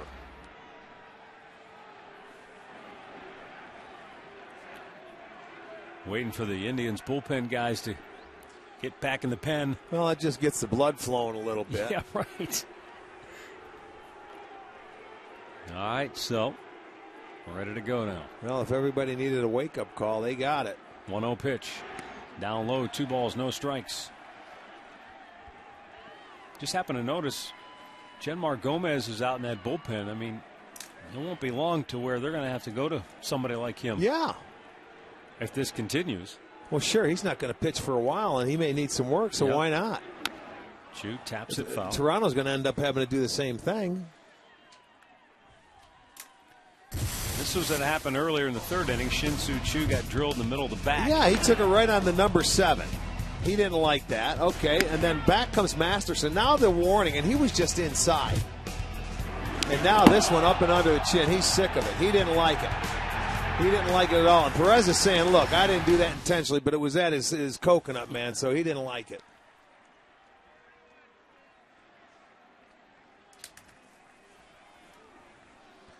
There's not a hitter alive that when you see it come up, that's career ending if it ever hits you. That's a scary feeling. Well, and again, it was just a year ago he got hit in a pitch up high on the hand against San Francisco. We showed it earlier in the game as well. And it cost him a big chunk of his season. So a 2-out walk keeps the inning alive. And it brings up Carlos Santana. Torey Lovello talking with John Farrell.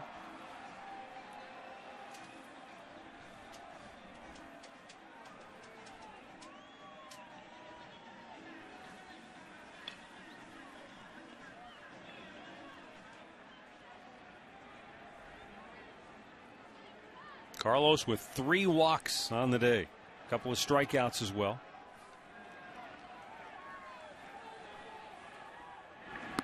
Checked on a ball down low. He didn't go around. They appealed. Well, their outfield coach just came out of that dugout and to tell the outfielders of Toronto, nothing over your head. He wants to make sure. He got out on the field on the warning track. They know that. They're playing deeper. I don't think Kobe Rasmus is paying attention. He's trying to get his attention. Well, he did when he came out the other side of the dugout. He moved back. Now he moves back a couple of steps. Strike call. In other words, you just keep everything in front of you. That winning run is at first base.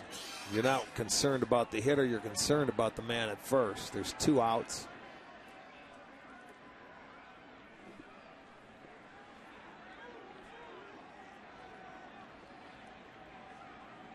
The 1-1. Santana fouling it back out of play. And he's down to the count 1-2.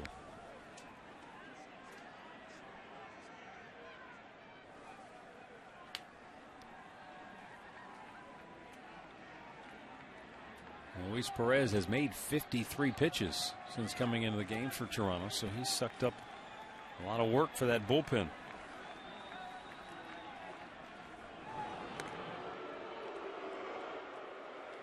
Ricky Romero, the starter, went 5 innings. Perez is the 7th Blue Jays pitcher to work in this game.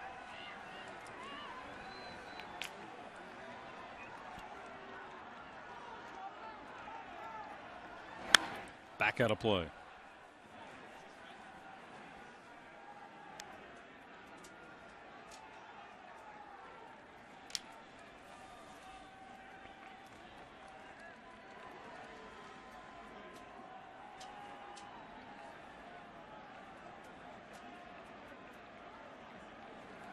Chu held at first by Omar Vizquel.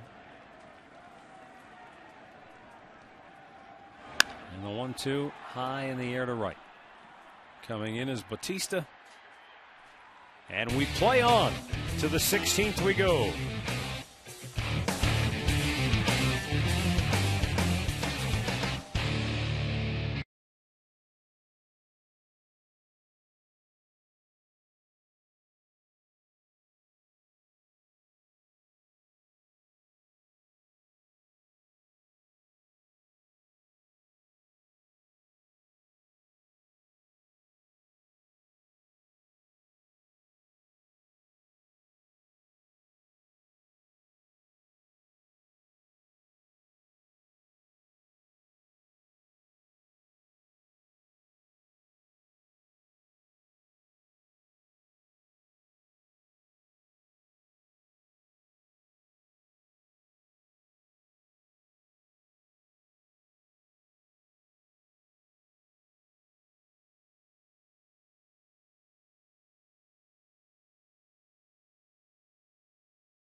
Major League Baseball history. And because as we go to the 16th inning, this is now the longest opener ever.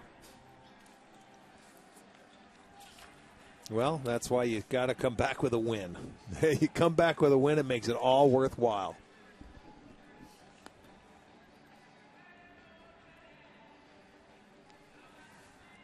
Well, good thing they have a day off tomorrow.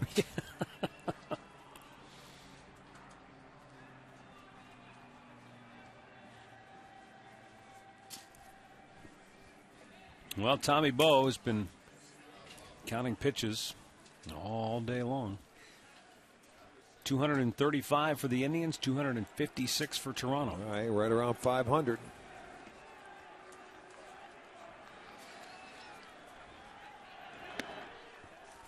And as we start the 16th inning, Brett Lowry takes a strike.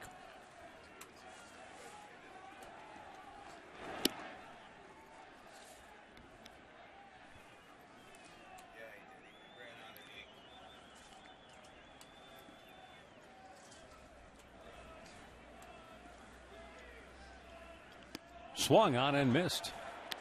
And the count 1-2.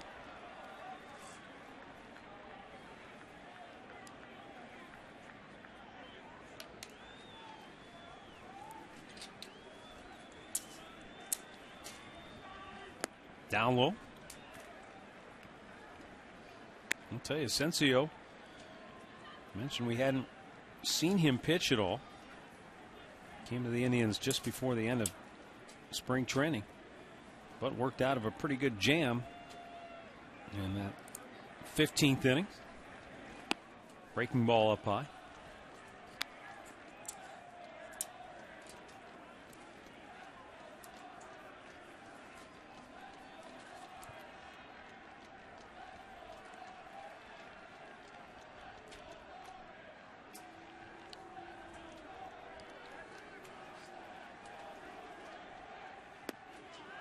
And it's low, ball 4. So a leadoff walk there in the 16th.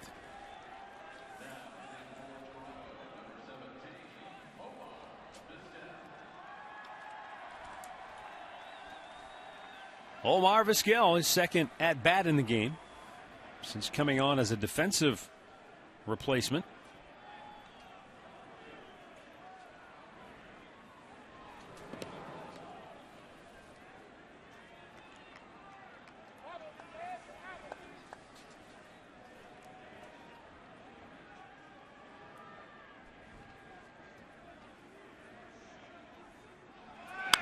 Runner goes back to the mound. Asensio goes to second. They don't get the play there. He made a mistake. They started the runner instead of a sacrifice.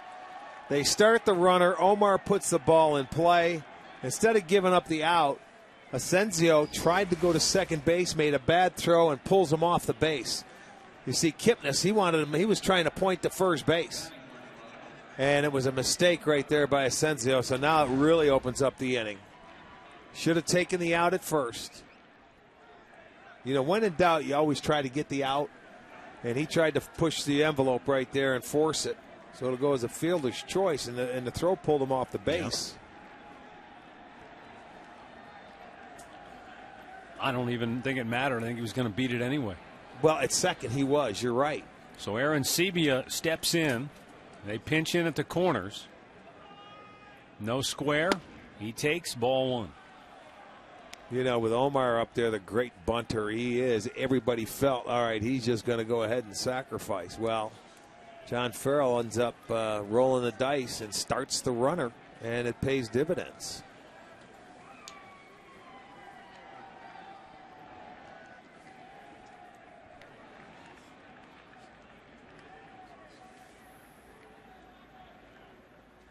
Aaron Sebia swing and a miss. It's 1-1.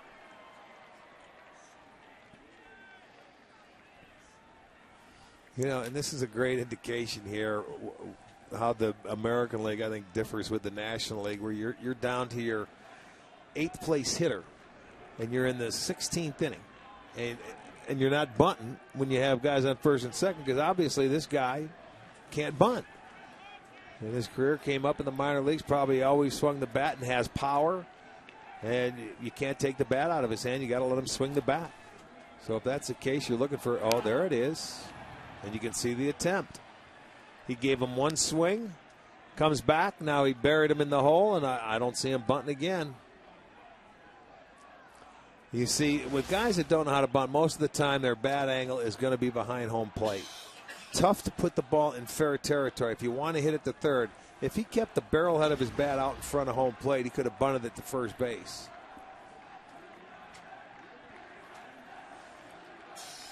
Asensio with a 1-2. Long drive, deep left. And that is gone. That's why you don't bunt. He comes back, he gave him one swing, he gave him the bunt, and then he hits a hanging slider for a 3-run homer. Jairo Asensio allows a 3-run homer here in the 16th, and the Blue Jays now lead it 7-4.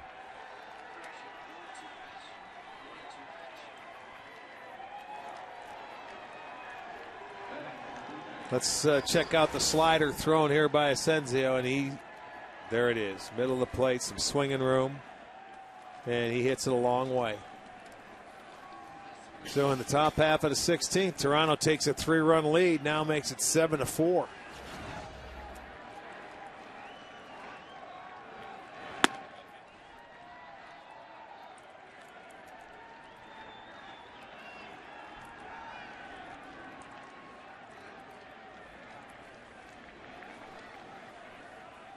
Colby Rasmus takes up high, ball one.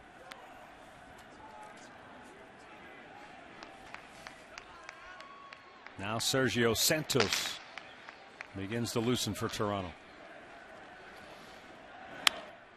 Popped him up, foul. Over near the line is Hanahan to grab it. One away.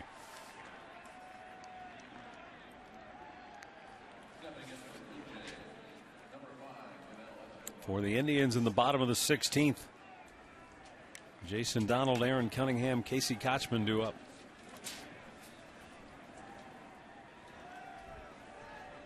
Aaron Sebia hit 23 homers a year ago.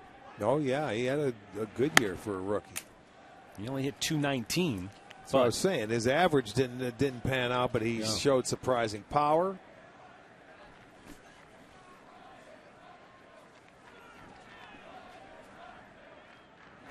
Breaking ball down low.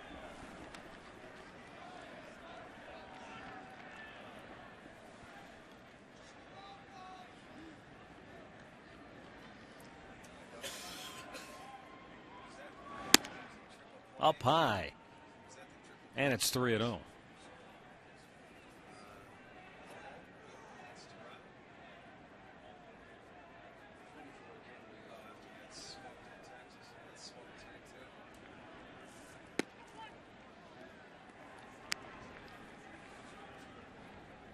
Taken all the way, it's 3-1.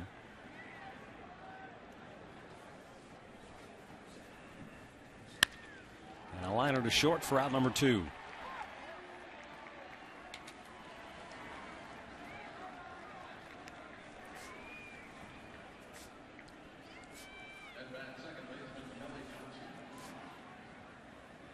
Kelly Johnson has reached in each of his last 4 plate appearances. With 2 walks, he's been hit by a pitch, and he is also singled.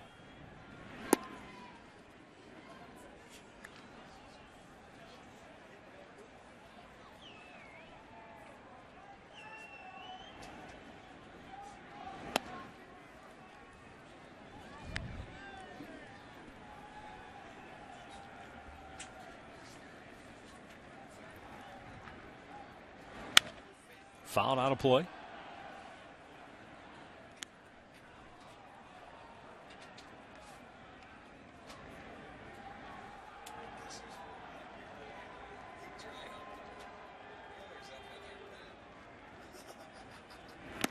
Down low, 3 balls and a strike.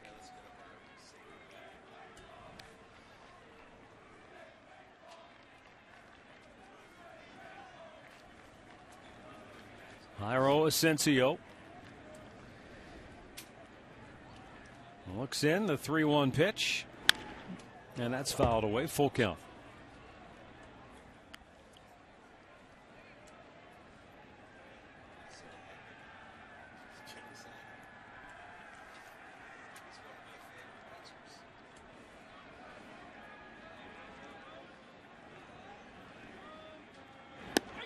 Got him looking.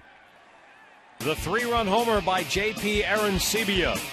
As Toronto looking good now. They lead it 7-4.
Bottom of the 16th here at Progressive Field. And the Indians will have Jason Donald coming up to be followed by Aaron Cunningham and then Casey Kochman. And the left-hander Luis Perez at least is warming up. I don't know if that's because Santos isn't quite ready yet. Yeah, that's a good point because this is ideal. Your closer's ready. 3-run difference, save situation.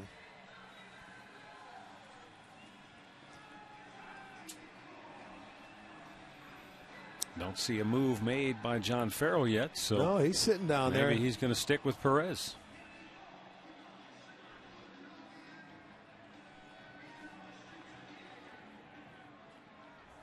Perez has made 55 pitches.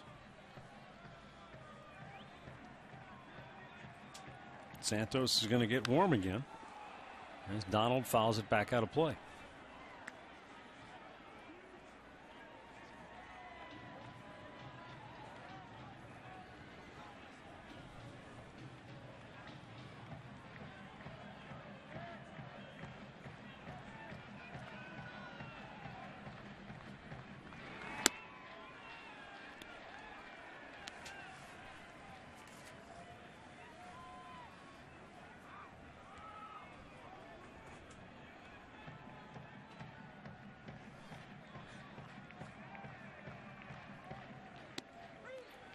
And a strike called puts Donald in the hole, 1-2.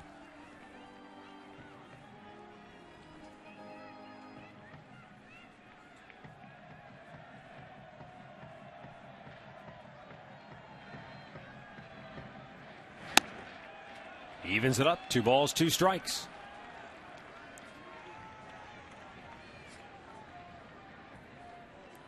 And there is Aaron Cunningham waiting on deck.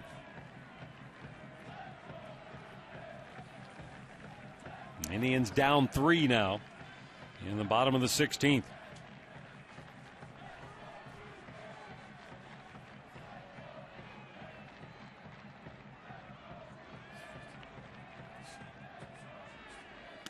Full count.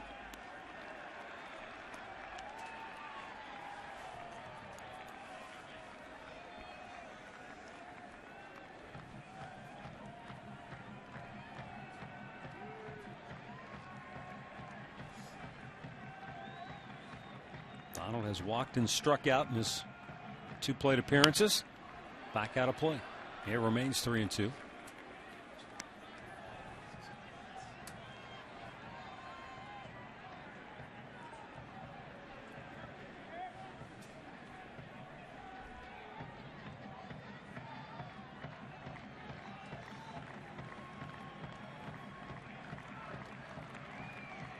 And Perez with the payoff.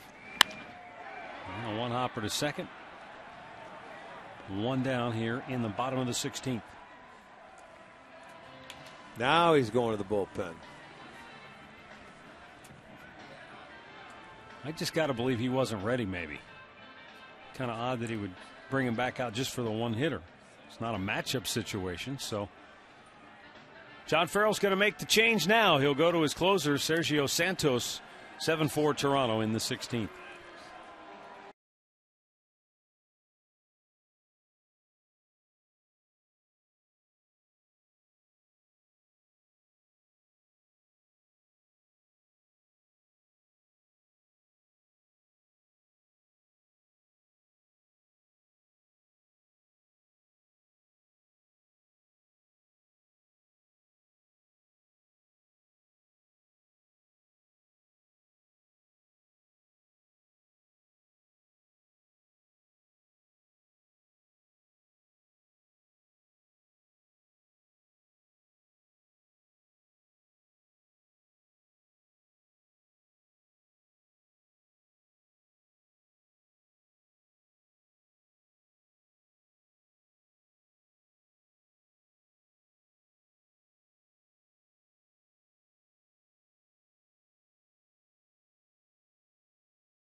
Here in the bottom of the 16th with one out, Sergio Santos, last year closing for the White Sox, saved 30 out of 36.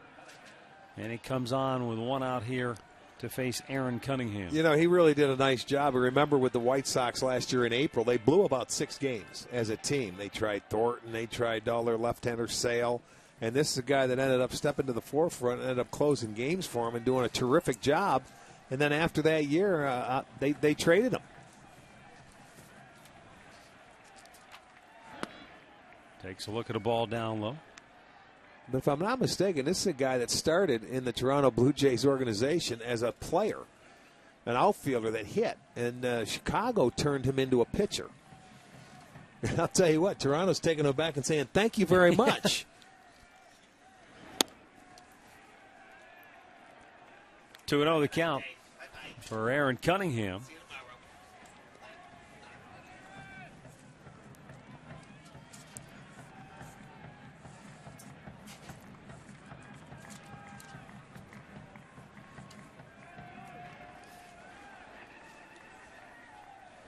Fastball strike at the knees.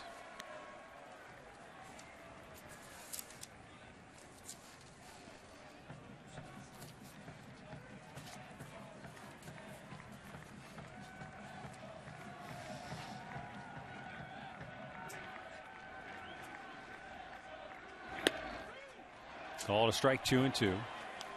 Unless the Indians can muster up some serious magic here in the 16th, they are about to lose their 4th straight opener.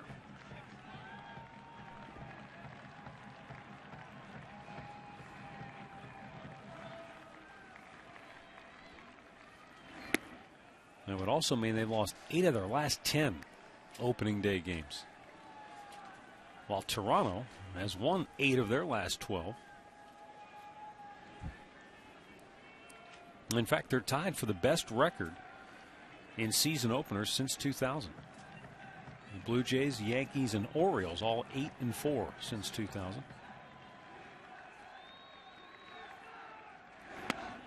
And that's down low. So Cunningham keeps the Indians' hopes alive. They need one more to get aboard to bring the tying run to the plate. Casey Kochman will be the batter with Jason Kipnis on deck.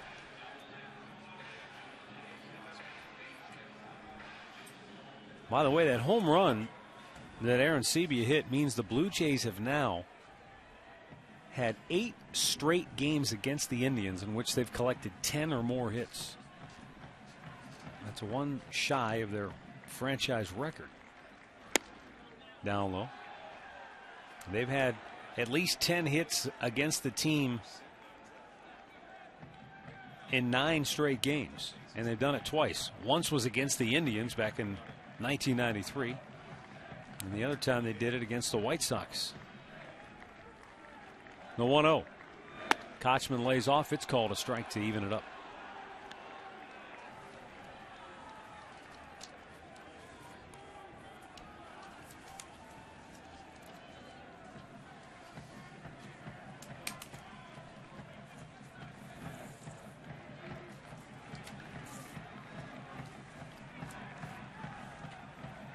Sergio Santos delivers, and Kochman fouls it off. A ball and 2 strikes.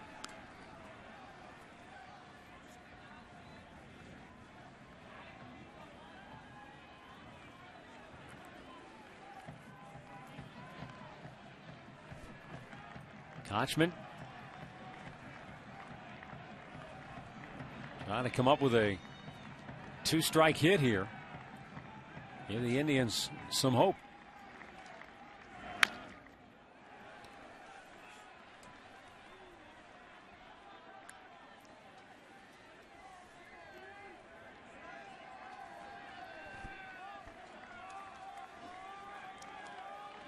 Cunningham at first,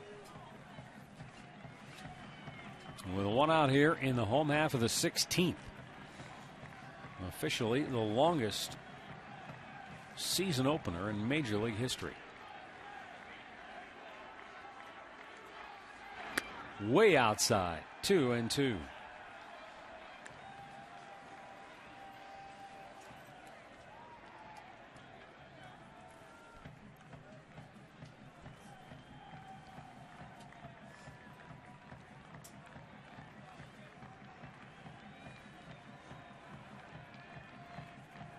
Santos fires. And it's a little bit outside of full count. All right. Need another base runner to bring that tying run to the plate. Laid off a pitch just off the outside corner. Watch Arancibia sitting out there saying, give it to me. But that was outside. Off the dish. He didn't offer. Brings it to a full count. Here's the sit. And the payoff. Fouled off. I mean, Kochman has had some just faint foul tips in this at bat. Just kind of flicking them to stay alive.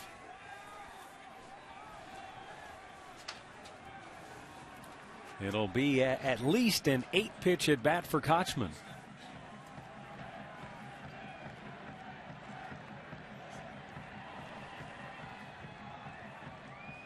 Santos comes set on the payoff.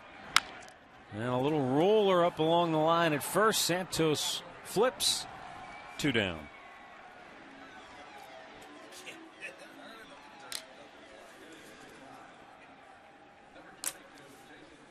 That'll bring up Jason Kipnis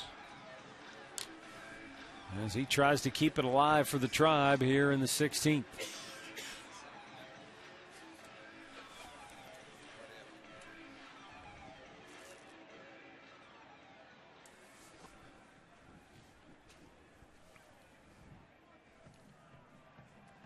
Kipnis, couple of strikeouts, couple of walks, couple of groundouts.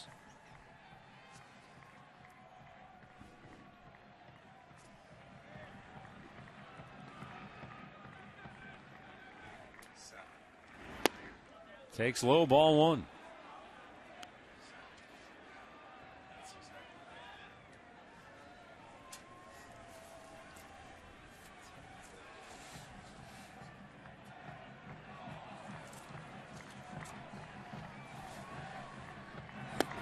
There's a called strike to even it up.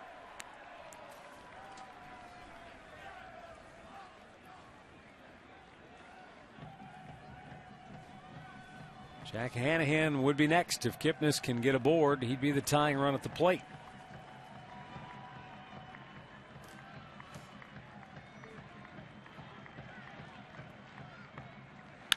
Kipnis with a ground ball to second.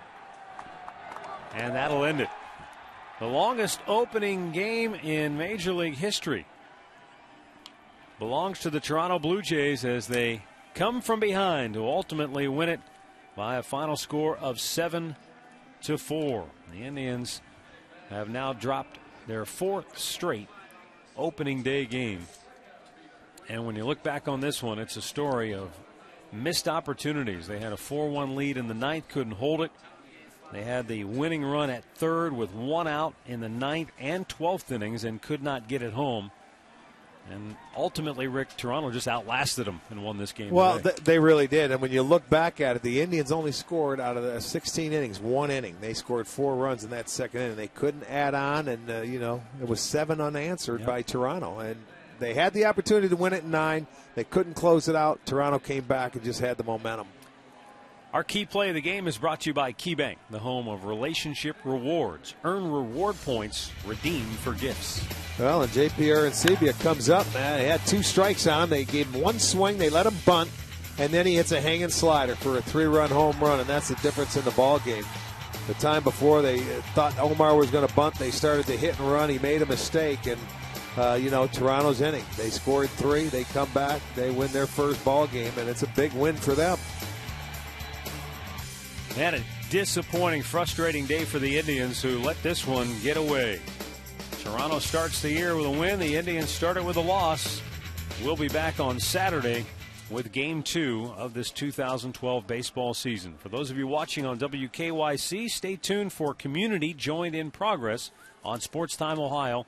We'll have the Conrads post-game show. For Rick Manning, I'm Matt Underwood. Thanks for watching. 7